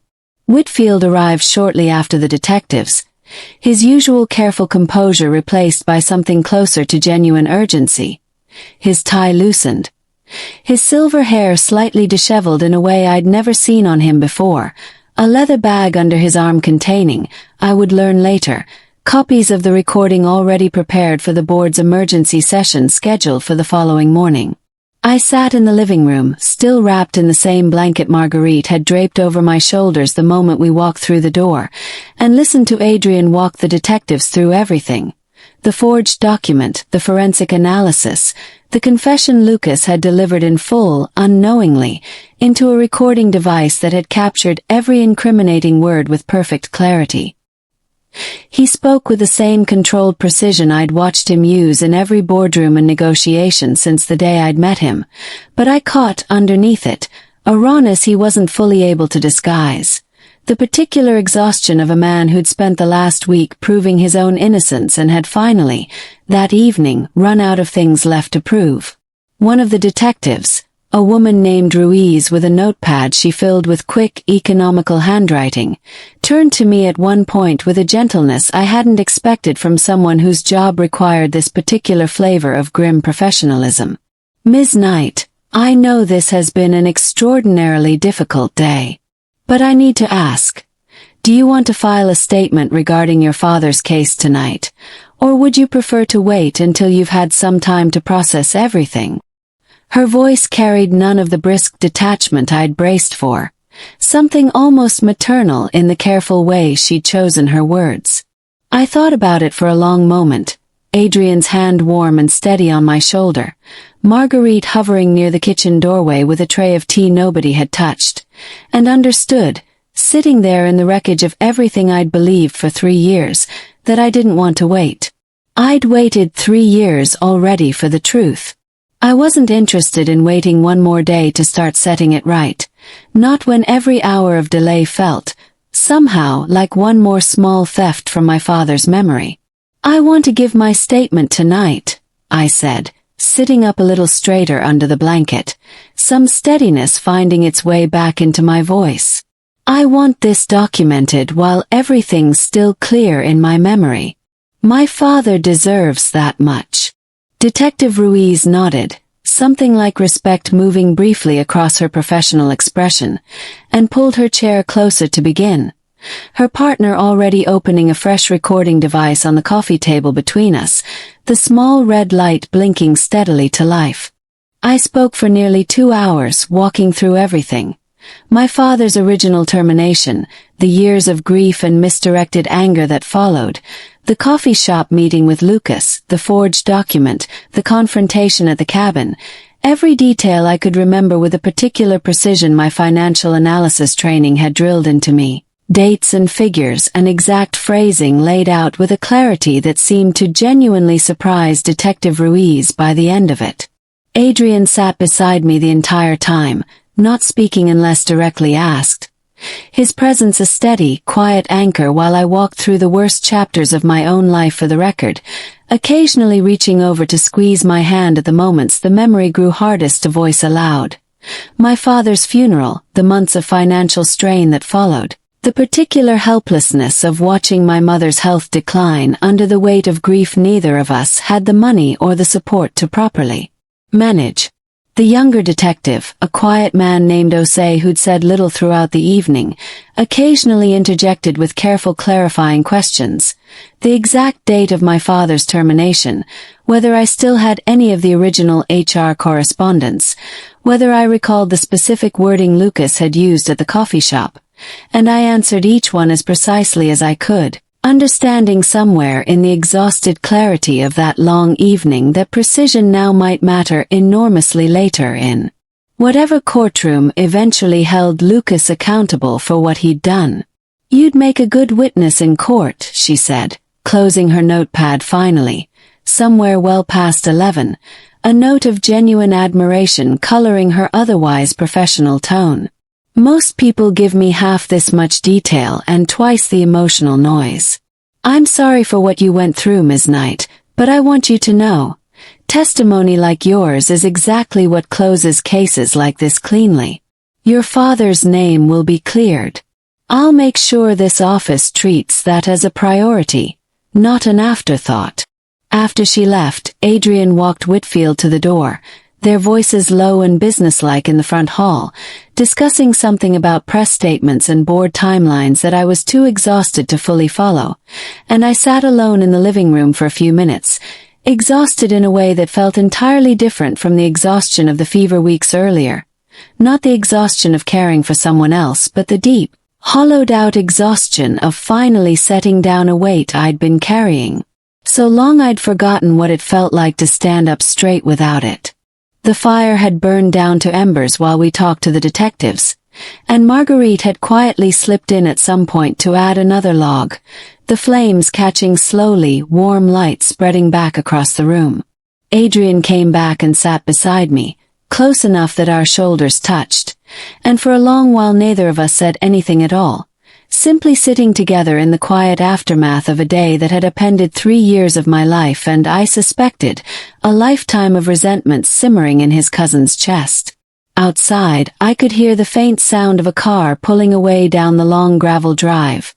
Whitfield, finally heading home himself after a day that had asked as much of him as it had of either of us.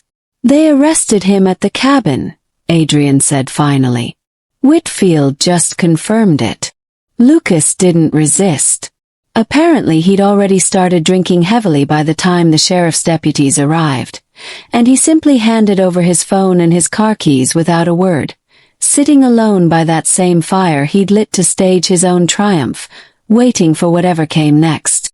I sat with that information for a moment, waiting to feel something triumphant, something satisfying, the particular relief of watching a villain finally face consequences, and found instead a strange, hollow sadness underneath the relief, complicated and unwelcome, the kind of feeling I hadn't expected and didn't quite know what to do with.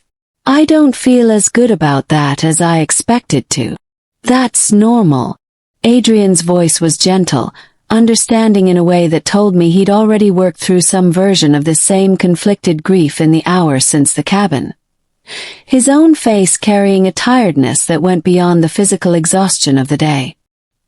"He's still my cousin. We grew up together, in whatever fractured way our family managed childhood. Summers at this same cabin, actually, before it became the place where all of this finally came apart. Wanting justice and feeling nothing but satisfaction about how it arrives aren't the same thing, Emma. You're allowed to feel complicated about this. What happens to him now?" I asked, pulling the blanket tighter around my shoulders, some part of me still needing the practical shape of an answer, even in the middle of so much unresolved feeling. "Fraud, forgery, obstruction. The specific charges will depend on what the DA's office decides to pursue, but given what he confessed to on that recording, I'd expect serious prison time. Years, not months." Adrian's jaw tightened slightly, some old, complicated grief of his own moving behind his composed expression. His gaze drifting briefly toward the window and the dark gardens beyond it. "The board will vote to remove him from any remaining position within the company tomorrow morning. Whatever legal fate he faces beyond that isn't something either of us controls anymore." I nodded, leaning my head against his shoulder, feeling the particular exhaustion of a day that had asked more of me emotionally than almost any single day since my father's funeral. "I keep thinking about something Lucas said. That it would have worked perfectly if we hadn't been stupid enough to actually fall in love in the middle of a contract marriage." Adrian went very still beside me. "Is that what happened? Somewhere in the middle of all this?" I lifted my head to look at him. The firelight from the hearth Marguerite had lit earlier, throwing warm shadows across his face, softening every hard line I'd once catalogued as evidence of his coldness, and understood, sitting there in the wreckage and relief of a single devastating day, that the answer had actually been true for longer than I'd let myself admit. "Yes," I said quietly. "I think it did. Somewhere between the fever and the gala and every quiet thing you did for my mother without ever once asking for credit. I fell in love with my husband, Adrian, somewhere in the middle of the worst 3 months of my life, and I spent the last week trying to convince myself I hadn't because it felt safer than admitting how much it would hurt if it turned out to be another lie." I felt my voice catch on the last word, the particular vulnerability of saying something true out loud after so long spent guarding against exactly this kind of admission. "I've been so careful, Adrian. My whole life careful about who I let matter to me. And somehow you became the one person I couldn't keep at the distance I'd planned. It's not a lie." His hand came up to cup my face, his thumb brushing gently along my cheekbone, wiping away a tear I hadn't fully registered falling. "It's the truest thing that's happened to either of us since the day we met. I fell in love with you somewhere around the time you told a receptionist you didn't need my input on your own job interview, Emma. And I've spent every day since trying to figure out how to deserve the version of you that eventually decided to trust me anyway." I didn't have words for what moved through me at that. 3 years of grief finally settling into something like peace, and underneath it, something warmer, more urgent, a feeling I'd been carefully not naming since the night of the fever.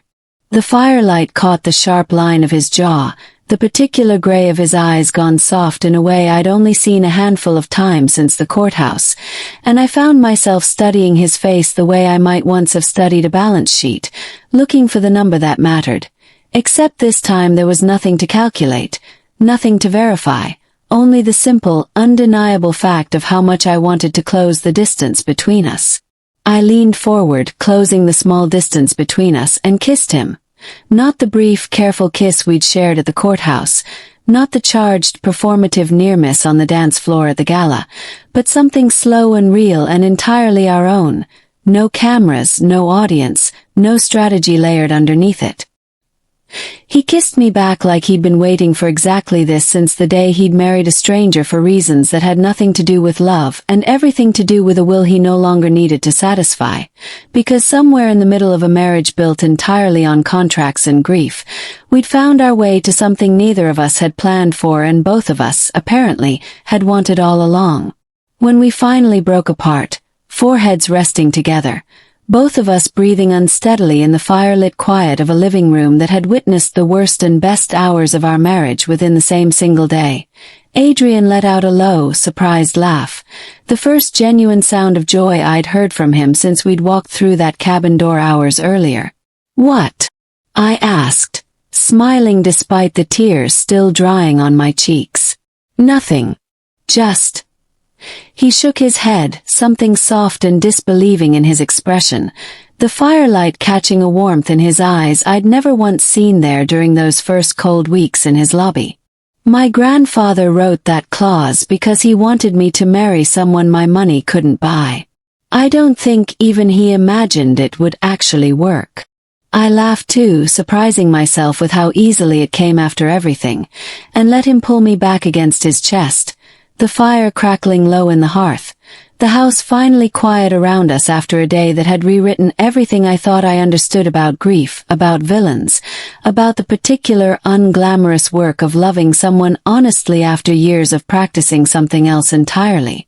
Somewhere above us, I knew, Marguerite had already retired to her own wing for the night, the whole house settling into the particular stillness it took on well past midnight. And for the first time since we'd married in that fluorescent-lit courthouse, the silence felt entirely peaceful rather than merely careful. "I want to move into the primary suite," I said quietly against his shoulder. "Tonight. If the offer's still open."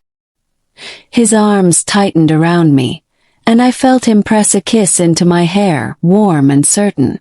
"It's always been open, Emma. I've just been waiting for you to be ready. I'm ready now." We sat there a while longer, neither of us in any hurry to move, the fire burning down slowly beside us, 3 years of grief and 3 months of careful, hard-won trust finally, completely resolved into something neither of us had to perform for anyone. Not the board, not the cameras, not the ghost of a villain who'd spent 3 years trying to keep us apart and had, in the end, only managed to force us together with a certainty neither of us could have arrived at any other way. When we finally rose to climb the stairs together, my hand in his, I glanced back once at the fire still glowing low in the hearth, and understood that whatever came next, the board's vote, Lucas's trial, my father's name finally cleared in every record that mattered, we would face all of it exactly like this. Together. No contracts left between us anymore. Nothing but the truth we'd both finally chosen to believe. 6 months. I hadn't fully registered how fast they'd gone until Whitfield's assistant called Tuesday morning to confirm the dining room would be free at 11, and I understood with a cold jolt that had nothing to do with the coffee going lukewarm in my hand. Exactly what that call meant. 6 months since the cabin. 6 months since Emma had moved into the primary suite. Since the mansion had stopped feeling like a house I merely owned and had started feeling, for the first time since my parents died, like an actual home. In that time, we'd rebuilt her father's reputation publicly and completely. A formal statement from Knight Corporation. Coverage in Tribune's business section. A settlement paid quietly to Emma's mother that had nothing to do with Byer's silence and everything to do with correcting 3 years of financial damage nobody should have had to bear. We watched Lucas's trial unfold over 4 grim months. Watched him plead guilty rather than risk the recording playing in open court. Watched the judge hand down 12 years that felt, to both of us, like neither too much nor quite enough. Emma's mother had fully recovered from her transplant, strong enough now to visit us most Sundays, strong enough to have developed, much to my quiet amusement, an increasingly warm opinion of the son-in-law she'd once regarded with open suspicion.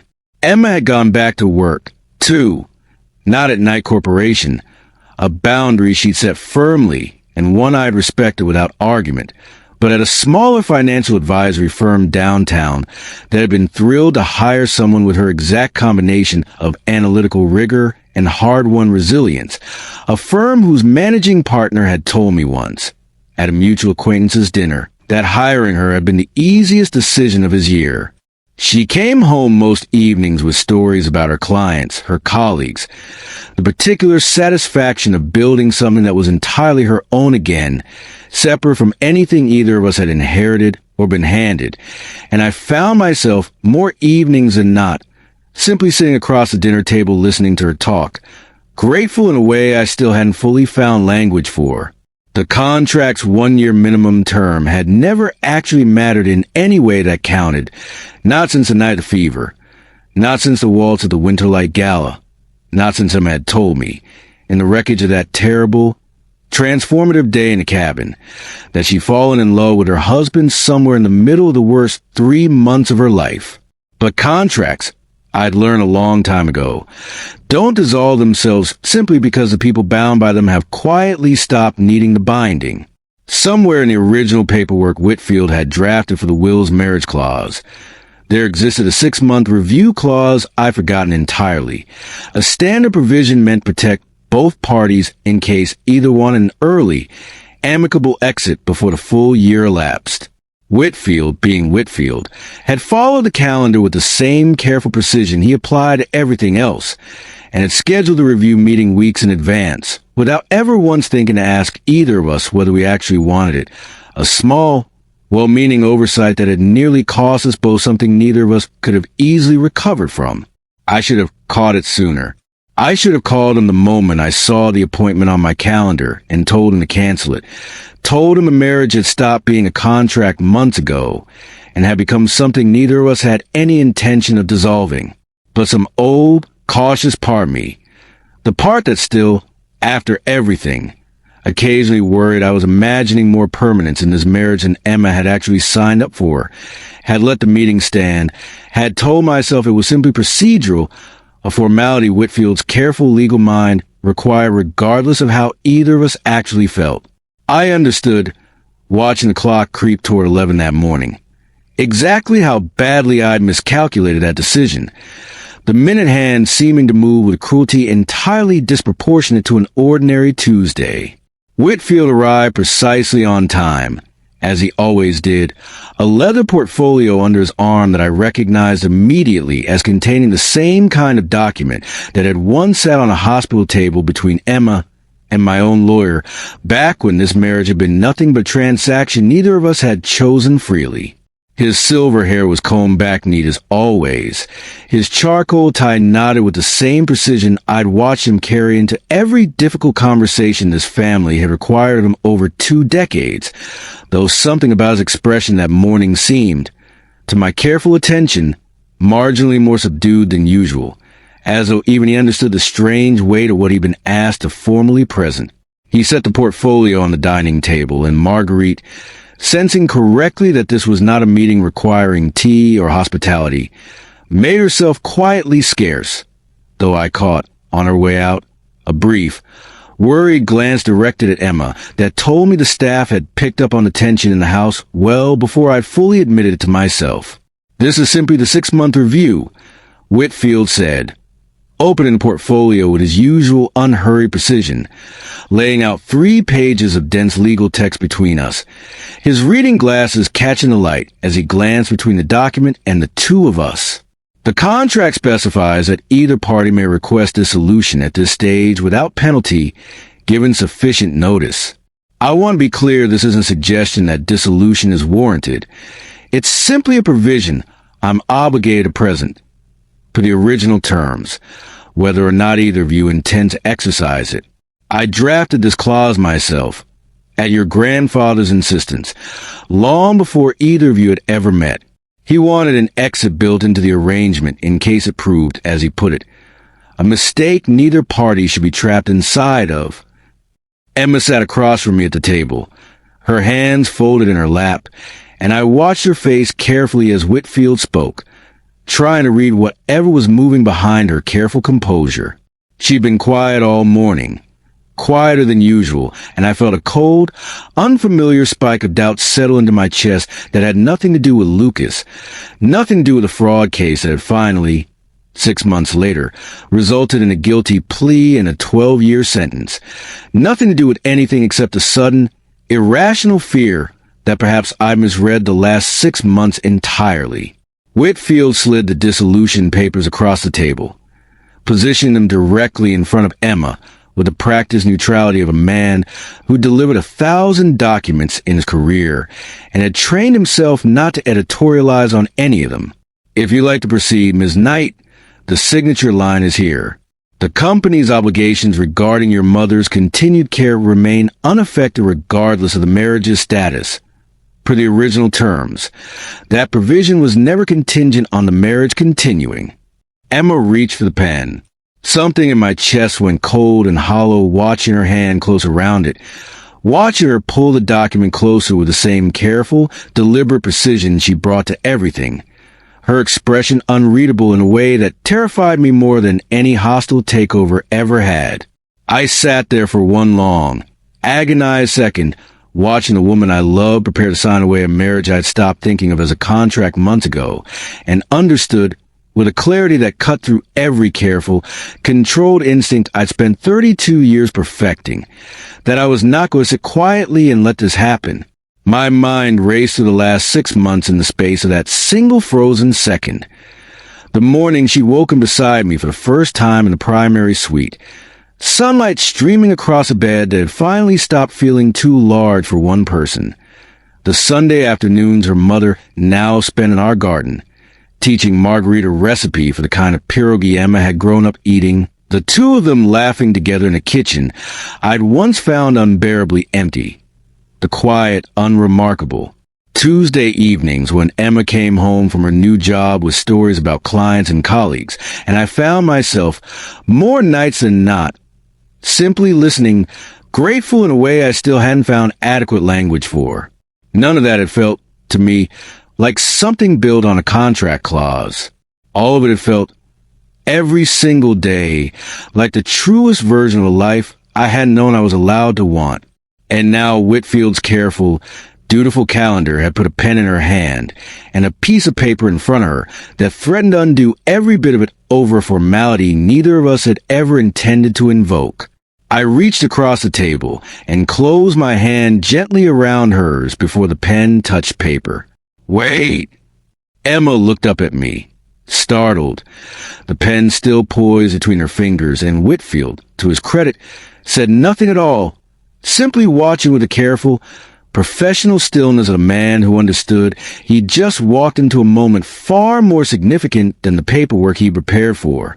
"Adrian, I need you to put the pen down," I said, my voice rougher than I intended, some old fear finally breaking loose from wherever I'd been keeping it locked away for months.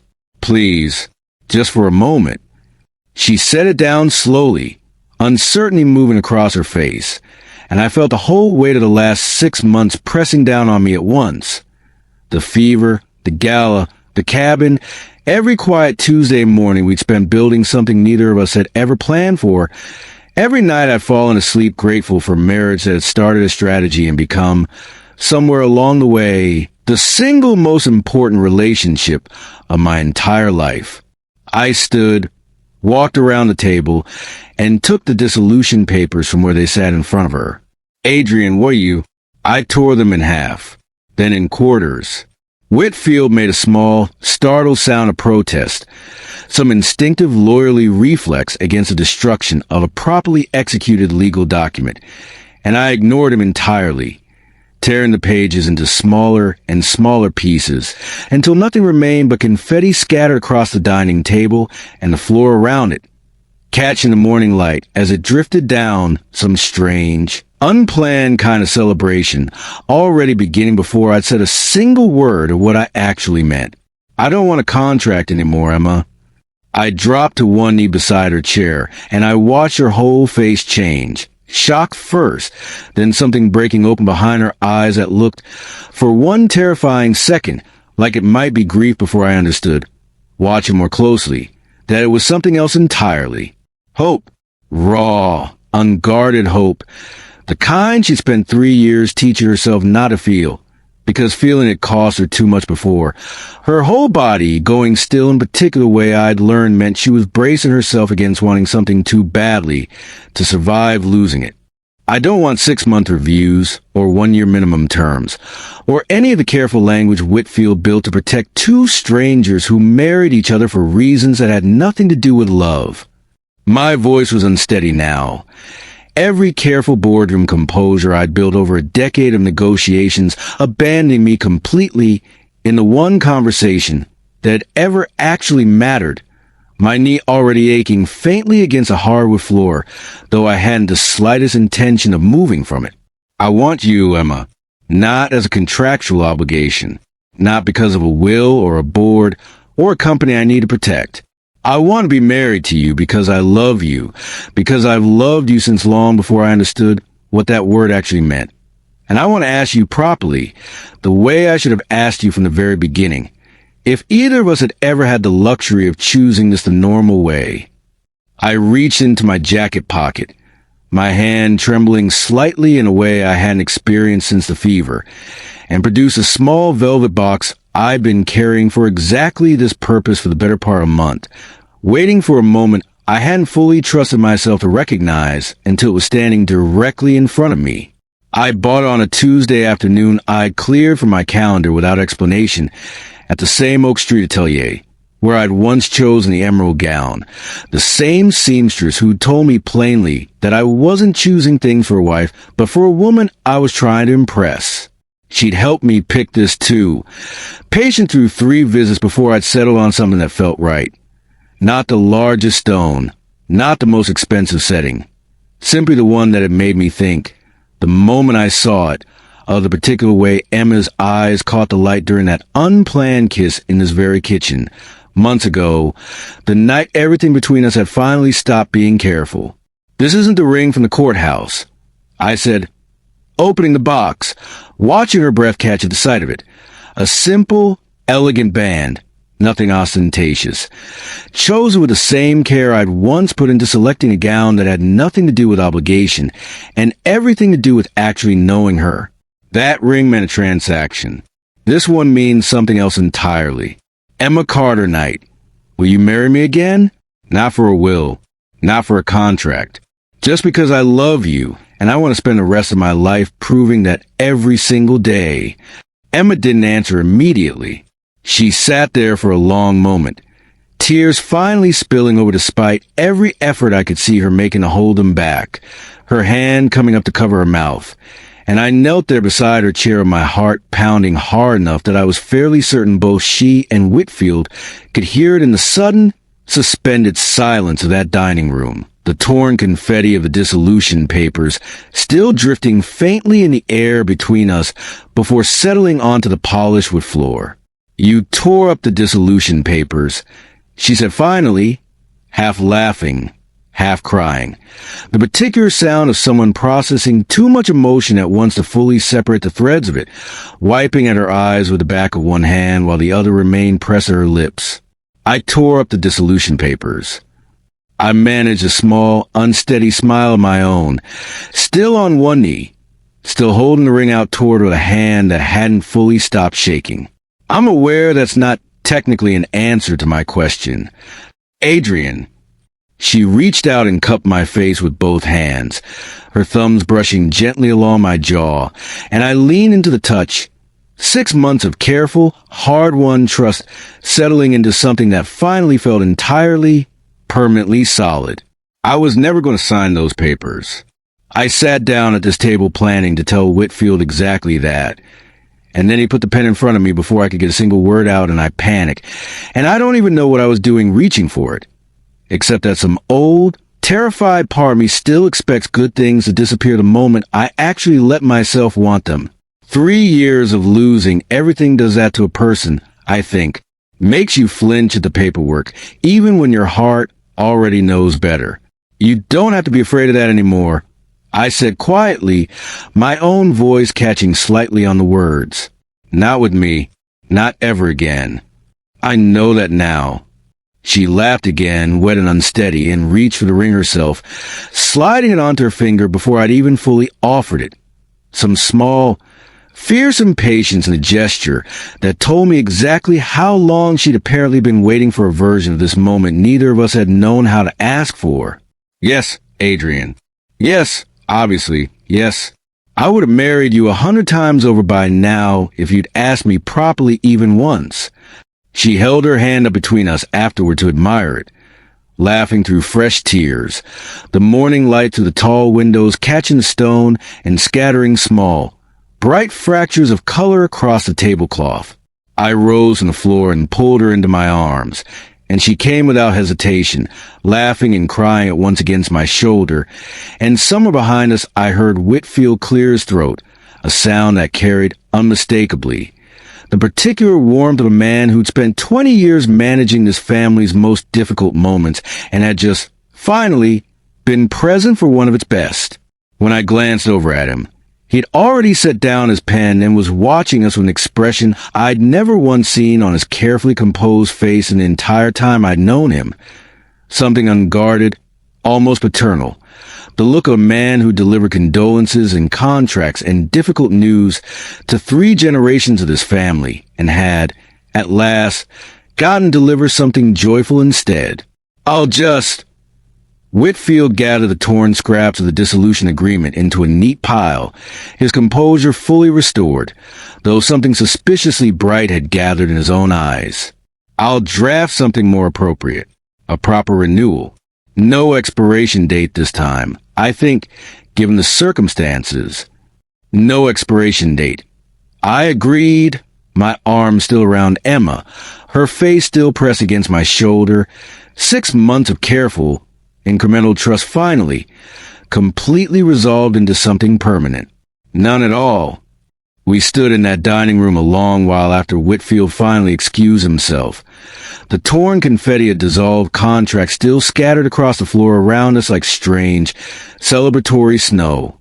Sunlight slanting warm through the tall windows onto a marriage that had started as a stranger transaction and become, somewhere in the space of 6 extraordinary months, the truest thing either of us had ever built.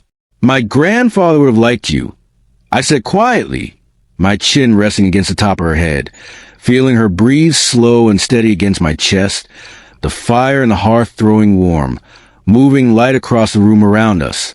Not because you fit his conditions, because of exactly who you actually are. The woman who told a receptionist she didn't need my input, who spilled wine on my shirt and told me a room full of donors should care more about sick children than dry cleaning, who sat on my floor at 2 a.m. telling me she got me. I think I would have liked him too. Emma pulled back just enough to look up at me, her eyes still bright with tears that had finally, fully turned to happiness. One hand still resting against my chest as though she needed the physical proof of my heartbeat to fully believe any of this was real. Even if Israel did lead to the strangest first year of marriage anyone's ever survived. Strangest, I agreed, and best. She smiled. The particular smile I'd learned, over 6 months, meant she was completely, unguardedly happy, and rose up on her toes to kiss me. Soft, certain, entirely ours, no cameras, no contracts, no careful strategy left standing between us anymore. Just two people who'd found their way, against every improbable odds stacked against them from the very beginning, to something real, something that had outlasted a villain's worst intentions, and a stranger's careful will, and had become, in the end, simply and completely a love story neither of us had planned, but both of us finally chose. We called Emma's mother that evening. Both of us crowded around the phone in the kitchen like teenagers sharing a secret. The celebratory champagne still fizzing untouched in 2 glasses on the counter, and I listened to her mother's delighted, disbelieving laughter crackle through the speaker.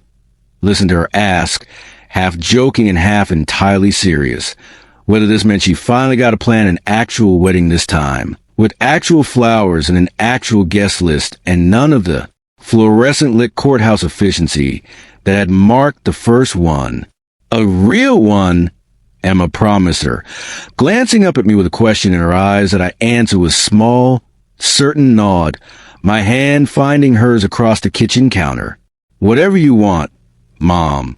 Church, backyard, somewhere by the lake. I don't care where. As long as you're there to see it properly this time, walking me down whatever aisle we choose. Marguerite, who'd reappeared sometime during the call with a tray of celebratory champagne none of us had asked for, but all of us were grateful to find, stood quietly by the doorway with tears openly running down her face, her usual composed efficiency entirely abandoned for once. And when Emma finally hung up and turned to find her standing there, she crossed the kitchen without hesitation and pulled the older woman into a hug that Marguerite returned with particular fierce warmth of. Someone who'd been quietly hoping for exactly this outcome since the first fever-soaked morning she found the two of us tangled together on the living room sofa.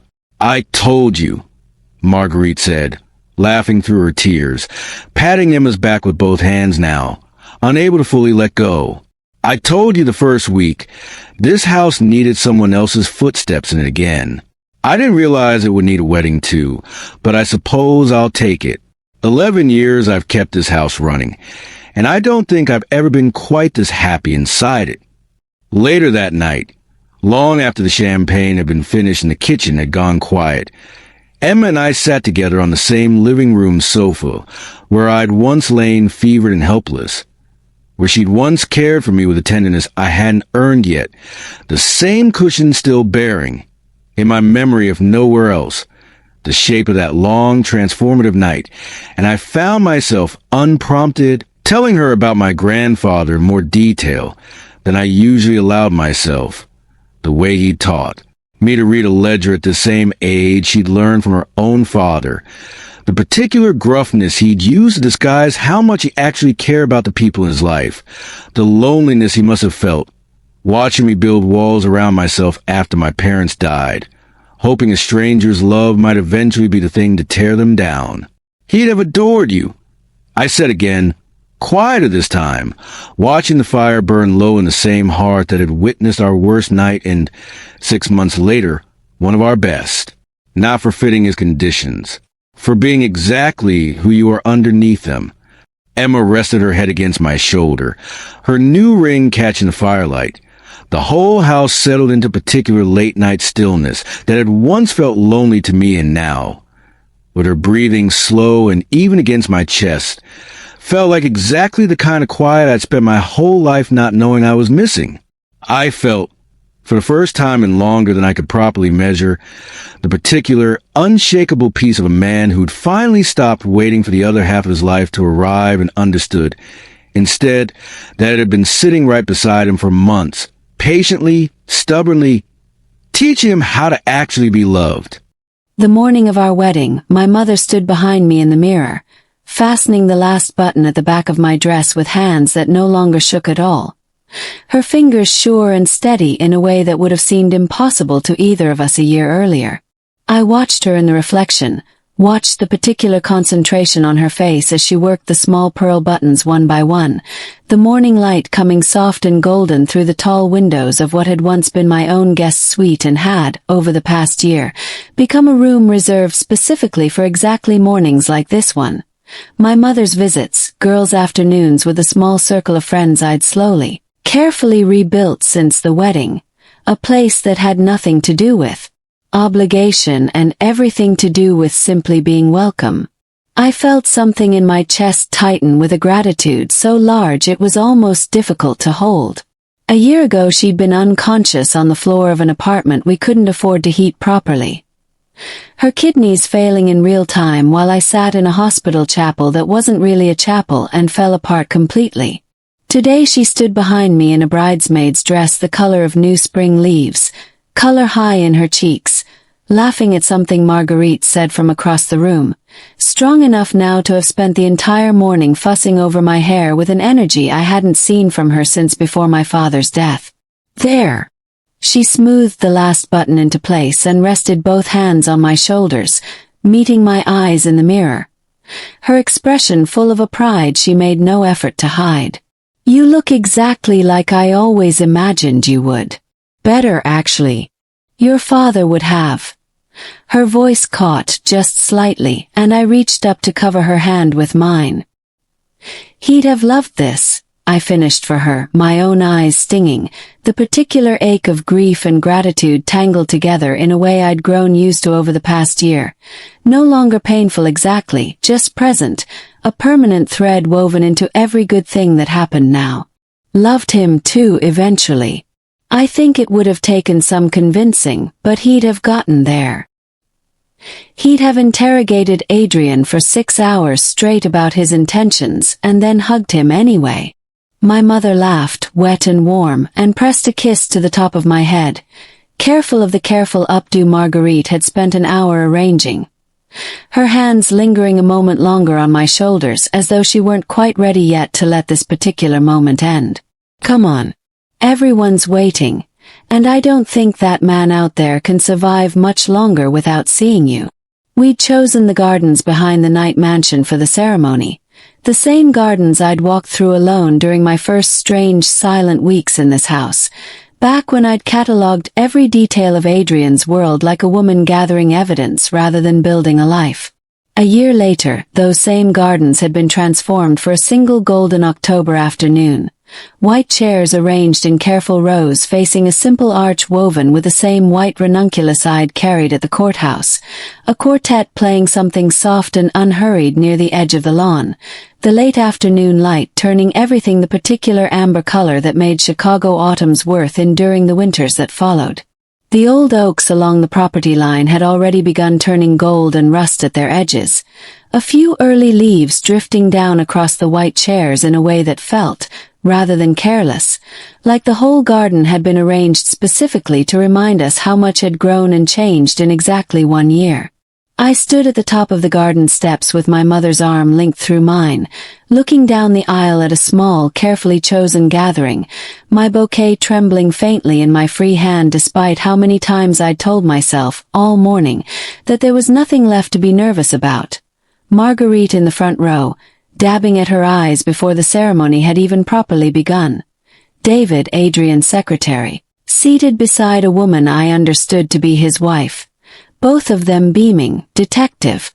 Ruiz, who'd become, in the strangest way, something like a friend over the months of Lucas's trial, sitting toward the back in a soft blue dress that looked entirely unlike her usual professional attire. Whitfield in the second row. His silver hair immaculate as always, a handkerchief already pressed to his eyes though the ceremony hadn't started. A handful of my new colleagues from the advisory firm. Warm faces I'd only known a few months but who'd insisted, with genuine affection, on being there. And my mother's small circle of neighbors and old friends, women who'd helped carry us through the worst of the last 3 years and had earned, without question, a seat at the best day of it. And at the end of the aisle, standing beneath the flowered arch in a charcoal suit that fit him the way suits only fit men who'd stopped needing them as armor, stood Adrian. His hands loosely clasped in front of him. his weight shifting slightly from foot to foot in the particular restless way of a man trying very hard not to look as nervous as he clearly felt. He wasn't performing composure the way he had at the courthouse, wasn't wearing the careful, controlled expression I'd once catalogued as evidence of coldness. He simply stood there watching me walk toward him with an expression so openly, unguardedly happy that something in my chest ached with the particular sweetness of watching a person you love be entirely undefended, entirely themselves, for the whole world to see. The music shifted. My mother squeezed my arm once, a silent question, and I nodded and we began to walk. I don't remember most of the walk down that aisle in any coherent sequence. I remember flashes, individual frames rather than a continuous memory. The particular warmth of the October sun on my shoulders. The way Marguerite's hand came up to cover her mouth as I passed her row. The soft scent of the ranunculus in my bouquet. Sweeter now than it had been at the courthouse, or perhaps I simply had more room in my heart to notice it. My mother's arm steady and strong, guiding me the last few steps before she placed my hand in Adrian's and stepped back to take her seat. Her own eyes bright with tears she made no effort to hide. And then Adrian's hand closing around mine warm and certain, and the particular way his thumb traced once across my knuckles, a small private gesture that had become, over the past year, a kind of shorthand between us for I'm here, entirely here in whatever way you need me to be. He looked standing there in the golden afternoon light, nothing at all like the cold, distant billionaire I'd once catalogued in a courthouse hallway, all sharp edges and careful control. He looked simply like a man who'd spent a year learning how to be happy and had finally, completely gotten the hang of it. You look, he started and then stopped, the same way he had the night of the Winterlight Gala, some word failing him entirely. His gaze moving slowly over the dress, the flowers, my face, like a man committing every detail to memory on purpose, and I felt a small warm laugh escape me despite the tears already gathering at the corners of my own eyes. Careful, I murmured, echoing myself from a year earlier. You're about to say something that sounds like a compliment. I've stopped being careful about that particular thing, he said, quiet enough that only I could hear it. His eyes not leaving mine, steady in a way that made the rest of the garden fall briefly away. You look like the rest of my life, Emma. That's the actual sentence I was reaching for. The officiant, a woman Adrian's family had used for 3 generations of weddings, warm and unhurried in a way the county clerk certainly hadn't been. Her voice carrying easily across the quiet garden without ever needing to raise itself, began the ceremony. And I stood there holding my husband's hands in a garden full of people who genuinely loved us both, and thought about the particular, improbable distance between that fluorescent-lit courthouse and this golden October afternoon between. A marriage built on a will's cold conditions and a marriage built, now, on nothing but the truth we'd both finally chosen. Somewhere behind me I could hear my mother's quiet sniffling, and further back, Marguerite's not quiet at all sniffling, and the small, comforting rustle of a garden full of people settling in to witness something they'd apparently all, in their own ways, been hoping for since long before either Adrian or I had admitted it to ourselves. We'd written our own vows this time, staying up late together over the past several weeks trading drafts back and forth across the kitchen island the way we'd once traded careful, guarded conversation over dinners neither of us had known how to enjoy. Red pen marks and crossed-out lines filling the margins of both our early attempts before we'd finally settled on something honest enough to say out loud in front of everyone we loved. I went first, my voice steadier than I expected, though tears fell freely by the second sentence. My hands were shaking so bad that the small folded card between my fingers trembled, blurring the words I'd practiced 100 times in front of the bathroom mirror. A year ago, I married a stranger to save my mother's life, and I told myself that was the whole story. A transaction, nothing more, a debt I was paying with the only currency I had left. I looked at my mother in the front row, radiant and healthy, before turning back to Adrian. I didn't know, standing in that courthouse, that I was actually marrying the man who'd quietly paid off my student loans months before we ever met. The man who'd fly a surgeon in from Boston and never mention it, because he didn't want gratitude. He wanted to help, simply because helping was the right thing to do. I spent 3 years hating a story about you that turned out to be someone else's lie. And I'm grateful, every single day, that the truth turned out to be so much better than the grief I'd built my whole life around. Adrian, I promise to keep choosing you. Not because a will requires it, not because a contract binds us, but because you're the truest, best thing that's ever happened to me, and I intend to spend the rest of my life making sure you know it. Adrian's composure, so carefully maintained through most of the ceremony, finally cracked at that, a single tear escaping before he could catch it. His jaw working once the way it always did when he was fighting to hold something steady, and I watched him take a slow breath before beginning his own vows. His voice rough with an emotion he made no attempt to hide from the small crowd watching us. He'd written his by hand, I knew, on the same kind of heavy cream stationery his family had always favored, and he held the card loosely, glancing down at it only once or twice, most of the words already committed to memory. I built walls for most of my life without ever fully understanding why, until a woman walked into my lobby in a funeral suit and told me exactly what she thought of me without an ounce of fear. A soft ripple of laughter moved through the gathered guests, and I felt my own tears spill over freely now, no longer trying to hold them back. I fell in love with you slowly and then all at once, Emma. Somewhere between a fever I don't fully remember and a waltz I'll never forget. Somewhere between watching you fight for a mother you'd do anything to save and watching you finally let yourself be cared for in return. My grandfather wrote a clause into his will because he wanted me to find someone my money couldn't buy. He had no idea he was describing you exactly. A woman who'd rather lose everything than compromise what she actually believes, who taught me that being loved honestly is worth infinitely more than being obeyed. I promised to spend every day of the rest of my life being worthy of the woman who chose to stay, long after any contract gave you a reason to. By the time the officiant pronounced us married, properly, permanently, with none of the careful legal language that had governed our first ceremony, I was laughing and crying in equal measure, and when Adrian kissed me this time, in front of everyone who mattered to either of us, there was nothing careful about it at all. The garden erupted into applause around us, my mother's voice rising clear above the rest, and somewhere in the middle of that kiss I felt Adrian's smile against my mouth, the particular, unguarded happiness of a man who no longer had a single wall left standing between himself and the person he loved.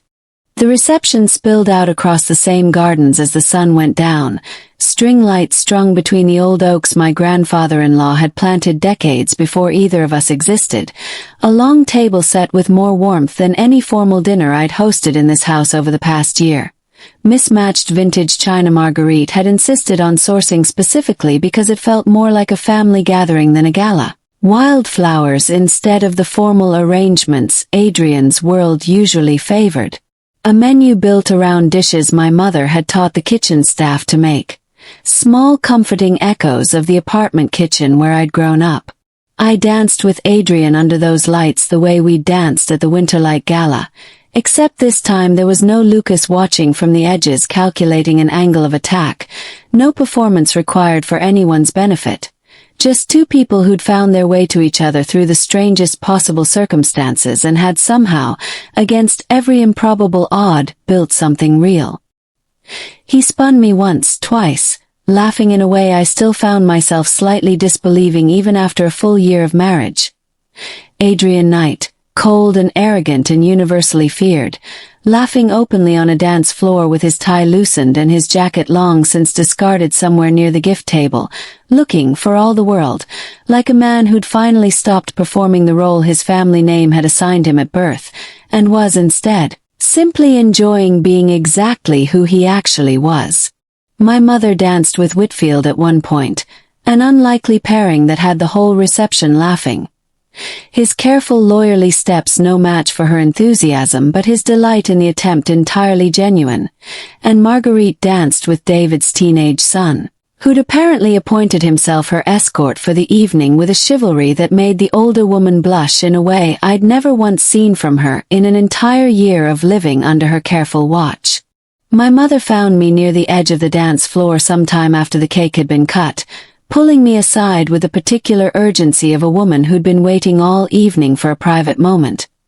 Her hand closing around my wrist with a gentle but insistent pressure that told me immediately this wasn't a casual interruption.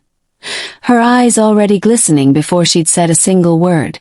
"I have something for you," she said, pressing a small, worn envelope into my hands, the paper soft and slightly yellowed at the edges with age. My father's name nowhere on it, but somehow, unmistakably, entirely his. "Your father wrote this. Years ago, before everything. I found it going through his old desk drawer last month, tucked into a book he used to read to you when you were small. I think he meant to give it to you on your wedding day. I don't think he ever expected the day would come under circumstances quite like these, but I think the words still fit." My hands trembled as I opened it, my father's familiar handwriting. The same handwriting I'd once seen on old memos and ledgers, the handwriting that had taught me at 12 years old to read a balance sheet at our kitchen table, the same slanted script I'd once stared at for hours in a forged document that had nearly destroyed everything, before the truth finally set both our names free, filling the page in his particular, careful script, each letter formed with the same deliberate precision he'd brought to every number he'd ever balanced. Ink slightly faded now, but still, unmistakably, entirely him. "My dearest Emma, if you're reading this, it means I wasn't there to walk you down the aisle myself. And I hope, wherever I am, that doesn't break your heart too badly on what should be one of the happiest days of your life. I want you to know something I probably didn't say enough while I was alive. You were always going to be extraordinary. Not because of anything I taught you, though I hope some of it stuck, but because you were born stubborn and honest and fierce, and those are the qualities that build a good life no matter what circumstances try to knock you down along the way, and they always will be. Whoever you've chosen to marry, I hope he knows how lucky he is. I hope he's earned you. I hope, more than anything, that you found someone who lets you be exactly as strong and exactly as soft as you actually are, because you deserve both, always, in equal and endless measure. I love you more than any number I ever balanced in my whole career. Be happy, sweetheart. That's the only accounting that ever really mattered. And I trust you completely to keep those particular books better than I ever managed to." I stood there in the golden evening light with my father's letter trembling in my hands, my mother's arm coming around my shoulders, the string lights blurring softly through fresh tears, and cried the particular, cleansing tears of grief finally. Fully at peace instead of grief still searching for somewhere honest to land, the whole weight of 3 long years finally settling at last into something like rest. Adrian found us a few minutes later, some instinct clearly telling him I needed him, moving through the scattered clusters of dancing guests with a particular purposefulness he still carried into every room even now, a year into a marriage that had taught him, slowly, how to soften every other edge but that one. I handed him the letter without a word, watching him read it with the same careful attention he brought to everything that mattered to me. His eyes moving slowly down the page. His jaw working once at the line about being worthy of me. When he finished, he folded it gently and pressed it back into my hands, his own eyes bright. "He'd have liked me eventually," Adrian said quietly. "I believe that now, completely." "He already does," I said, and meant it with my whole heart, a certainty settling into my chest that had nothing left of doubt in it at all. "I think he's been rooting for you since long before either of us knew the whole truth." Adrian pulled me close then, right there at the edge of the dance floor, string lights glowing warm above us, and we stood together for a long moment without speaking, my father's letter safely tucked against my chest between us, the particular piece of grief finally, completely resolved, settling over the both of us like something solid enough to hold. Later that night, long after the guests had gone home and the string lights had been switched off, Adrian and I sat together on the back steps of the mansion, looking out over gardens gone quiet and dark under a sky full of stars neither of us had bothered naming. His jacket draped over my shoulders the same way it had been that cold night months ago when he'd rescued me from two men on a Chicago street corner, and I'd called him a show-off for it. My wedding dress had been carefully hung upstairs by Marguerite an hour earlier, replaced now by a simple sweater and jeans I'd changed into the moment the last guest had said their goodbyes. And Adrian had shed his own jacket earlier in the evening only to reclaim it now for exactly this purpose, settling it around my shoulders without a word, the same instinctive care he'd shown me a dozen times over the past year. From a dark street corner to a fever-soaked living room to this quiet moment. On the back steps of a home that finally, fully belonged to both of us. 1 year, he said, his arm coming around me, pulling me close against the October chill, the last of the party's warmth still lingering faintly in the night air. 1 year ago I signed a contract to save my company. I had no idea I was actually signing up for the rest of my life. 1 year ago I signed the same contract hating the man I was marrying. I leaned into him, watching my breath fog faintly in the cooling air, feeling more entirely, completely happy than I could remember feeling in longer than I wanted to measure, the whole strange journey of the past year finally settling into something like peace. I don't think either of us had any idea what we were actually agreeing to. No regrets, though. He pressed a kiss into my hair, and I felt him smile against it, the warmth of it settling somewhere deep in my chest. Not one, I agreed, and meant it completely. Every hard, terrifying, transformative moment of the past year finally resolved into exactly the life I hadn't known. Standing in that fluorescent-lit courthouse a year earlier, I was capable of building. My mother healthy and whole in a house down the road she now genuinely loved visiting. Her laughter filling this once quiet mansion every Sunday, the color long since returned to her cheeks and never once leaving again. My father's name cleared, his memory finally, fully at rest. His letter now folded carefully into the small wooden box where I kept the few things that mattered most. Lucas behind bars, the truth exactly where it belonged. The fraud case finally closed and the company steadier for it than it had been in years. And Adrian, cold, arrogant, misunderstood Adrian Knight, the man I'd hated for 3 years and loved in the end, more completely than I'd ever imagined loving anyone, beside me under a sky full of stars, home in every sense of the word that had ever actually mattered. We sat there together a long while, neither of us in any hurry to go inside, the whole vast, quiet night stretching out ahead of us exactly the way the rest of our lives now did. Not as a contract, not as an obligation, but as a choice we intended to keep making happily, for as long as we both were lucky enough to have two people who'd started as strangers bound by a stranger's careful will and had, against every improbable odd, built something that had nothing left to do with obligation at.